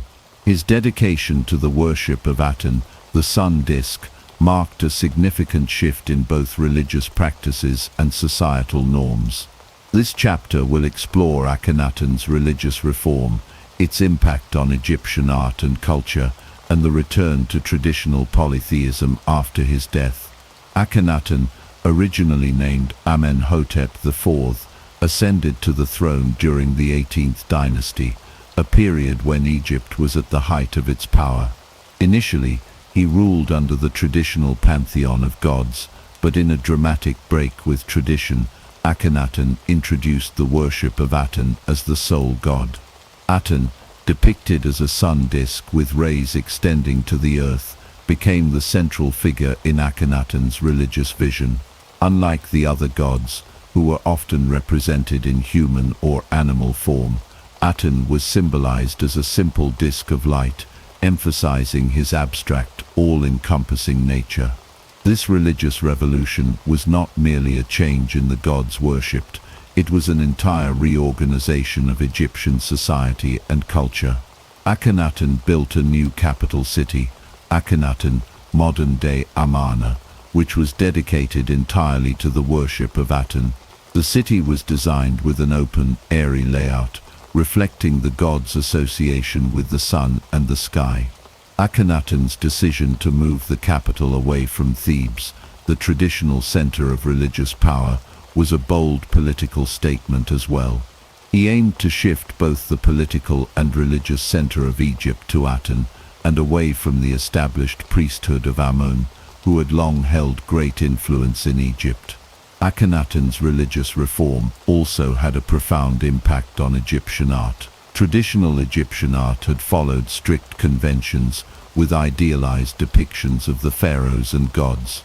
However, during Akhenaten's reign, there was a radical departure from these norms. In the art of the Amarna period, Akhenaten and his family were depicted with exaggerated features, such as elongated heads and necks, which may have symbolized their divine nature, or simply been a stylistic choice. These depictions were far more naturalistic than previous royal portrayals, which had adhered to rigid conventions of royal perfection. This shift in artistic style is seen as a reflection of Akhenaten's desire to emphasize a more personal and intimate connection with the divine, as opposed to the grand, idealized representations of past pharaohs. In addition to the religious and artistic changes, Akhenaten's reign also led to significant social and economic disruptions. The shift to the worship of Aten undermined the power of the priesthood of Amun, who had controlled vast wealth and influence.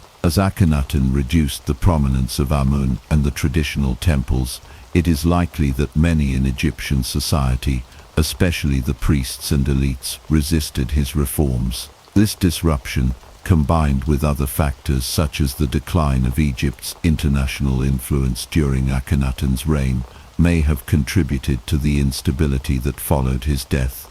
Akhenaten's religious reforms were not long-lasting.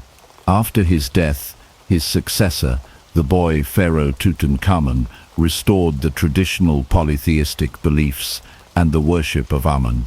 Tutankhamun's reign, though brief, marked a return to the old religious order. The city of Akhetamun was abandoned, and the focus of religious and political life returned to Thebes and the worship of the traditional gods.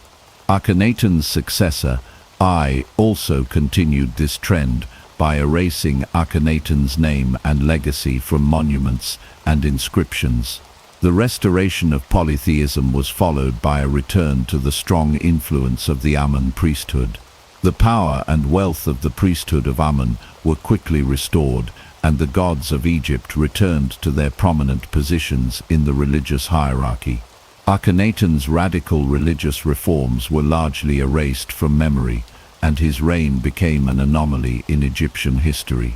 However, despite the eventual return to polytheism, Akhenaten's reign had a lasting impact on Egyptian art and culture. The artistic style of the Amun period influenced subsequent generations of Egyptian artists who incorporated elements of Akhenaten's more naturalistic approach into their work. Additionally, Akhenaten's attempt at monotheism sparked debates that would resurface in later periods of Egyptian history, as well as in other ancient civilizations.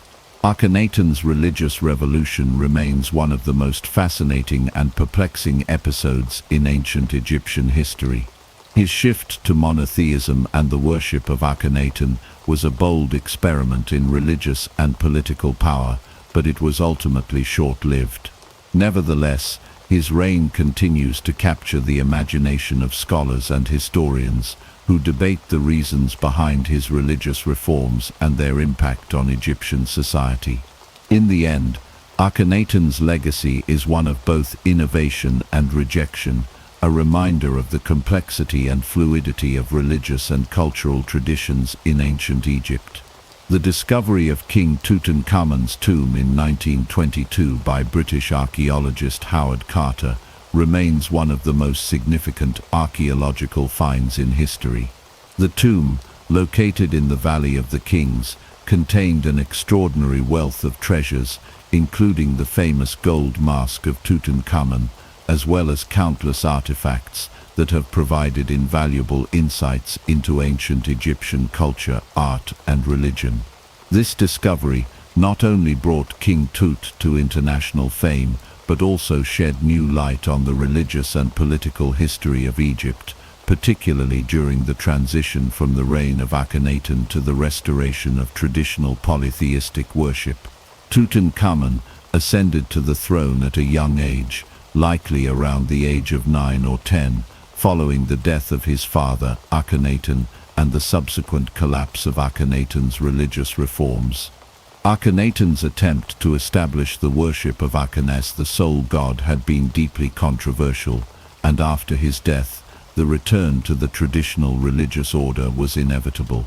As pharaoh, Tutankhamun was a figurehead, with the real power lying in the hands of his advisors, such as the vizier Ai and General Horemheb. Despite his youth and relative inexperience, Tutankhamun's reign was marked by the restoration of the traditional polytheistic beliefs that had been disrupted by Akhenaten. Tutankhamun's most significant religious actions were his restoration of the worship of the old gods, particularly Amun, the chief deity in the Egyptian pantheon. Akhenaten's efforts to suppress the worship of Amun had caused widespread unrest, and the return to the traditional gods was seen as a necessary step to heal the divisions caused by Akhenaten's reign.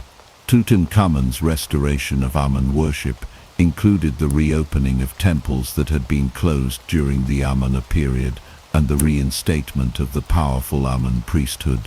The pharaoh also took steps to erase Akhenaten's name from monuments and inscriptions as part of the broader effort to undo his predecessor's religious changes. Although Tutankhamun's reign was short, he died around the age of 18 or 19. His restoration of the old gods had a profound impact on Egyptian religious life. The gods, such as Amun, Osiris, and Ra, returned to their central positions in the Egyptian religious system. Amun, in particular, regained his status as the king of the gods, and his cult based in Thebes flourished once again. The power of the priesthood of Amun was strengthened, and Egypt's religious and political landscape returned to the familiar order that had existed prior to Akhenaten's reforms. In addition to the religious changes, the afterlife beliefs of Egyptian pharaohs also played a central role in Tutankhamun's reign. Like all pharaohs, Tutankhamun's ultimate goal was to ensure a successful journey to the afterlife, where he would join the gods and continue his reign in a divine realm. Egyptian religion held that the pharaoh's soul, or Ka, was eternal, and it was the pharaoh's duty to maintain Ma'at, the cosmic order, during his reign. Upon death, the pharaoh's Ka was believed to journey through the underworld, facing various trials and challenges before ultimately reaching the realm of Osiris, the god of the afterlife. Osiris was one of the most important deities in the Egyptian pantheon, and his role in the afterlife was central to Egyptian religious beliefs. Osiris, originally a god of fertility and agriculture, became associated with death and resurrection. According to Egyptian mythology, Osiris was murdered by his brother Set and dismembered, but his wife, Isis, successfully reassembled his body, allowing him to be resurrected. This myth of death and rebirth was symbolic of the eternal cycle of life, death and renewal, and it was central to the pharaoh's understanding of the afterlife. The pharaoh's connection to Osiris was believed to ensure his immortality. Upon death, the pharaoh's body would be preserved through mummification, and his Ka would be placed in a tomb along with offerings for the afterlife. The tomb of Tutankhamun, for example, contained not only the pharaoh's mummy, but also a wealth of objects intended to ensure his comfort and survival in the afterlife. These items included furniture, clothing, jewelry, and food, as well as statues and representations of the gods, including Osiris and Amun. The tomb of Tutankhamun also revealed the pharaoh's close connection to the god Ra, the sun god, who was believed to journey through the sky each day, bringing light and life to the world. Ra's influence on Egyptian religion was profound, and the pharaoh's role as the living embodiment of Ra was a central part of his divine authority. In the afterlife, the pharaoh was thought to join Ra in the celestial realm, ensuring the continued order and prosperity of Egypt. The discovery of Tutankhamun's tomb not only provided a wealth of material culture, but also illuminated the religious and spiritual beliefs of ancient Egypt. The tomb's treasures, many of which were devoted to the gods of Egypt, reveal the deep reverence with which the pharaohs approached the divine realm. Tutankhamun's tomb contained numerous statues, amulets, and inscriptions that demonstrate the importance of the gods in his life and death. These artifacts highlight the belief in a divine order that transcended earthly existence and the pharaoh's essential role in maintaining that order. In conclusion, Tutankhamun's reign, though brief, was marked by the restoration of Egypt's traditional polytheistic beliefs and a return to the worship of the gods, particularly Amun and Osiris. The discovery of his tomb has provided modern scholars with unparalleled insight into the religious practices, art, and material culture of ancient Egypt. The gods of Egypt, from Amun and Osiris to Ra, played a central role in the afterlife beliefs of the pharaohs, and the legacy of these beliefs continues to fascinate and inspire people around the world today. The New Kingdom c. 1550–1070 BCE is often regarded as the peak of ancient Egyptian civilization, marked by immense military power, cultural flourishing, and monumental building projects. Among the many great pharaohs of this period, Ramses II, also known as Ramses the Great, stands out as one of the most influential and legendary rulers in Egyptian history. His reign, lasting from 1279 to 1213 BCE, is considered a high point in Egyptian power, with Ramses II being celebrated for his military successes, his role in constructing vast temple complexes, and his consolidation of Egypt's divine right to rule through his association with the gods. Ramses II's reign followed a period of relative stability after the turbulent 18th dynasty, during which Egypt had established its dominance in the ancient world. Under Ramses II, Egypt reached the height of its territorial expansion and political influence. His military campaigns, especially against the Hittites in the Battle of Kadesh, demonstrated his prowess as a warrior and strategic leader. Although the battle itself was inconclusive, Ramses II presented it as a great victory, securing his reputation as a defender of Egypt's borders and an upholder of Ma'at, the divine order. The gods played a central role in legitimizing Ramses II's reign, reinforcing his divine right to rule. Amun, Ra, and Pa, three of the most powerful gods in the Egyptian pantheon, were closely associated with the pharaoh, as they were with all Egyptian rulers. Amun, as the king of the gods, was the most prominent deity associated with Ramses II's reign. The pharaoh was often depicted as the earthly representative of Amun, who was believed to give the pharaoh divine sanction to rule.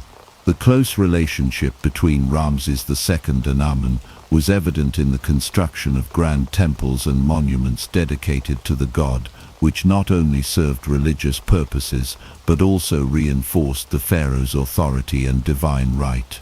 Ra, the sun god, was also of central importance during Ramses II's reign. The pharaoh was often depicted as the living embodiment of Ra, particularly in the context of his military campaigns, where he was shown as a divine warrior under Ra's protection. Ra's influence extended beyond the earthly realm, as the pharaoh was also believed to join Ra in the afterlife, continuing his rule in the celestial realm. The pharaoh's association with Ra reinforced his status as the protector of Egypt and the guarantor of its prosperity. Ptah, the god of creation and craftsmanship, was another important deity during Ramses II's reign. Ptah was particularly associated with the city of Memphis, the ancient capital of Egypt, and Ramses II, as a ruler deeply invested in monumental architecture, sought to honor Ptah through the construction of temples and statues. The pharaoh's connection to Ptah underscored his role as a builder and creator, further solidifying his divine authority. Ramses II's dedication to the gods was not limited to his military exploits. It was also expressed in his monumental construction projects.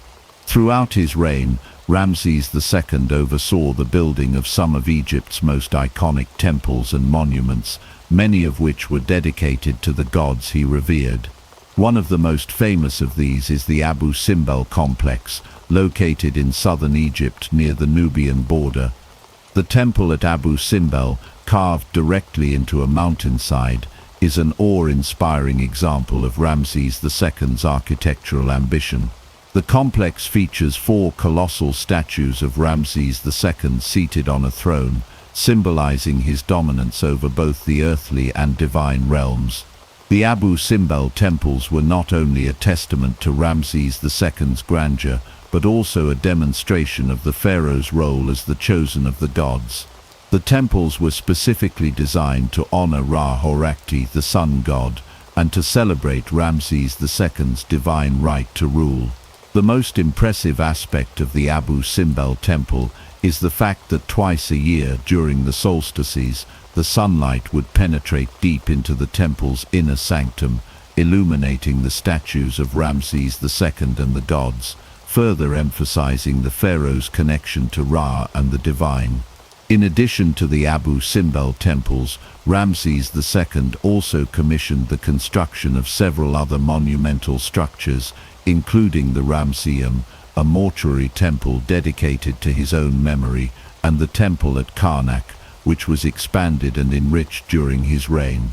These monumental buildings not only showcased Ramses II's devotion to the gods, but also reinforced his legacy as a ruler who had ensured Egypt's prosperity and divine favor. Ramses II's reign was also marked by the flourishing of Egyptian art, literature, and culture. The pharaoh was not only a military and political leader, but also a patron of the arts. His reign saw the production of grand inscriptions and reliefs that depicted his victories, divine associations, and building projects.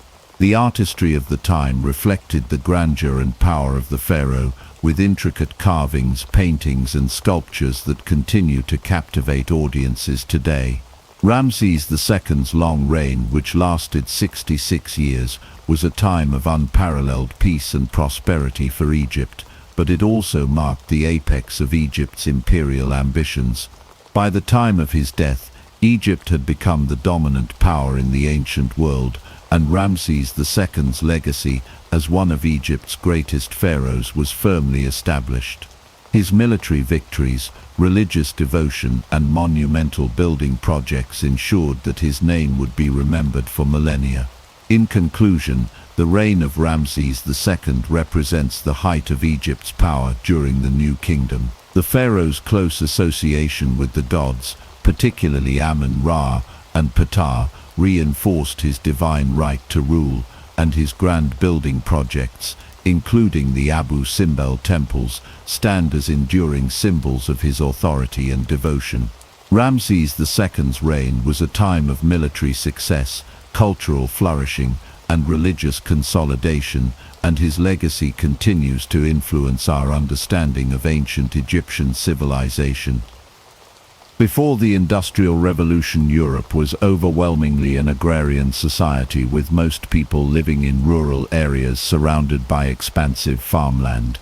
Life was deeply tied to the land and the seasons, and most families lived in small villages or isolated farmsteads, where agriculture formed the bedrock of daily existence.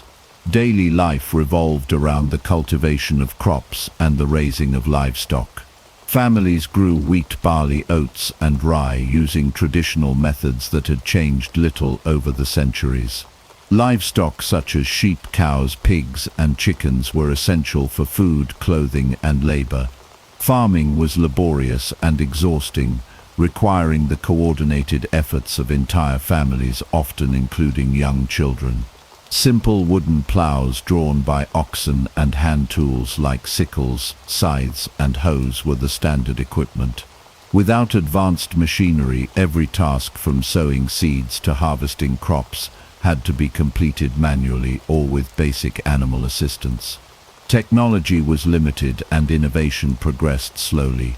The water wheel was one of the few mechanical devices in use, mainly to grind grain into flour. Other tasks such as spinning, weaving, and woodworking were done by hand in cottages as part of the so-called cottage industries, which supplemented agricultural incomes. These crafts were small-scale, labor-intensive, and largely seasonal activities, heavily dependent on local markets. Communities were isolated and insular. Travel was difficult, slow, and often dangerous due to poorly maintained dirt roads and a lack of infrastructure. Journeys that today would take hours required days or even weeks. Most people lived and died within a few miles of where they were born, and news from the outside world traveled slowly. Markets were small, and local trade was the primary form of economic interaction, with distant commerce being rare and reserved for luxury goods like spices or fine fabrics. By 1700, Britain was a society deeply rooted in a rigid social hierarchy. Wealthy landowners controlled vast estates and the political power that came with them. Below them were tenant farmers who rented land and worked tirelessly to meet their obligations, often living in precarious conditions. Agricultural laborers and servants formed the bottom of this hierarchy, with little hope for social mobility. The system of primogeniture ensured that land and wealth remained concentrated in the hands of a few, perpetuating social divides. Living conditions were harsh and precarious. Life expectancy was low, with many children not surviving past infancy. Malnutrition was common, and outbreaks of diseases like smallpox, typhus, and tuberculosis could decimate entire villages. Medical knowledge was rudimentary, and healthcare was practically non-existent for the rural poor. Sanitation was minimal and clean. Drinking water was often difficult to obtain. Education was a privilege of the wealthy elite. For most rural inhabitants, literacy was a rare skill, and formal schooling was virtually unheard of. Knowledge and traditions were passed down orally, and daily existence was governed more by superstition and custom than by scientific understanding. The economy was largely subsistence-based. Families grew enough food to meet their needs with little surplus for trade. When possible, artisanship provided some additional income. Weaving cloth, cobbling shoes, and blacksmithing were among the common trades practiced within the home or in small workshops. Yet these enterprises remained small, limited by the slow pace of manual labor and the constraints of local demand. This world before the Industrial Revolution was defined by its slow rhythm and its deep connection to nature's cycles. It was a world where life was precarious, progress was glacial, and the concept of a radically different future seemed unimaginable to most. Stability and hardship went hand in hand as generations lived much as their ancestors had. However, beneath this surface of continuity, pressures were building. Population growth, improvements in agricultural techniques, and a slow trickle of new ideas were beginning to accumulate, setting the stage for an unprecedented transformation. The dawn before the storm was a fragile balance, a way of life that would soon be upended by the massive forces of industrialization. A transformation was on the horizon, one that would sweep across continents, reshape societies, and alter the course of human history forever. Before the machines roared to life and factories reshaped landscapes, a quieter but equally profound transformation laid the groundwork for the Industrial Revolution. This was the agricultural revolution of the 18th century, a period of remarkable innovation in farming that dramatically increased food production and freed up labor for the coming industrial age. One of the key developments was the system of crop rotation. Traditionally, farmers used the medieval method of leaving fields fallow every few years to restore soil fertility. However, agriculturalists like Charles Townsend popularized a more efficient system known as the four-field rotation.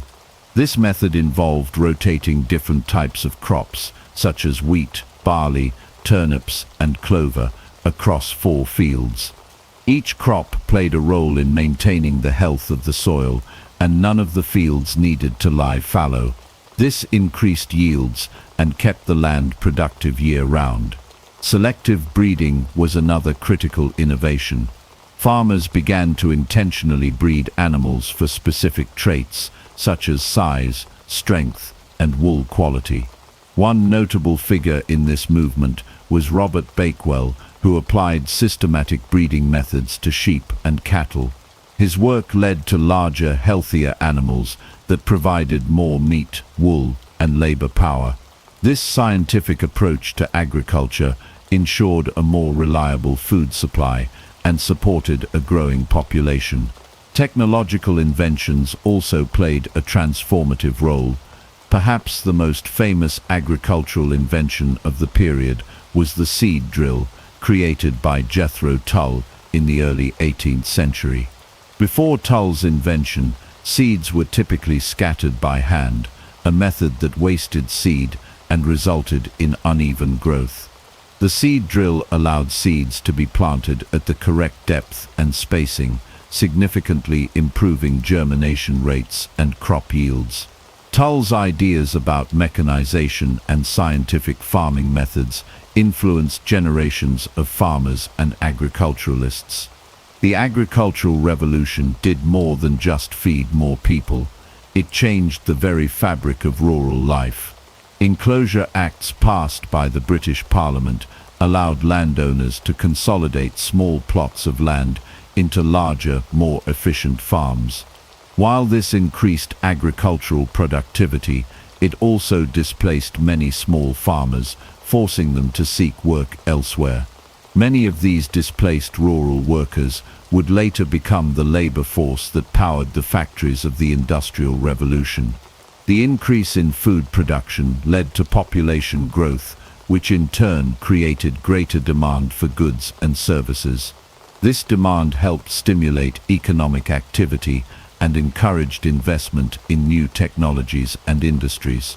Agricultural surplus also meant that not everyone needed to farm to survive, allowing a portion of the population to specialize in other trades and professions. The agricultural revolution was not a single event, but a series of interconnected changes that unfolded over decades.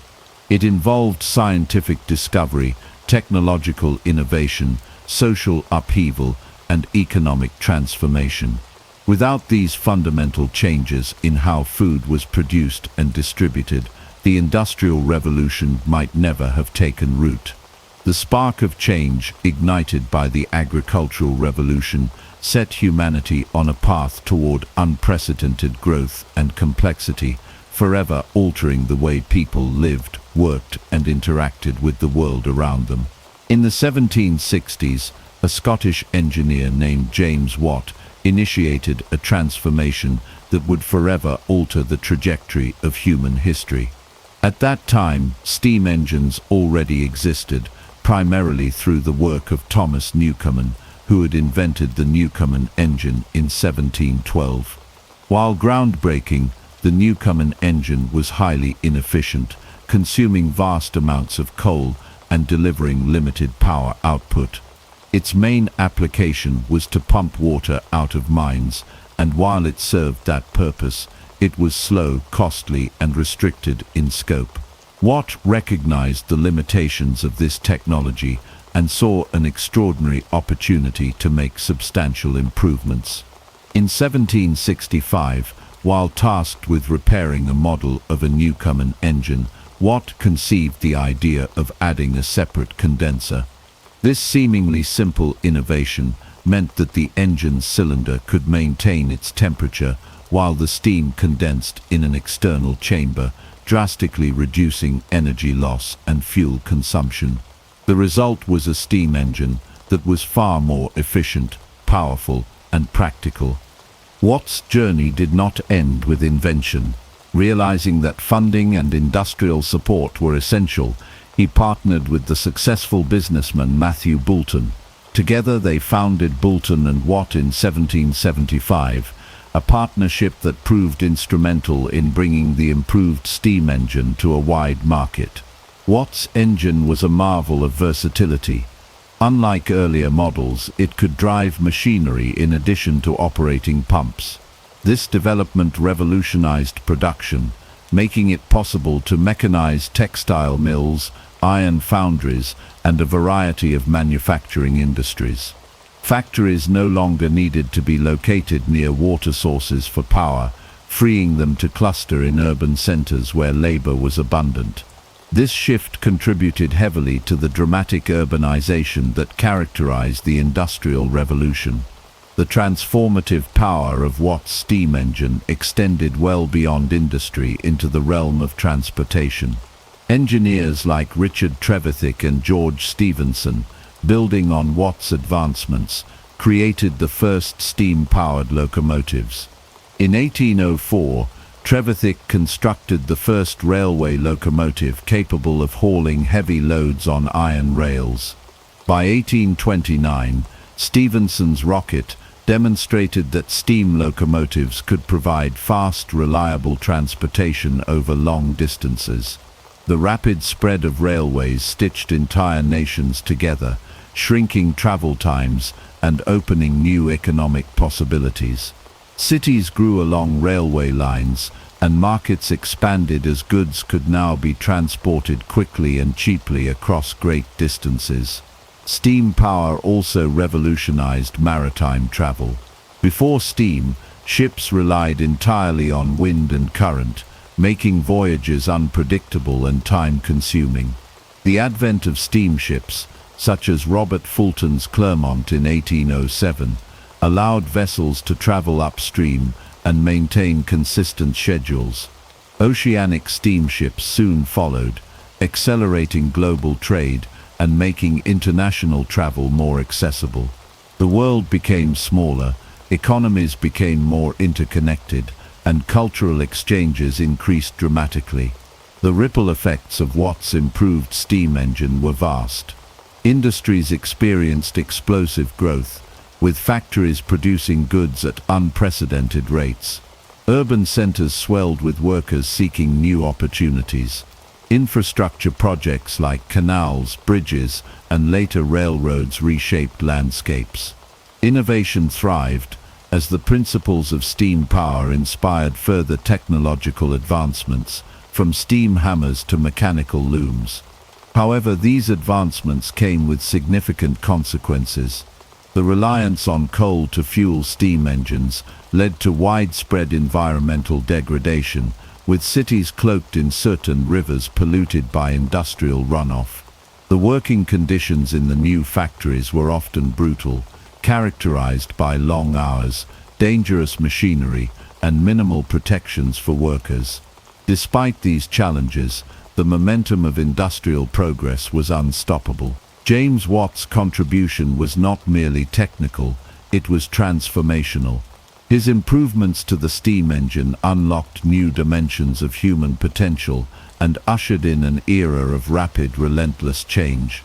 He demonstrated the power of applying scientific understanding to practical problems, inspiring countless others to innovate and push the boundaries of what was possible.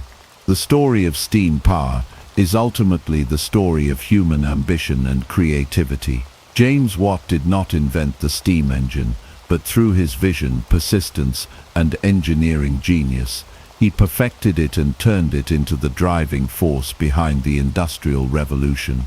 His legacy endures in every train that crosses a continent, every factory that hums with machinery, and every technological leap that traces its roots back to the harnessing of steam.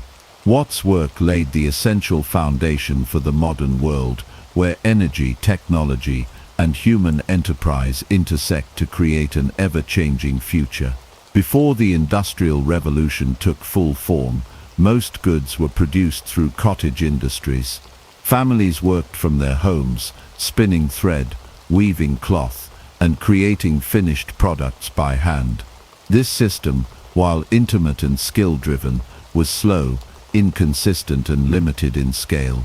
A series of groundbreaking inventions in the textile industry would soon change everything, pulling production out of homes and concentrating labor in large, centralized factories. One of the earliest and most significant innovations was the spinning jenny, invented by James Hargreaves in 1764. The spinning jenny allowed a single worker to spin multiple spools of thread simultaneously, dramatically increasing productivity. Where once a spinner could only work one thread at a time, now they could manage 8, 16, or even more. This machine greatly reduced the time and labor required to produce yarn, making cloth cheaper and more abundant. Shortly after the spinning jenny, another invention pushed textile production even further. In 1769, Richard Arkwright developed the water frame. Unlike the spinning jenny, which was operated by hand, the water frame used water power to drive the spinning process. The machine produced stronger, finer thread and worked much faster than manual methods.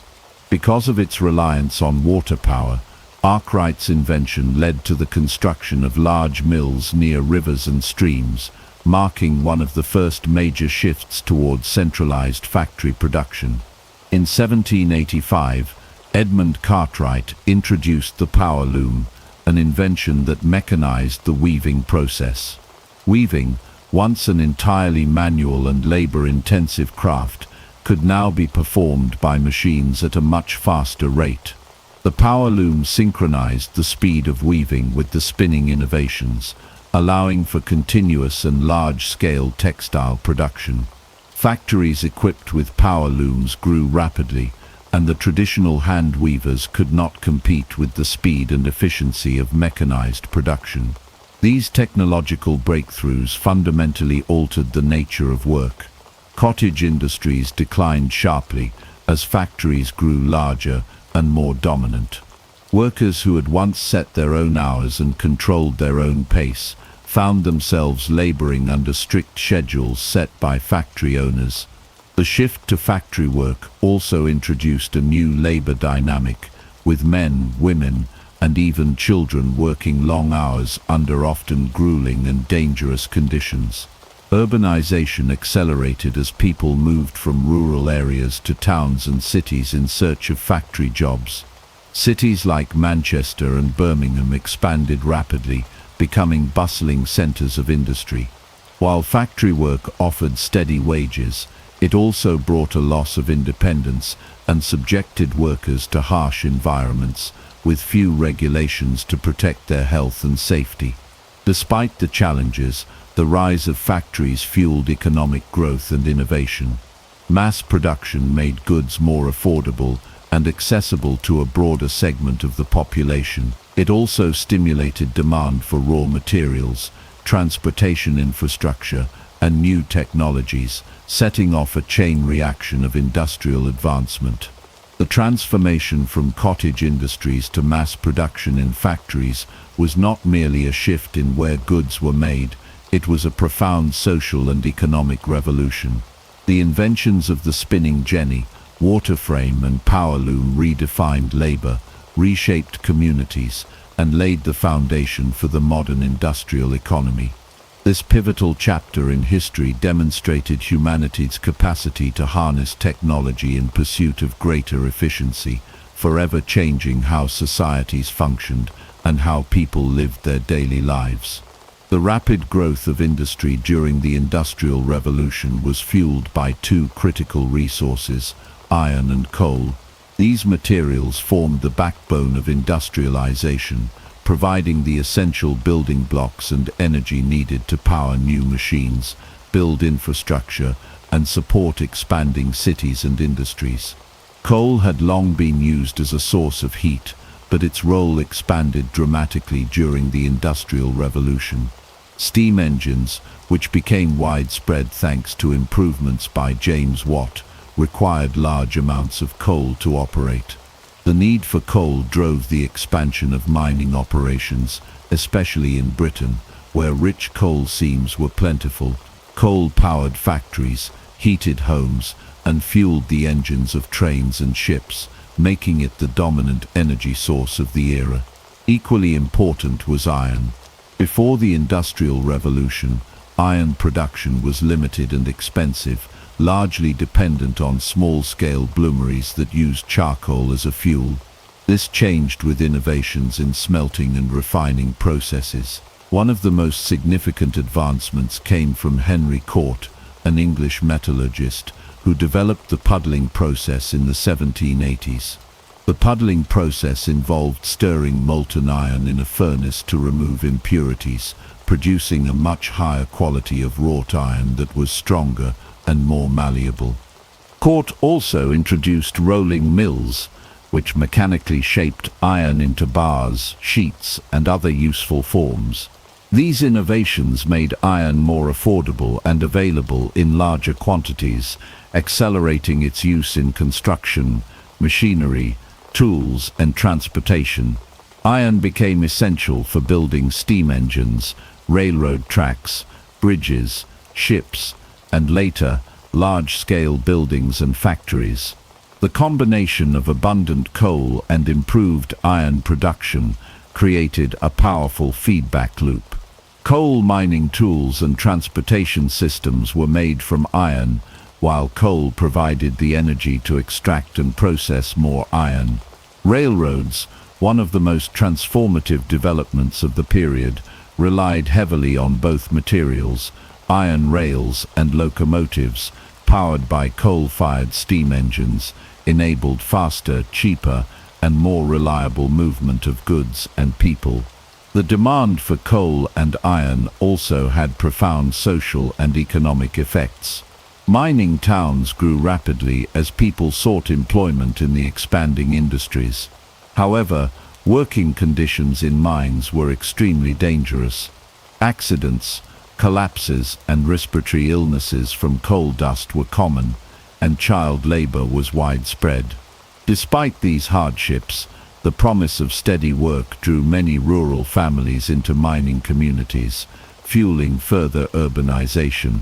Iron and coal did not just power industry, they reshaped landscapes and lives. Rivers were redirected to service mills and factories, hills were hollowed out for mining, and cities were transformed by iron-framed buildings and expansive rail networks. The materials became symbols of industrial might and progress, celebrated in art, literature, and politics of the time. The availability and exploitation of iron and coal laid the foundations of the modern industrial economy. They enabled the mass production of goods, the expansion of trade networks, and the rise of new social classes, particularly the industrial working class and the entrepreneurial bourgeoisie. Innovations like Henry Court's puddling process were crucial turning points, demonstrating how technological advances could unlock new levels of productivity and economic growth. Ultimately, the story of iron and coal during the Industrial Revolution is a story of human ingenuity meeting natural resources at a moment of profound change. Together they built the physical and economic infrastructure of a new world, setting the stage for the unprecedented advances and challenges that would follow. In the late 18th and early 19th centuries, transportation underwent a series of dramatic transformations that reshaped economies, societies, and the very geography of nations. Before these changes, moving goods over land was slow, expensive, and limited to what could be carried by horse-drawn carts or small boats along natural rivers. The Industrial Revolution demanded faster, more efficient means of moving raw materials and finished products, and innovators rose to meet that challenge. One of the earliest transportation revolutions came with the construction of canals. Canals provided a controlled and reliable means of moving heavy goods across long distances. Britain led the way with the construction of the Bridgewater Canal in 1761, built by engineer James Brindley for the Duke of Bridgewater. Designed to transport coal from the Duke's mines to the industrial city of Manchester, the canal dramatically reduced the price of coal in the city and demonstrated the economic potential of canal transport. A flurry of canal building followed, creating a network that linked major industrial centers with ports and raw material sources. These artificial waterways allowed boats to carry far greater loads than could ever be moved over muddy and rutted roads, boosting trade and accelerating industrial growth. While canals revolutionized the transportation of goods over water, a new development on land would soon overshadow them. Railways, powered by steam locomotives, offered speed and flexibility that canals could not match. One of the pivotal figures in railway development was George Stephenson, an English engineer who designed one of the first successful steam locomotives. In 1829, Stephenson's locomotive, the Rocket, won the Rainhill Trials, a competition to determine the best engine for the new Liverpool and Manchester Railway.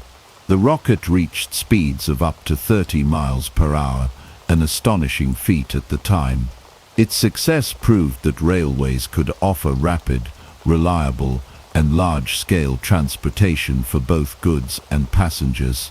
Railroads quickly expanded across Britain and then throughout Europe and North America, shrinking travel times, lowering costs, and linking distant regions together. The railway network became the arteries of the industrial world, enabling industries to flourish far from rivers and ports. At the same time, steam power was transforming maritime transport. Robert Fulton, an American engineer and inventor, successfully demonstrated the potential of steamships with his vessel, the Clermont, in 1807. The Clermont traveled up the Hudson River from New York City to Albany in just 32 hours, proving that steam-powered ships could move against currents and winds with reliable schedules. Steamships soon came to dominate rivers, lakes, and coastal routes. Ocean-going steamships followed, gradually replacing traditional sailing vessels for long-distance trade. This revolution in maritime transport shrank the world dramatically, allowing goods, people, and information to move faster than ever before between continents. Global commerce expanded rapidly, with raw materials flowing from colonies to industrial centers and finished goods traveling in the opposite direction. The cumulative effect of these transportation innovations was profound. Costs of moving goods fell dramatically, making products more affordable and markets more accessible. Fresh food, manufactured goods, and raw materials could now travel far greater distances, supporting urbanization and the rise of national and international economies. Travel became more democratized as middle-class and even working-class people gained access to faster and more affordable transportation.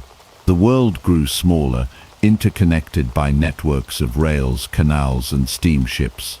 The transformation of transport during the Industrial Revolution was not just a story of technology, but of human ambition and vision.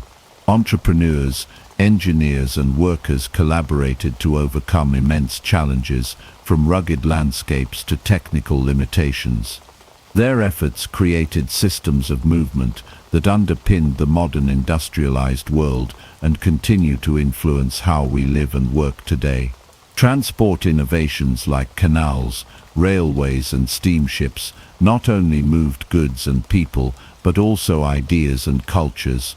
They sped up the pace of life, facilitated migration, and spread industrialization across the globe. These achievements demonstrated how technology could break down barriers of distance and geography, opening up new opportunities and challenges for humanity on a global scale. The Industrial Revolution triggered a massive and unprecedented shift in human settlement patterns. Before industrialization, most people lived in rural areas and worked in agriculture. However, the promise of factory jobs and better wages pulled millions into newly industrialized cities. This rapid urbanization transformed the landscape of nations, especially in Britain, where cities like Manchester and Birmingham exploded in size almost overnight. Manchester became the quintessential industrial city. Originally a modest market town, it expanded rapidly due to its booming textile industry. Cotton mills dominated the skyline, and the city became known as Cottonopolis. Similarly, Birmingham evolved from a small town into a major center for metalworking and manufacturing. Its skilled workforce and diverse industries earned it the nickname the workshop of the world. These cities grew chaotically, with little planning or regulation. Fields and farmlands gave way to crowded streets, lined with hastily constructed housing blocks to accommodate the influx of workers. Living conditions in these new industrial cities were often grim. Overcrowding was rampant. Entire families sometimes lived in single-room dwellings without proper ventilation or sanitation. Slums emerged quickly, characterized by poorly built homes, muddy streets, and open sewers. Diseases such as cholera, typhus, and tuberculosis spread rapidly in the cramped and unsanitary environments. Infant mortality rates were shockingly high, and average life expectancy in some industrial cities dropped dramatically compared to rural areas. Clean water was scarce, and waste disposal was primitive. In many neighborhoods, human and industrial waste was dumped into nearby rivers, contaminating drinking supplies. The lack of public health infrastructure meant that outbreaks of deadly diseases could decimate entire communities within weeks. Medical knowledge at the time was limited, and governments were slow to respond to the growing health crises. Despite these harsh realities, industrial cities also offered new opportunities.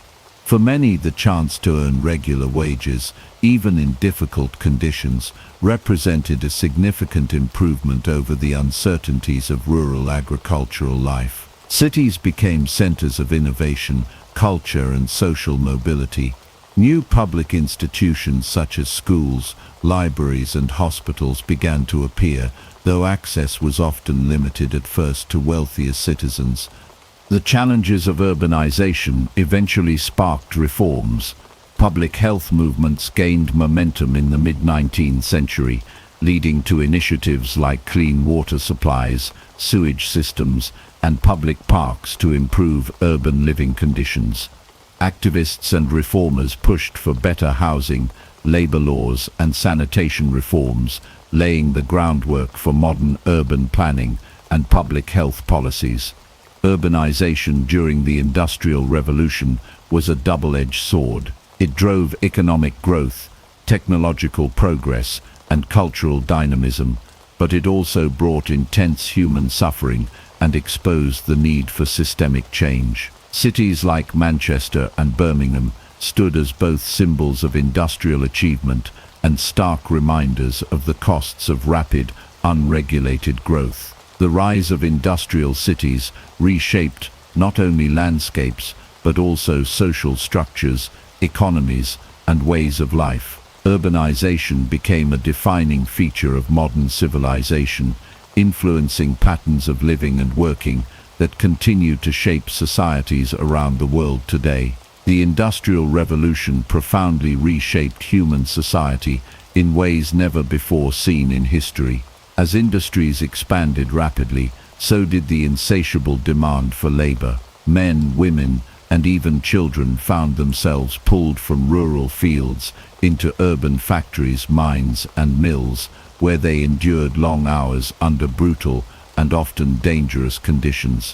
While the revolution propelled technological progress and economic expansion, it simultaneously exposed deep social inequalities, entrenched poverty, and human suffering, eventually igniting the early labor movements that would rise to challenge exploitation and fight for workers' rights. One of the most tragic and heartbreaking aspects of early industrialization was the widespread and accepted use of child labor. Children as young as 5 or 6 were employed in factories, mines, and workshops. They worked 12 to 16 hours a day, 6 days a week, often in environments thick with dust, heat, and peril.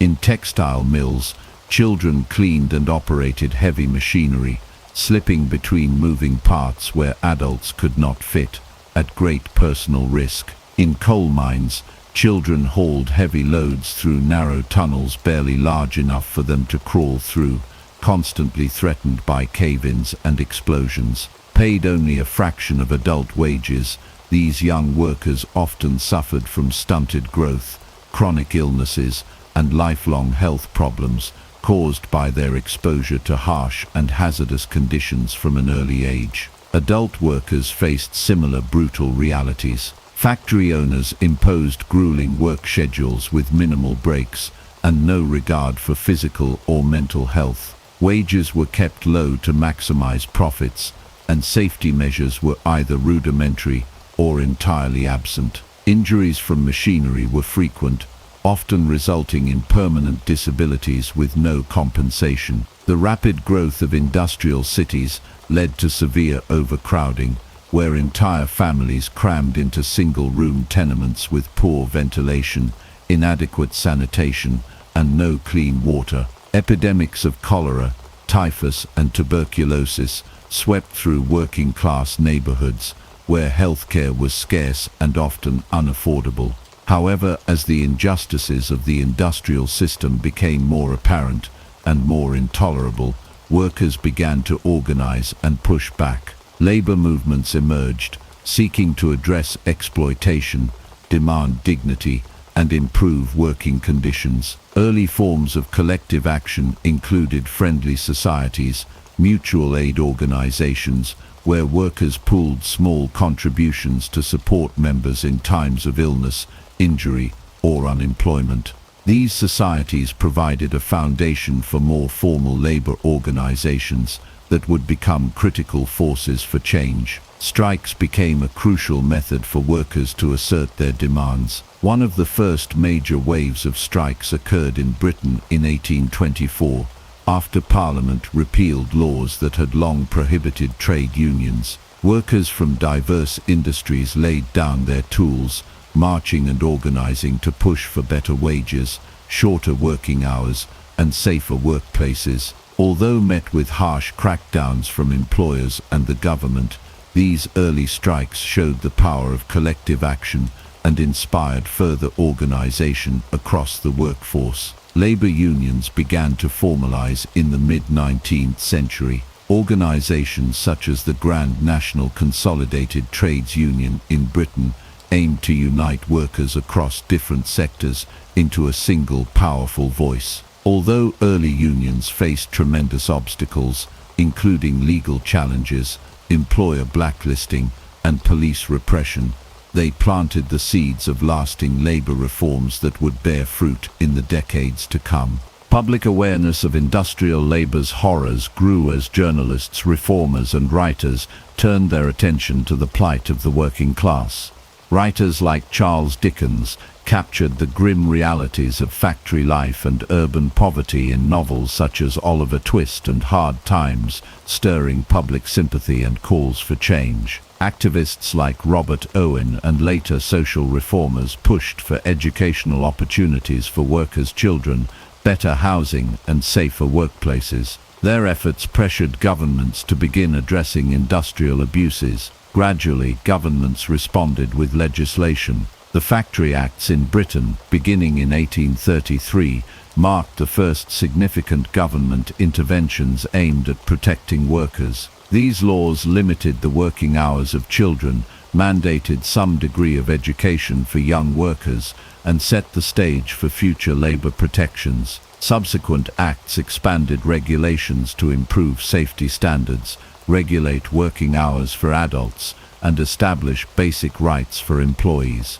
The social impact of the Industrial Revolution was profoundly complex. While it lifted millions out of rural poverty and created new avenues for social mobility, it also condemned countless individuals to lives of relentless hardship and exploitation. Yet it was within this crucible of suffering that the modern labor movement was born. The struggle for fair wages, humane working conditions, and workers' rights became an enduring legacy of the Industrial Revolution. The story of labor during this transformative era is ultimately one of resilience, resistance, and hope. It shows how, even against overwhelming odds and powerful industrial interests, ordinary people could organize, demand justice, and enact meaningful social change. Their courage and perseverance laid the foundation for the labor protections, workplace safety standards,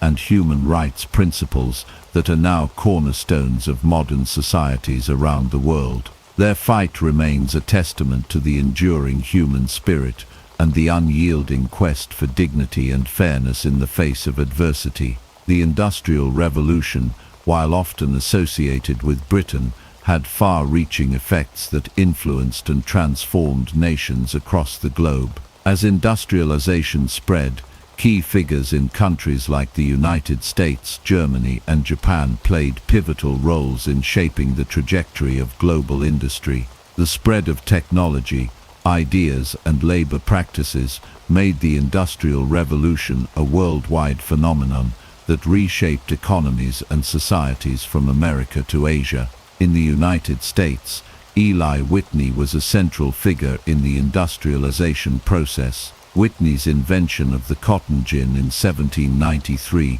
revolutionized the cotton industry, making cotton production more efficient and profitable. This invention, which could separate cotton fibers from seeds much faster than manual labor, helped the American South become a global leader in cotton production. It also had a profound impact on the economy, contributing to the rise of textile factories in the North, which fueled the nation's industrial growth. Whitney's other significant contribution was the development of interchangeable parts for firearms, a concept that revolutionized manufacturing by allowing for mass production and the assembly of products with standardized replaceable components. This concept spread beyond firearms, laying the groundwork for modern manufacturing processes that would be adopted by industries across the world. While Whitney was laying the foundations of industrialization in America, Europe was also undergoing a transformation. In Germany, the Krupp family became a symbol of industrial power and innovation. Founded in the 19th century, the Krupp company initially produced cast steel, but grew to dominate the production of weapons and other heavy machinery. The family's commitment to technological development and mass production techniques enabled them to become a leader in Europe's industrial landscape. The Krupp company was integral in supplying arms and equipment during the wars of the late 19th and early 20th centuries, and their innovations in steel production helped propel Germany to the forefront of European industrialization. Germany's industrialization was also influenced by the policies of the state. The Prussian government played a central role in fostering industrial growth through infrastructure projects, like the construction of railways and the establishment of protectionist tariffs that shielded emerging industries from foreign competition. The government's focus on education and technical training created a highly skilled workforce, and by the late 19th century, Germany had become a leader in chemical, electrical and mechanical industries. The development of industries like the coal, steel and chemical sectors helped transform Germany into a leading economic power in Europe. On the other side of the world, Japan's Meiji Restoration in the late 19th century marked a decisive moment in the country's industrialization. After centuries of isolation, Japan rapidly modernized, adopting Western industrial practices while maintaining its own unique cultural identity. The Meiji government prioritized the construction of infrastructure such as railways, telegraphs and modern ports, which were essential for industrial growth. They invited foreign experts to teach Japanese engineers and workers the latest industrial techniques and technologies. This openness to foreign knowledge, combined with a strong government commitment to industrial development, helped Japan become an industrial power in just a few decades. During this period, the Japanese government also focused on heavy industries, particularly textiles and shipbuilding, and later expanded into the production of steel and machinery. The development of the zaibatsu, large family-owned conglomerates, became a hallmark of Japan's industrial landscape. These powerful industrial groups played a central role in Japan's economic success, dominating sectors ranging from manufacturing to banking. By the early 20th century, Japan had transformed from a feudal society into an industrialized nation, competing with the Western powers on the global stage. The spread of industrialization beyond Britain was a complex process, influenced by the unique political, economic and social conditions of each country. In America, the availability of natural resources like coal, iron and cotton provided the foundation for industrial growth. In Germany, the combination of state support, technological innovation and a skilled workforce enabled the country to become an industrial powerhouse. Japan's rapid industrialization, driven by the Meiji government's determination and foreign expertise, set the stage for the nation to become a key player in global manufacturing. These figures and events represent just a few examples of how industrialization spread worldwide. Each country adapted industrialization to its own context, influencing the course of global history. While the British were the first to experience the Industrial Revolution, the innovations of figures like Eli Whitney, the Krupp family, and the Meiji reformers helped ensure that the impact of industrialization was felt far beyond the British Isles. By the early 20th century, industrialization had become a global phenomenon, shaping economies, societies, and geopolitics in profound and lasting ways. The Industrial Revolution was a seismic event in human history, and its impact continues to resonate throughout the modern world. While it began in Britain in the late 18th century, its effects quickly spread across the globe, reshaping economies, societies, and cultures in profound ways. By the time the Industrial Revolution came to an end, it had laid the groundwork for the world we live in today, ushering in an era of capitalism, technological innovation, and significant social change. One of the most significant legacies of the Industrial Revolution was the rise of capitalism as the dominant economic system. Before industrialization, economies were primarily agrarian and feudal, with much of the workforce engaged in farming or small-scale handicrafts. The advent of mechanized industry, however, allowed for mass production, which led to the concentration of capital and resources in the hands of industrialists and business owners. This shift gave rise to a new economic system that prioritized private ownership of the means of production, competition, and the pursuit of profit. The growth of factories, transportation networks, and global trade further fueled capitalism's rise, establishing a system where the market played a central role in determining the allocation of resources and wealth. The Industrial Revolution also brought about profound technological innovations that have shaped the modern world. The steam engine, the spinning jenny, and the power loom were just the beginning. These early inventions paved the way for even more groundbreaking discoveries in the 19th and 20th centuries, including the telephone, the electric light bulb, and the automobile. The Industrial Revolution sparked an ongoing cycle of technological innovation as new technologies created new industries, and those industries, in turn, led to further advancements. It also set the stage for the technological boom of the 20th century, where innovations like computers, the internet, and biotechnology would transform nearly every aspect of human life. Along with technological advances came the rise of modern economies. The Industrial Revolution shifted the center of economic activity from agriculture to industry, and from rural to urban areas. Cities like Manchester, Birmingham, and Pittsburgh became bustling hubs of production and commerce. As industrialization spread, new economic centers emerged, and global trade networks expanded. Countries that had once been dependent on agriculture and handicrafts began to specialize in mass production, exporting goods to markets around the world. This transformation also led to the growth of a consumer economy, where goods that were once rare and expensive became more affordable and accessible to a larger portion of the population. The social changes brought about by the Industrial Revolution were equally profound. The rise of factories and mechanized labor drastically changed the nature of work. People moved from rural areas to urban centers in search of employment, often living in overcrowded and unsanitary conditions. The working class grew, but so did the wealth gap, as factory owners and business magnates accumulated enormous fortunes, while workers earned meager wages.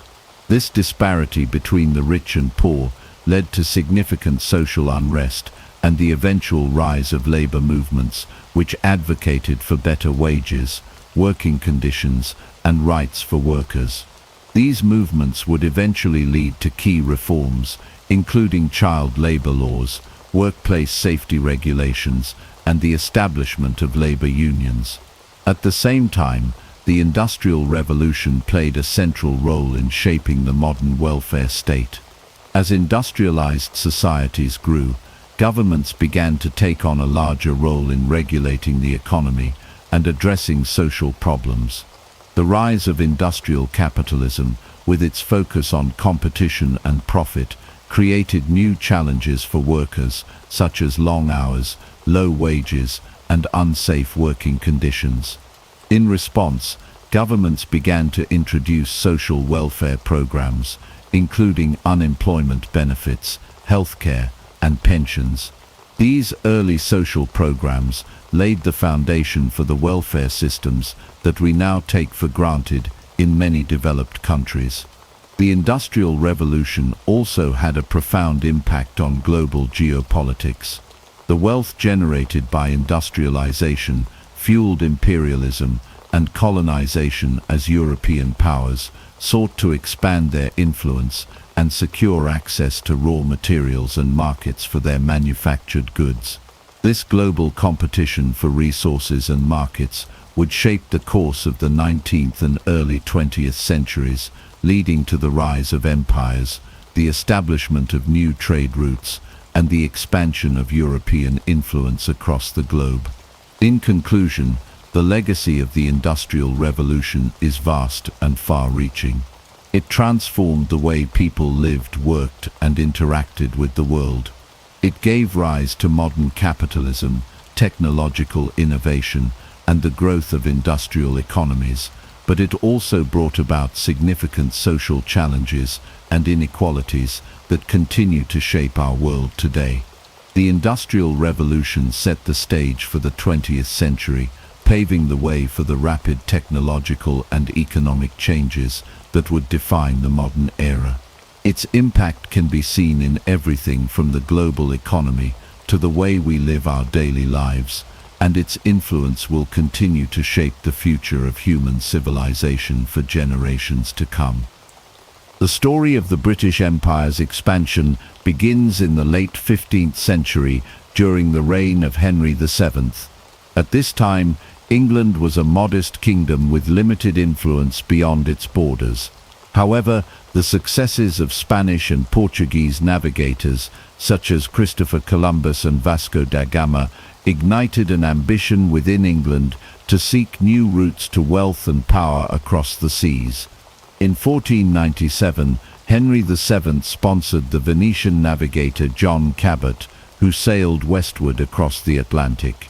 Cabot landed on the coast of what is believed today to be Newfoundland. Although Cabot's discoveries did not immediately lead to colonization, his voyages marked the beginning of England's overseas aspirations. They demonstrated that England too could find opportunities beyond Europe, setting a precedent for future maritime exploration. Despite these early efforts, England's progress in building an overseas empire was slow during the 16th century. Domestic political struggles and the formidable competition from Spain and Portugal limited English ambitions. However, the seeds had been planted, and by the reign of Elizabeth I, the spirit of exploration and expansion was reignited with greater intensity. Elizabeth I understood the potential of overseas ventures not only for wealth but also for national prestige.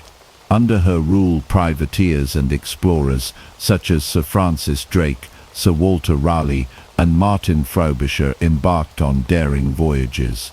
These adventurers sought new lands, engaged in trade, and often plundered Spanish ships and settlements.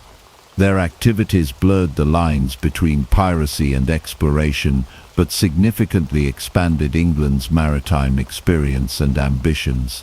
One of the key developments of this period was the establishment of early trading companies. The Muscovy Company, founded in 1555, aimed to develop trade routes to Russia and the East.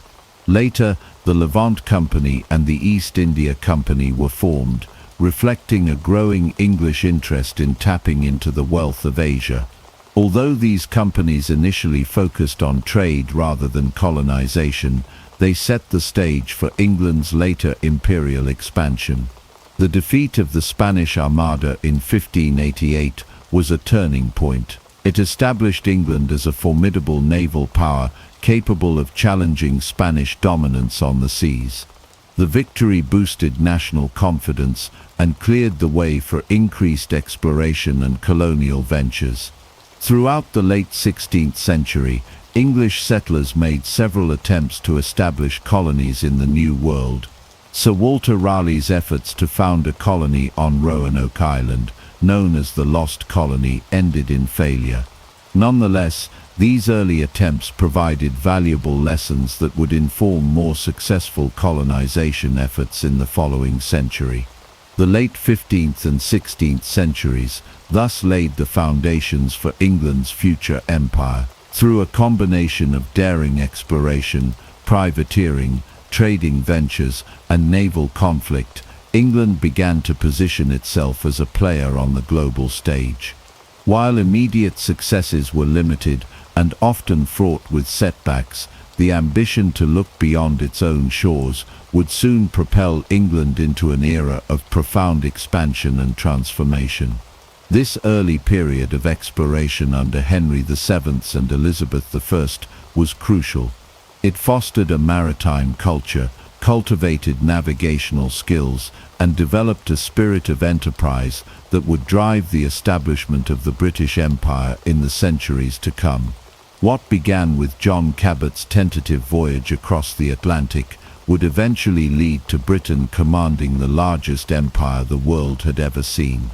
As the 16th century drew to a close, England under Queen Elizabeth I faced a monumental challenge that would ultimately redefine its place in the world and set it on a path to unparalleled global influence. The Spanish Empire, the most formidable maritime force of the age, sought to crush England's rising power and restore Catholicism to what had become a firmly Protestant nation.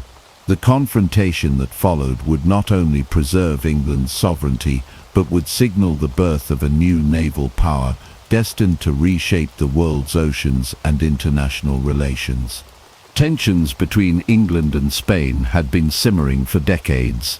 English privateers, often operating under semi-official royal commissions known as letters of marque, targeted Spanish treasure fleets returning from the riches of the New World. Figures like Sir Francis Drake became national heroes for their daring raids, which both enriched England and infuriated Spain. Religious divisions only intensified the hostility, with Protestant England and Catholic Spain locked in an ideological struggle as much as a political one. When Queen Elizabeth openly supported the Protestant Dutch rebels in their fight against Spanish rule in the Netherlands, King Philip II of Spain could no longer tolerate English interference and plotted a full-scale invasion. In 1588, the mighty Spanish Armada set sail, comprising around 130 ships, including some of the largest war galleons of the time, and carrying thousands of soldiers and sailors. It was one of the most ambitious military endeavors ever launched. The Spanish plan was straightforward yet grand. Sail to the Netherlands, link up with the Spanish army under the Duke of Parma, and transport this formidable force across the English Channel to invade England.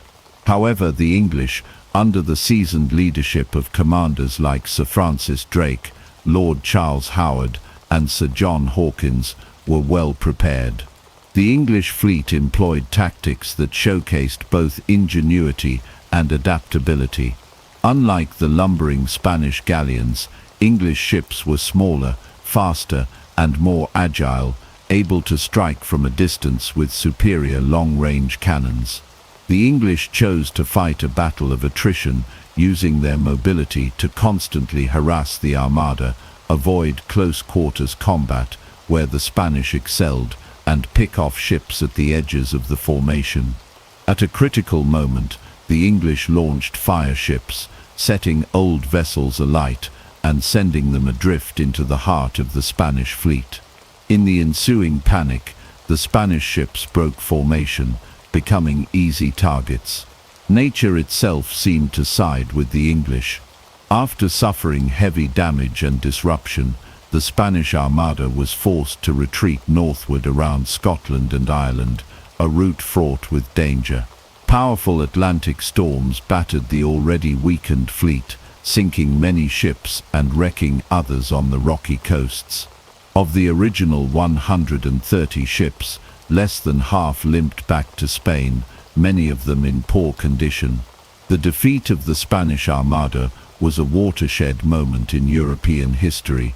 For England, it was a stunning, almost miraculous victory that resonated far beyond the battlefield. It secured the Protestant Reformation within England, safeguarded national independence, and marked the rise of English naval dominance. This triumph was not merely military, it represented a profound psychological shift. It imbued the English people with a renewed sense of destiny, ambition, and confidence that would carry them across the globe. The ramifications of this victory were profound and far-reaching. With Spanish dominance weakened, the oceans were now open for English adventurers, traders, and colonizers. English merchants began to push into new markets, establishing early trading outposts and laying the foundation for a commercial empire. The defeat encouraged the founding of colonies in North America and the Caribbean, setting the stage for future territorial expansion. The Elizabethan government and private investors alike realized that the seas were not barriers but highways to opportunity, wealth, and influence.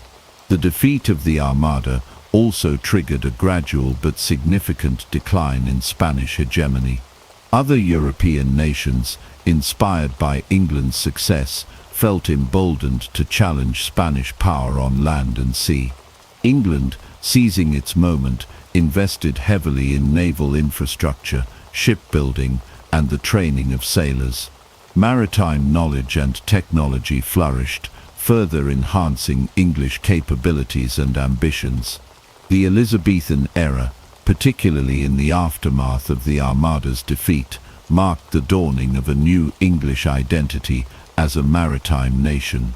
Exploration missions expanded to distant corners of the globe, from the Arctic in search of the Northwest Passage to the establishment of trading relations with distant lands. English culture itself began to reflect this outward-looking spirit, with literature, art, and popular imagination all celebrating the sea and the promise it held. Though it would take another century for the British Empire to reach its zenith, the critical foundations were laid during Elizabeth I's reign. The defeat of the Spanish Armada was not just a military triumph, but the catalyst that transformed England from an isolated kingdom into a rising global power. It was the spark that lit the fires of ambition, exploration, and conquest that would burn brightly for centuries, propelling Britain toward its destiny as a world-dominating empire. As the 17th century began, England's ambitions turned increasingly toward commerce and expansion beyond Europe. The spirit of exploration that had blossomed under Elizabeth I evolved into a more structured and profit-driven pursuit of overseas wealth. Central to this new phase was the founding of the East India Company in 1600, a development that would have profound and lasting consequences for Britain's role in world trade and empire building. The East India Company was established by royal charter from Queen Elizabeth I, granting a group of London merchants a monopoly on English trade with all countries east of the Cape of Good Hope. These merchants, known collectively as the Governor and Company of Merchants of London trading into the East Indies, envisioned a future in which England could compete with the powerful Portuguese and Dutch trading empires that had dominated Asian commerce. The company's founding marked a pivotal moment when private enterprise, backed by the Crown, became a driving force behind England's overseas expansion. The early years of the East India Company were fraught with challenges. The Portuguese and Dutch, with their well-established trading networks and fortified posts throughout the Indian Ocean, presented formidable obstacles. English ships made their first voyages to the East Indies in the early 1600s, seeking to establish footholds in a region already rich with competition. They traded primarily in spices such as pepper, cloves, and nutmeg, commodities highly prized in Europe for their value and rarity. Persistence paid off.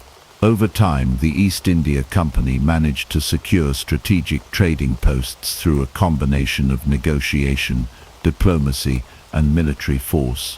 One of the first major successes came in 1612 when the English defeated the Portuguese at the Battle of Swali, near Surat on the west coast of India.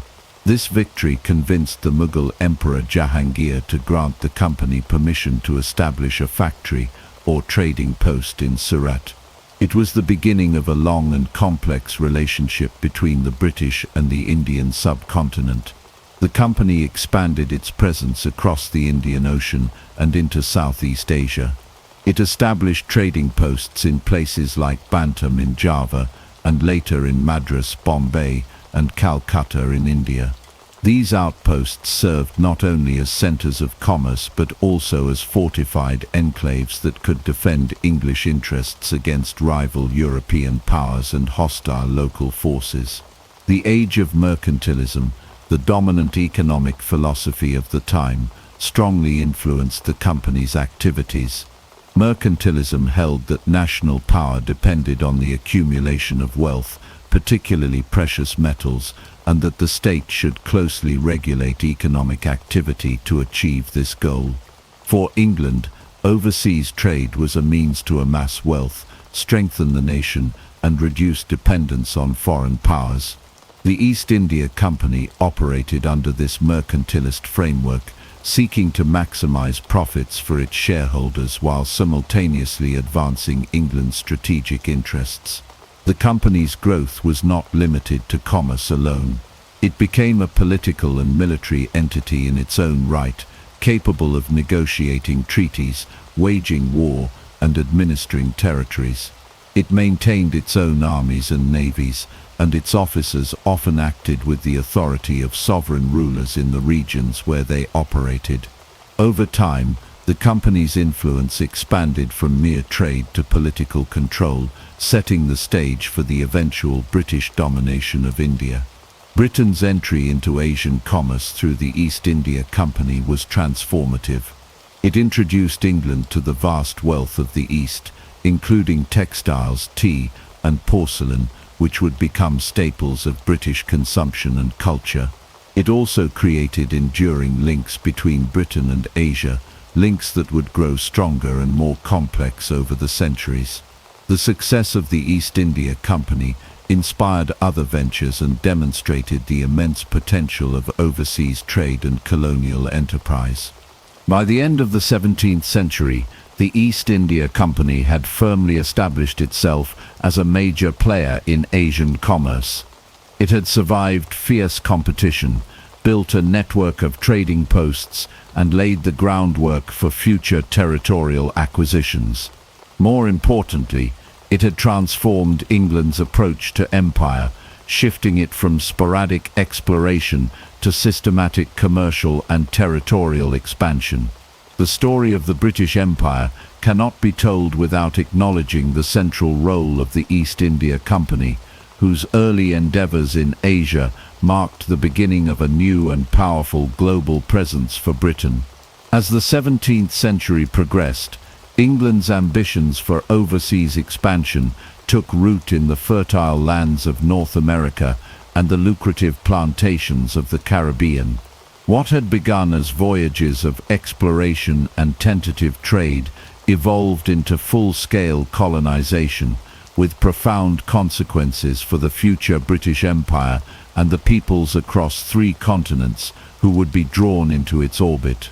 The first permanent English settlement in North America was established in 1607 with the founding of Jamestown, Virginia. Sponsored by the Virginia Company of London, a joint stock company chartered by King James I, Jamestown was a precarious endeavor from the start. The settlers faced severe hardships, including disease, famine, and conflict with the indigenous Powhatan Confederacy. Despite these difficulties, Jamestown survived, largely due to the leadership of figures like Captain John Smith and the eventual cultivation of tobacco as a cash crop. Tobacco would become the economic lifeblood of Virginia and a cornerstone of English wealth in the New World. Following Jamestown, English settlement spread along the Atlantic coast. In 1620, a group of religious separatists known as the Pilgrims set sail aboard the Mayflower and landed in present-day Massachusetts. Seeking religious freedom, they established Plymouth Colony, which, though small, became a symbol of the broader Puritan migration that would shape New England. The Puritans founded the Massachusetts Bay Colony in 1630, creating tightly knit communities governed by religious principles and fostering a distinctive American culture rooted in English traditions. Meanwhile, English ambitions turned southward to the Caribbean, where the climate and soil proved ideal for sugar cultivation. Colonies such as Barbados, established in the 1620s, quickly became some of the most profitable in the English Empire. Sugar was in high demand in Europe, and the plantations generated immense wealth. However, the labor-intensive nature of sugar production led to the rapid expansion of the transatlantic slave trade. Initially, European indentured servants worked the plantations, but over time, enslaved Africans became the dominant labor force, forever altering the demographic and social fabric of the Caribbean. The English involvement in the transatlantic slave trade began in earnest during this period. English ships transported enslaved Africans across the Atlantic to work on plantations in the Caribbean and North America. This brutal system, known as the triangular trade, connected Europe, Africa, and the Americas in a network of goods, human lives, and profits. Manufactured goods from Europe were traded for slaves in Africa, who were then sold in the Americas, with the proceeds purchasing commodities like sugar, tobacco, and cotton for return to Europe. The establishment of colonies in North America and the Caribbean marked a critical turning point. England was no longer merely a European power, but was becoming a global colonial empire. Settlements in Virginia, New England, and the Caribbean formed the nucleus of what would become a vast overseas dominion. Each region developed distinct characteristics. Virginia and the southern colonies relied on plantation agriculture and slave labor. New England fostered a society rooted in religious values, small farms, and emerging commerce.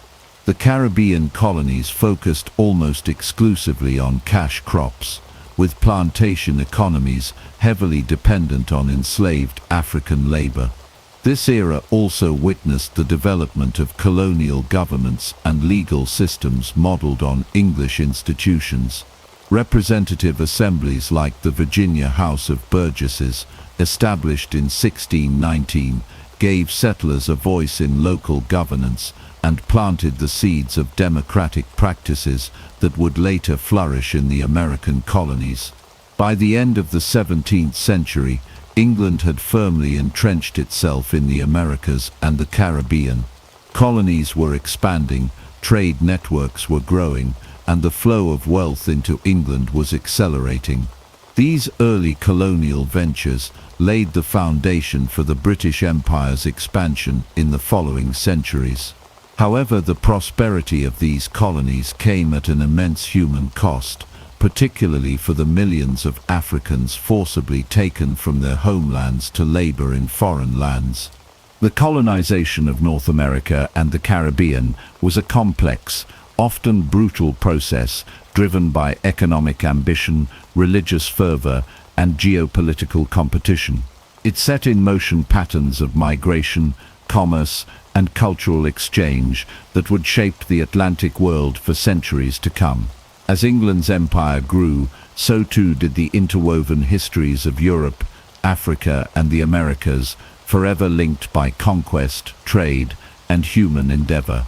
The 18th century marked the zenith of Britain's power on the world stage. Having established a foothold in the Americas, the Caribbean, and India during the 17th century, Britain entered the 1700s as a rising global power, poised to challenge other European empires for dominance. Key military victories, especially in the 7 Years' War, and strategic engagements in India solidified Britain's standing as the world's preeminent imperial force. The 7 Years' War 1756-1763 was a pivotal conflict that would have far-reaching consequences for both Britain and its rivals. The war was fought across multiple continents, and its outcome reshaped the global balance of power.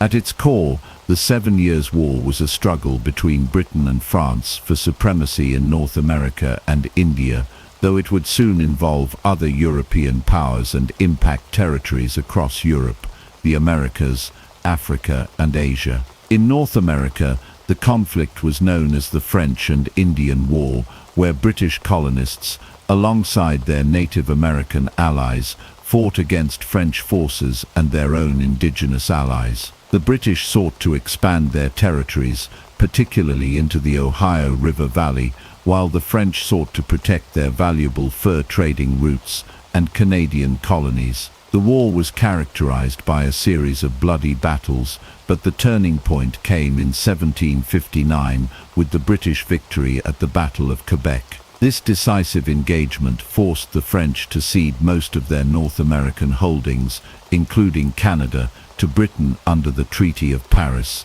1763. The acquisition of Canada was a significant victory for Britain. It not only removed the French as a colonial rival in North America, but also gave Britain control over one of the richest and most strategically important regions in the Americas. In addition to the vast expanse of land, Britain inherited a significant number of French-speaking inhabitants in Canada, known as Canadians. Despite initial concerns about integrating the French population into British colonial rule, Britain opted for a policy of tolerance, allowing French Canadians to maintain their language, religion, and customs. This decision would help preserve the stability of Canada under British rule and later shape the development of modern Canadian society. While the British were expanding their empire in North America, the war also played a critical role in establishing British dominance in India. The Battle of Plassey in 1757 was a turning point in British fortunes in India, solidifying the East India Company's control over the Bengal region and opening the door for further territorial expansion. The battle itself was a remarkable victory, as a small British force, led by Robert Clive, defeated the much larger army of the Nawab of Bengal, Siraj-ud-Dowlah, despite being heavily outnumbered. The victory at Plassey was the result of a combination of factors, including strategic alliances, bribery, and the superior tactics of the British. Robert Clive's ability to divide and conquer, along with his manipulation of local politics, allowed him to win the support of key Indian leaders who were discontented with the Nawab's rule. The Battle of Plassey is often seen as the moment when Britain began to transition from a commercial trading power to a territorial empire in India. Following the victory at Plassey, the East India Company gained unprecedented control over Bengal, one of the richest and most populous regions in India. The company now had the power to collect taxes, administer justice, and even maintain its own army. This marked the beginning of British political and military domination over India, which would last for nearly 2 centuries. The success of the East India Company also triggered a broader expansion of British influence in India, as the company began to extend its reach into other regions through both diplomacy and military conquest. By the end of the 7 Years' War, Britain had gained substantial territorial possessions around the globe. In addition to Canada and Bengal, Britain also secured numerous Caribbean islands, Florida from Spain, and key outposts in Africa and Asia. These acquisitions greatly enhanced Britain's wealth and influence, but they also strained its resources. The costs of maintaining and defending such a vast empire began to take their toll, and Britain's finances became increasingly reliant on the taxes and trade revenue generated by its colonies. In the wake of its imperial triumphs, Britain's focus turned to consolidating its empire and maintaining control over its new territories. This period saw the rise of British colonial governance systems, which were designed to centralize power in London while allowing for local autonomy in the colonies. At the same time, Britain began to develop a more systematic approach to managing its colonial economy, with a focus on extracting wealth from both land and labor. The imposition of taxes on American colonists, such as the Stamp Act 1765 and the Townshend Act 1767, set the stage for rising tensions between Britain and its colonies, ultimately leading to the American Revolution. The 18th century was a period of tremendous expansion and consolidation for the British Empire.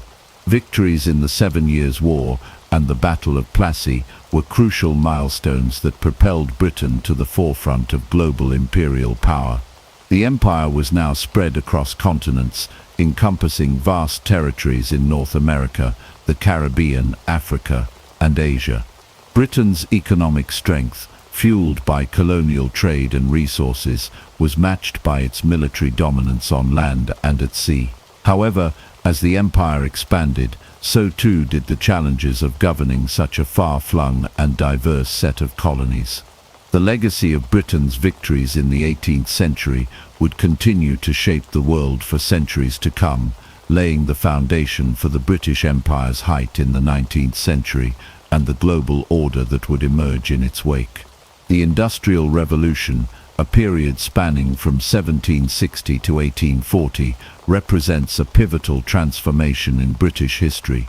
This era marked the shift from an agrarian economy to an industrialized powerhouse, fueling Britain's dominance in the global arena. Industrialization provided Britain with unprecedented military, economic, and technological advantages, allowing it to not only expand its empire, but also to control vital global trade routes and reshape the global order. The roots of the Industrial Revolution in Britain can be traced to a unique confluence of factors. A stable political environment, the availability of natural resources such as coal and iron, and a growing population all contributed to an atmosphere conducive to technological innovation. In addition, Britain's extensive colonial empire, which provided both raw materials and markets for British goods, acted as a powerful catalyst for industrialization. With an expanding empire across continents, Britain found itself increasingly dependent on technological advances to maintain and expand its reach. At the core of the Industrial Revolution was the mechanization of production. One of the most significant inventions of the era was James Watt's steam engine. Watt's improvements to the steam engine in the late 18th century revolutionized industries by providing a reliable and powerful source of energy for factories, mills, and transportation. Steam engines powered cotton mills, textile factories, and ironworks, massively increasing production rates and efficiency. This innovation was a game-changer for industries, particularly textiles, which was one of the first to undergo mass industrialization. The textile industry was key to the success of industrialization in Britain. With the invention of new machines such as the spinning jenny, the power loom, and the cotton gin, the production of cloth skyrocketed. These machines allowed factories to produce goods at unprecedented speeds, meeting growing domestic and international demand. Britain's control over textile manufacturing, coupled with its ability to produce raw materials like cotton, solidified its position as the world's leading industrial power. Industrialization also significantly impacted Britain's transportation infrastructure. The advent of steam-powered locomotives and steamships revolutionized trade and military strategy alike. The development of the railway system, particularly the construction of the Stockton and Darlington Railway in 1825 and the Liverpool and Manchester Railway in 1830, connected regions across Britain and facilitated the efficient movement of raw materials and finished goods. Railroads enabled goods such as coal, cotton, and iron to be transported more efficiently, fueling industrial growth and expanding trade networks within Britain and its colonies. In addition to railways, steam-powered ships began to dominate global trade routes. These vessels could travel faster, carry more cargo, and navigate more reliably than sailing ships. Britain's merchant fleet, already the largest in the world, was further bolstered by the rise of steam-powered ships. This new technology allowed Britain to expand its trade networks across the globe, making it the undisputed leader in international commerce. The creation of steamships enabled Britain to maintain its control over vital sea routes, ensuring the smooth flow of goods between colonies, ports, and markets across every continent. The industrialization of the military also played a crucial role in maintaining British imperial power. The mass production of weapons, ships, and war materials allowed Britain to project its military power across the globe. Steam-powered warships, which were faster and more maneuverable than their sail-powered predecessors, gave Britain a strategic advantage in naval warfare. The ability to produce ironclad ships capable of withstanding heavy artillery fire further solidified Britain's naval supremacy and allowed it to protect its empire and trade routes effectively. The British Empire's expansion during this period was not just about territorial conquest, it was also about controlling the global flow of goods. With its newfound industrial power, Britain was able to dictate terms in international trade. The Empire's factories produced finished goods, which were then exported to colonies and foreign markets. In return, Britain's colonies supplied raw materials like cotton, sugar, and tobacco, fueling the industrial machine back home. This system of trade, often referred to as mercantilism, allowed Britain to amass incredible wealth and expand its economic and military power. One of the key regions that benefited from industrialization was India. The British established an extensive railway network in India, which helped to consolidate British control over the subcontinent. The railroads allowed for the efficient transportation of raw materials like cotton, tea, and opium, which were then shipped back to Britain's factories. This system allowed Britain to exploit India's resources and integrate its economy into the larger imperial framework. The construction of railroads and the expansion of British industry in India also had a lasting impact on the Indian economy and society, laying the foundations for modern infrastructure in the country. Industrialization in Britain also led to the rise of a new class of industrial capitalists and financiers.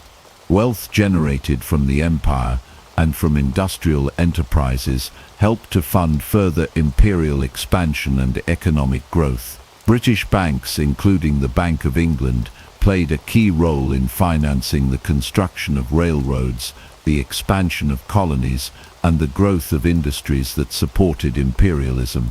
The financial sector was central to Britain's ability to maintain its global power, facilitating the flow of capital and investments necessary to sustain its empire. While industrialization undoubtedly strengthened Britain's position as a global superpower, it also brought significant social changes. The rise of factory work led to the growth of cities and the development of an urban working class. Factory workers, including women and children, often worked long hours in poor conditions for low wages. The wealth generated by industrialization was not evenly distributed, with the working class suffering while industrialists and landowners amassed fortunes.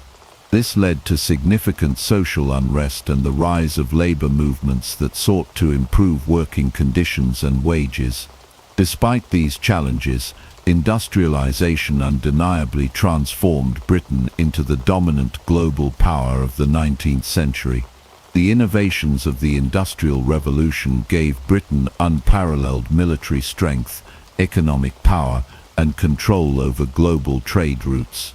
By the mid-19th century, Britain's empire spanned the globe, and its industrial and imperial power seemed invincible. The combination of technological innovation, economic dominance, and military might allowed Britain to maintain its status as the leading superpower, a position it would hold for much of the 19th and early 20th centuries. In conclusion, the Industrial Revolution was the engine that powered Britain's imperial ambitions.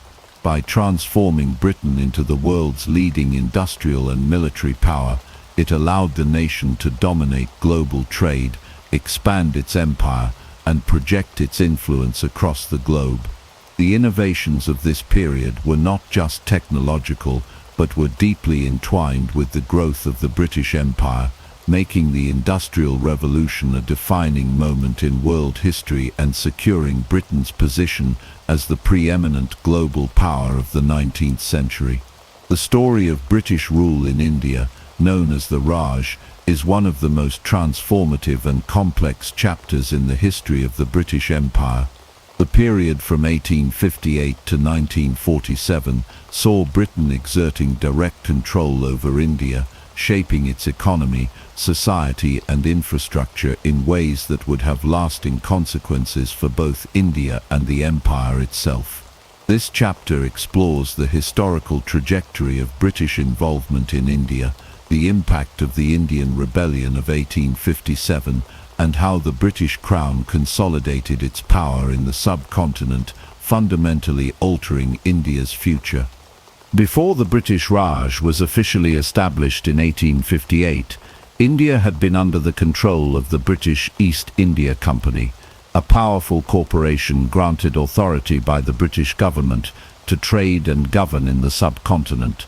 The East India Company's rule had expanded gradually, with British forces gaining control of large portions of India through military conquest, diplomacy, and alliances with local rulers.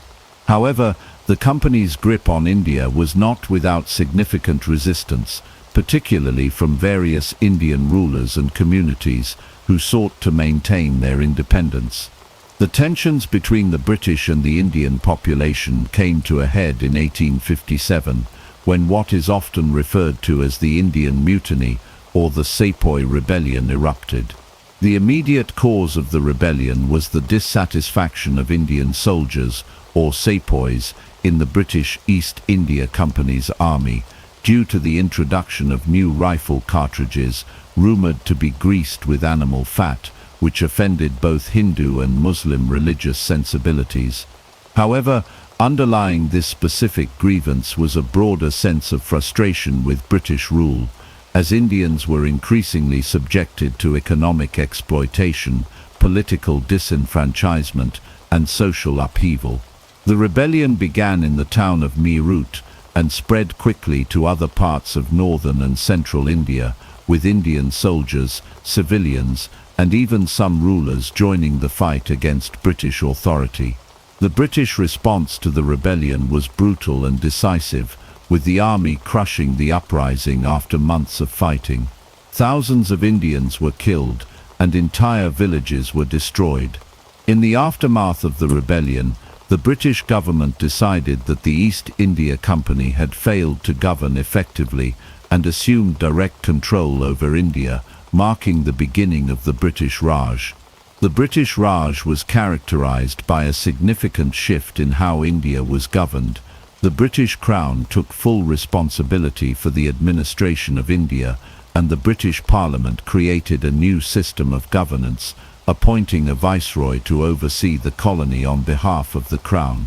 This transition from corporate to state control meant that India was no longer ruled by a private company, but by the British government itself, with direct representation in the form of the viceroy and the establishment of a new colonial bureaucracy.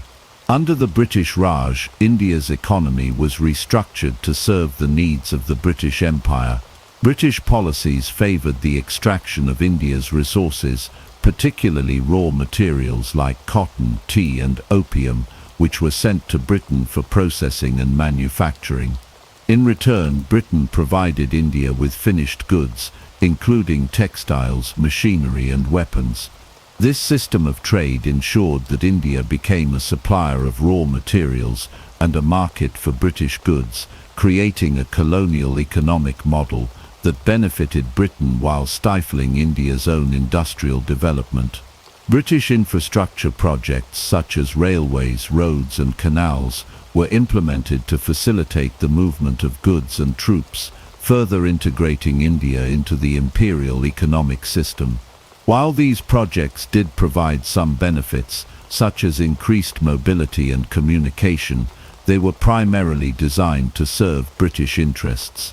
The railways, for example, allowed the British to extract resources from the interior of India and transport them to ports for export, while also enabling the rapid deployment of British troops in case of unrest.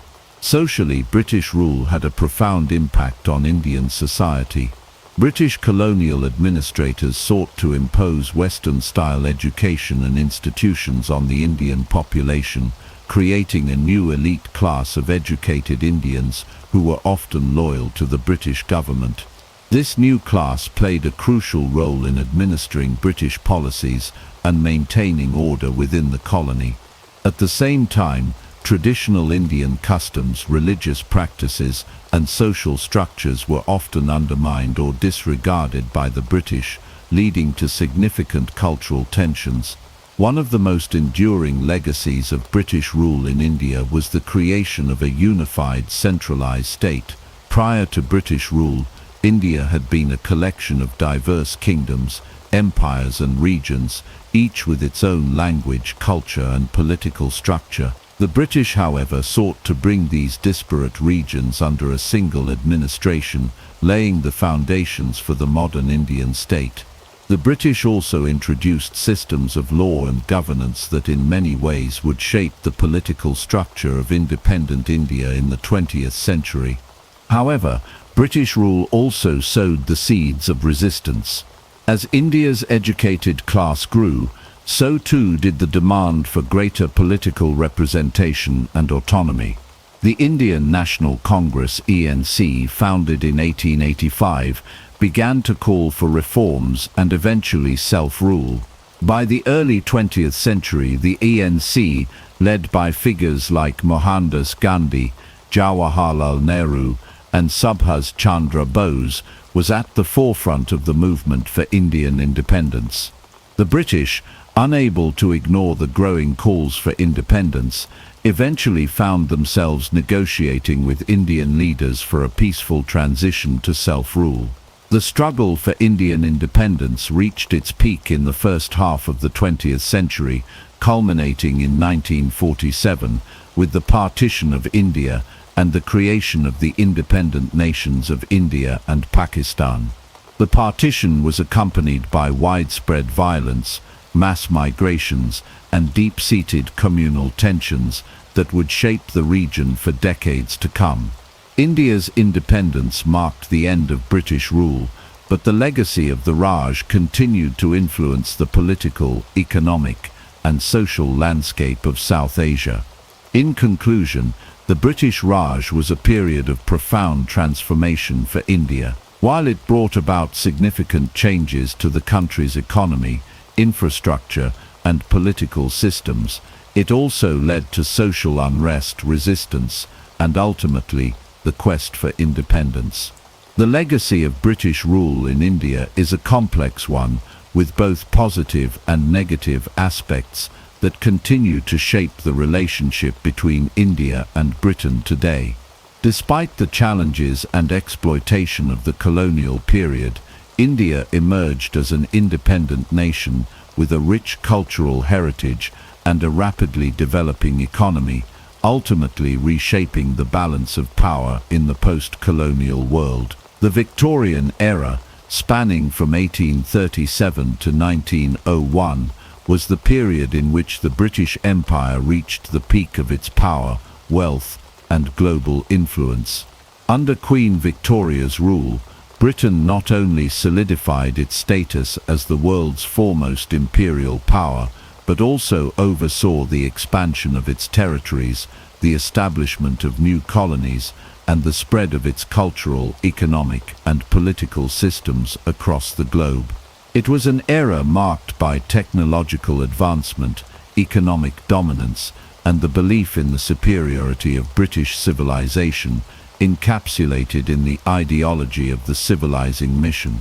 During this time, the British Empire came to be known as the empire on which the sun never sets, a testament to its vast expanse across the globe.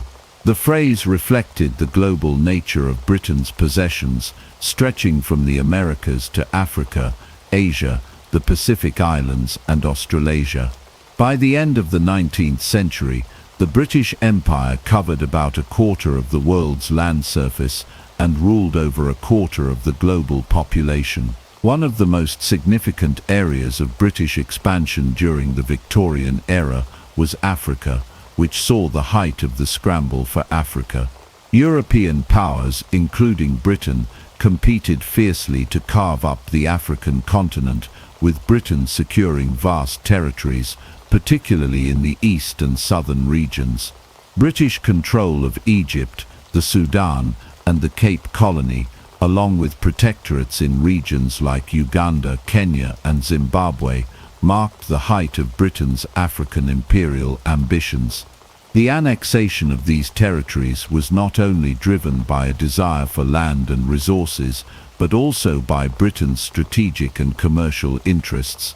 Control of the Suez Canal, for example, ensured Britain's dominance over key shipping routes and secured access to India, the jewel in the crown of the British Empire. In India, the Victorian era continued the consolidation of British power following the Indian Rebellion of 1857, which had been a significant turning point in British rule. After the rebellion, the British Crown assumed direct control of India, ending the East India Company's rule and establishing the British Raj. The British government aimed to reshape India's economy, infrastructure, and society in ways that benefited the empire. The construction of railways, roads, and telecommunication networks facilitated the extraction of raw materials, such as cotton, tea, and opium, and their transportation to British ports for export. The Raj also saw the imposition of British legal and political systems, along with a growing British presence in Indian cities and towns. Despite occasional unrest, Britain's control over India remained largely unchallenged throughout the 19th century. Technological innovation during the Victorian era played a pivotal role in supporting Britain's imperial expansion and strengthening its global power.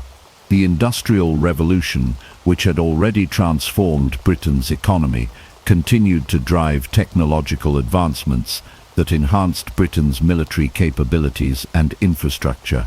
The development of steamships, railways, and the telegraph revolutionized the way Britain could project power and communicate across its vast empire.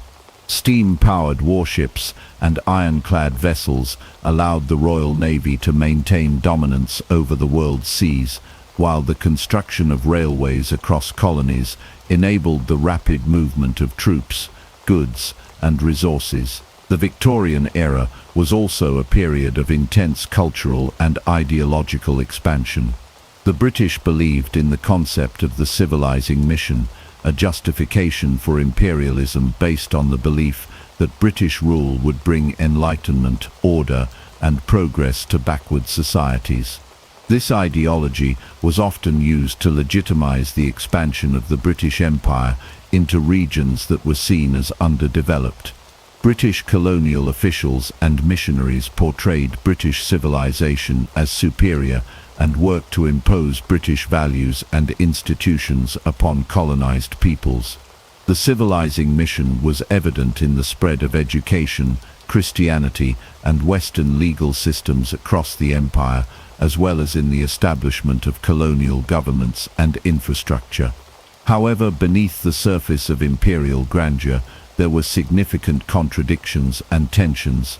The British Empire relied heavily on the exploitation of resources and labor from its colonies, often with little regard for the welfare of the local populations. In India, for example, the British imposition of taxes, land reforms, and policies that favored British industry led to widespread poverty, famine, and social unrest. The Victorian-era imperialists were confronted with the realities of empire, including resistance from colonized peoples and the challenges of governing vast, diverse territories. The late Victorian era also saw the rise of new movements that questioned the morality and sustainability of empire.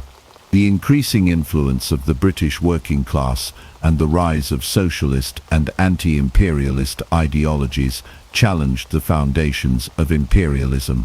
However, at the time, these voices were often sidelined, as the British ruling class remained committed to the idea of empire as a force for good and civilization. Despite these challenges, the Victorian era cemented Britain's position as the dominant imperial power of the 19th century. The British Empire continued to expand throughout the era, reaching its zenith in terms of territorial control, economic wealth, and global influence.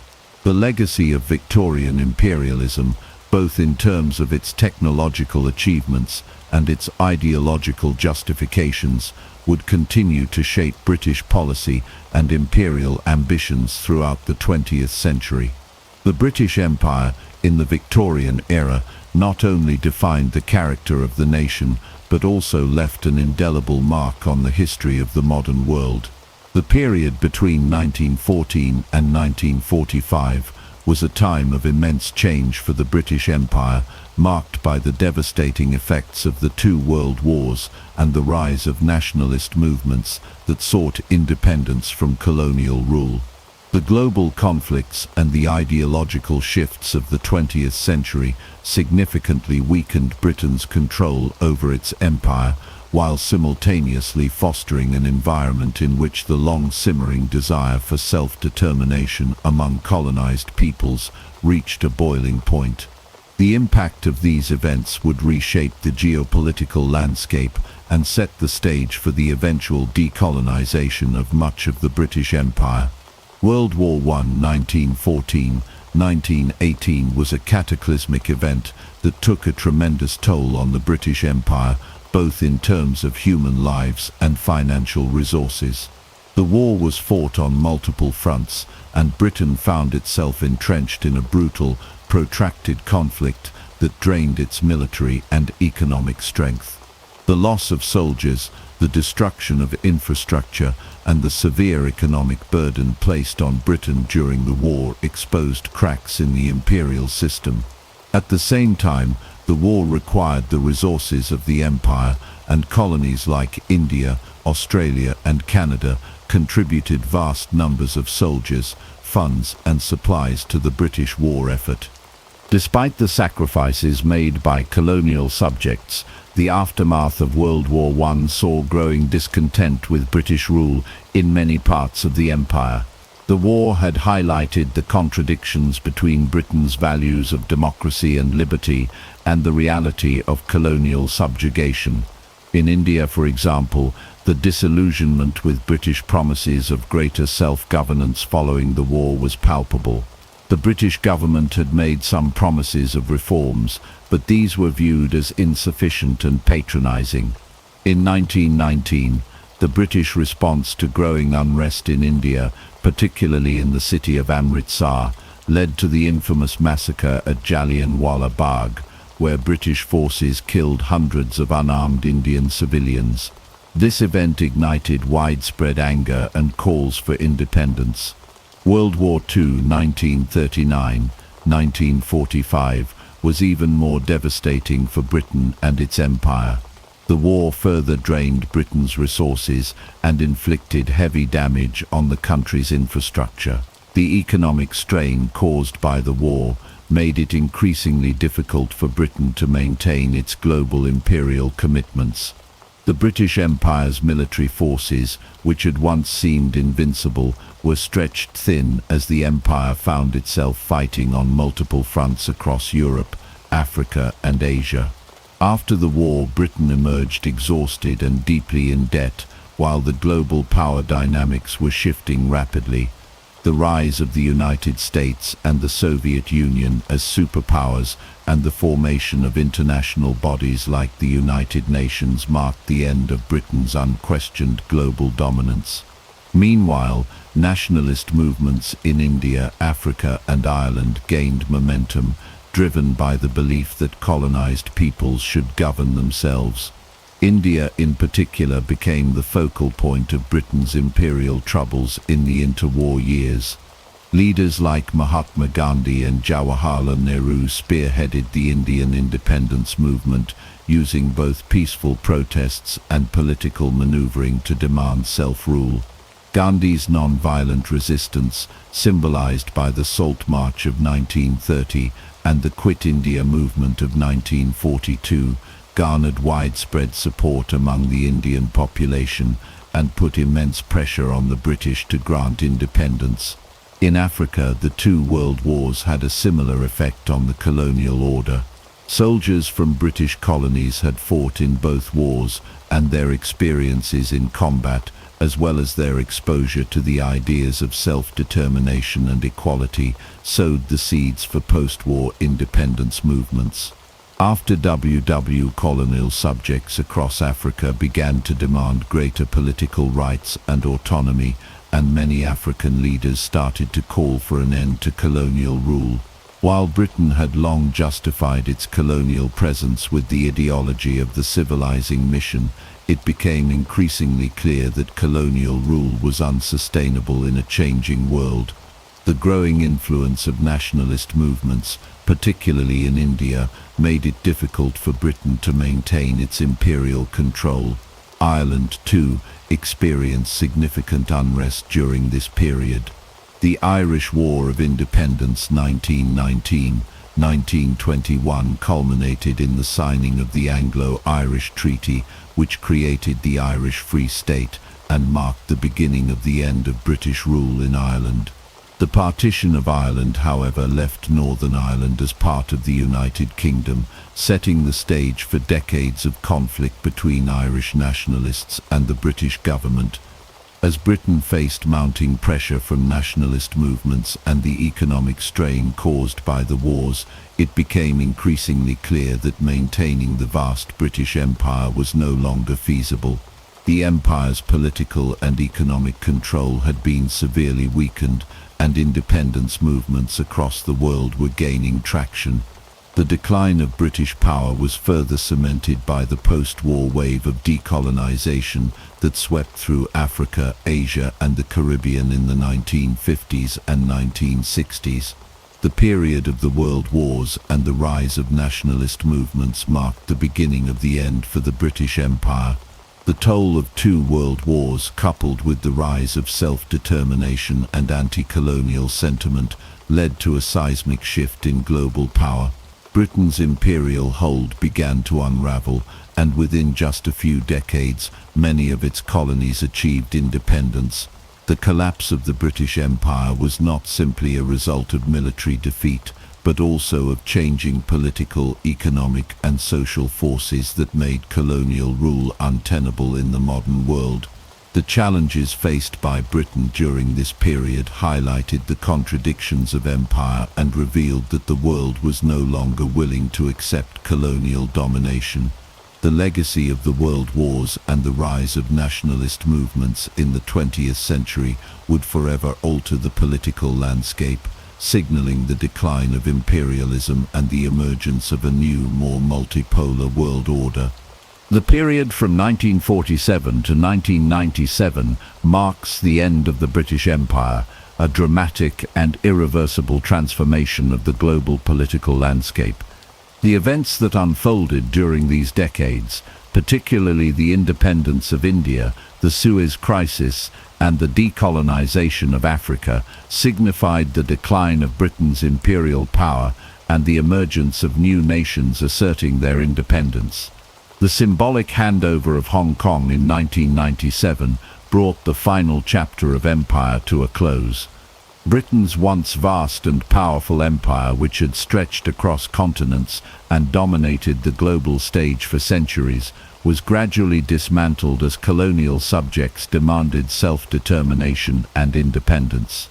India's independence in 1947 was the most significant event in the decolonization process.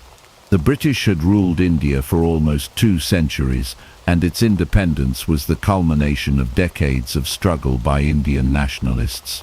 Leaders like Mahatma Gandhi, Jawaharlal Nehru, and Subhas Chandra Bose spearheaded the movement for self-rule, using both non-violent resistance and political negotiation to push for independence. The British decision to grant India's independence was influenced by several factors, including the growing resistance movements within the country, the financial strain of World War II, and the changing global atmosphere after the war. The process of decolonization in India was far from smooth. The partition of India in 1947 created two independent nations, India and Pakistan, which led to widespread violence, displacement, and a deepening of religious tensions. The partition left millions of people on the move, as Hindus and Sikhs migrated to India while Muslims fled to Pakistan. This mass displacement and the subsequent violence claimed the lives of hundreds of thousands and left lasting scars on both nations. The Suez Crisis of 1956 marked another pivotal moment in the decline of British imperial power. The crisis was triggered when Egyptian President Gamal Abdel Nasser nationalized the Suez Canal, a vital waterway that had been under British and French control. In response, Britain, France, and Israel launched a military intervention aimed at regaining control of the canal. However, the military action was met with widespread international condemnation, particularly from the United States and the Soviet Union, who saw the British and French intervention as an example of outdated colonialism. The failure of the Suez Crisis demonstrated that Britain no longer had the political and military power to act unilaterally in global affairs. It was a humiliating defeat for Britain, and it marked a clear signal that its imperial influence was waning. In the following decades, the process of decolonization accelerated, particularly in Africa. British colonies across the continent began to demand independence, and by the 1960s, many African nations had achieved self-rule. Countries such as Ghana, Kenya, Nigeria, and Uganda gained independence from Britain, often through a combination of negotiations and armed struggle. The decolonization of Africa was not without its challenges, as newly independent nations grappled with issues of governance, ethnic tensions, and economic development. However, the wave of independence movements across Africa was undeniable, and it was a clear indication that Britain's imperial power in the region was rapidly eroding. The British government's approach to decolonization varied across regions. In some cases, Britain was able to negotiate peaceful transfers of power, while in others, the process was marked by violent resistance and conflict. The British withdrawal from Africa was particularly complicated, as the empire had been deeply entrenched in the region for over a century. The Mau uprising in Kenya and the violent suppression of independence movements in places like Cyprus and Malaya highlighted the growing tensions between the British government and its colonial subjects. The final symbolic moment of British imperial decline came in 1997 with the handover of Hong Kong to China. Hong Kong had been a British colony since the Opium Wars in the 19th century, and its return to Chinese sovereignty marked the end of British colonial rule in Asia. The handover was a carefully negotiated process, and the agreement ensured that Hong Kong would maintain a high degree of autonomy under the principle of one country, two systems. The event marked the formal end of the British Empire, a momentous occasion that symbolized the transition from imperial domination to a new era of international relations. The process of decolonization was complex and multifaceted, influenced by global political dynamics, economic factors, and the aspirations of colonized peoples. As former colonies gained independence, they were faced with the challenges of nation building, economic development, and establishing stable political systems. The British Empire's legacy was a mixture of triumphs and tragedies, with lasting impacts on the political, social, and economic landscapes of the former colonies. In conclusion, The period between 1947 and 1997 marked the final phase of British imperial rule. The independence of India, the Suez Crisis, the decolonization of Africa, and the handover of Hong Kong were key events in the dismantling of the British Empire. While Britain's imperial power had once spanned the globe, the winds of change blew across the empire, heralding the end of an era. The legacy of British colonialism remains a complex and contentious issue, but the end of empire also opened the door for new possibilities for former colonies to chart their own courses in the world.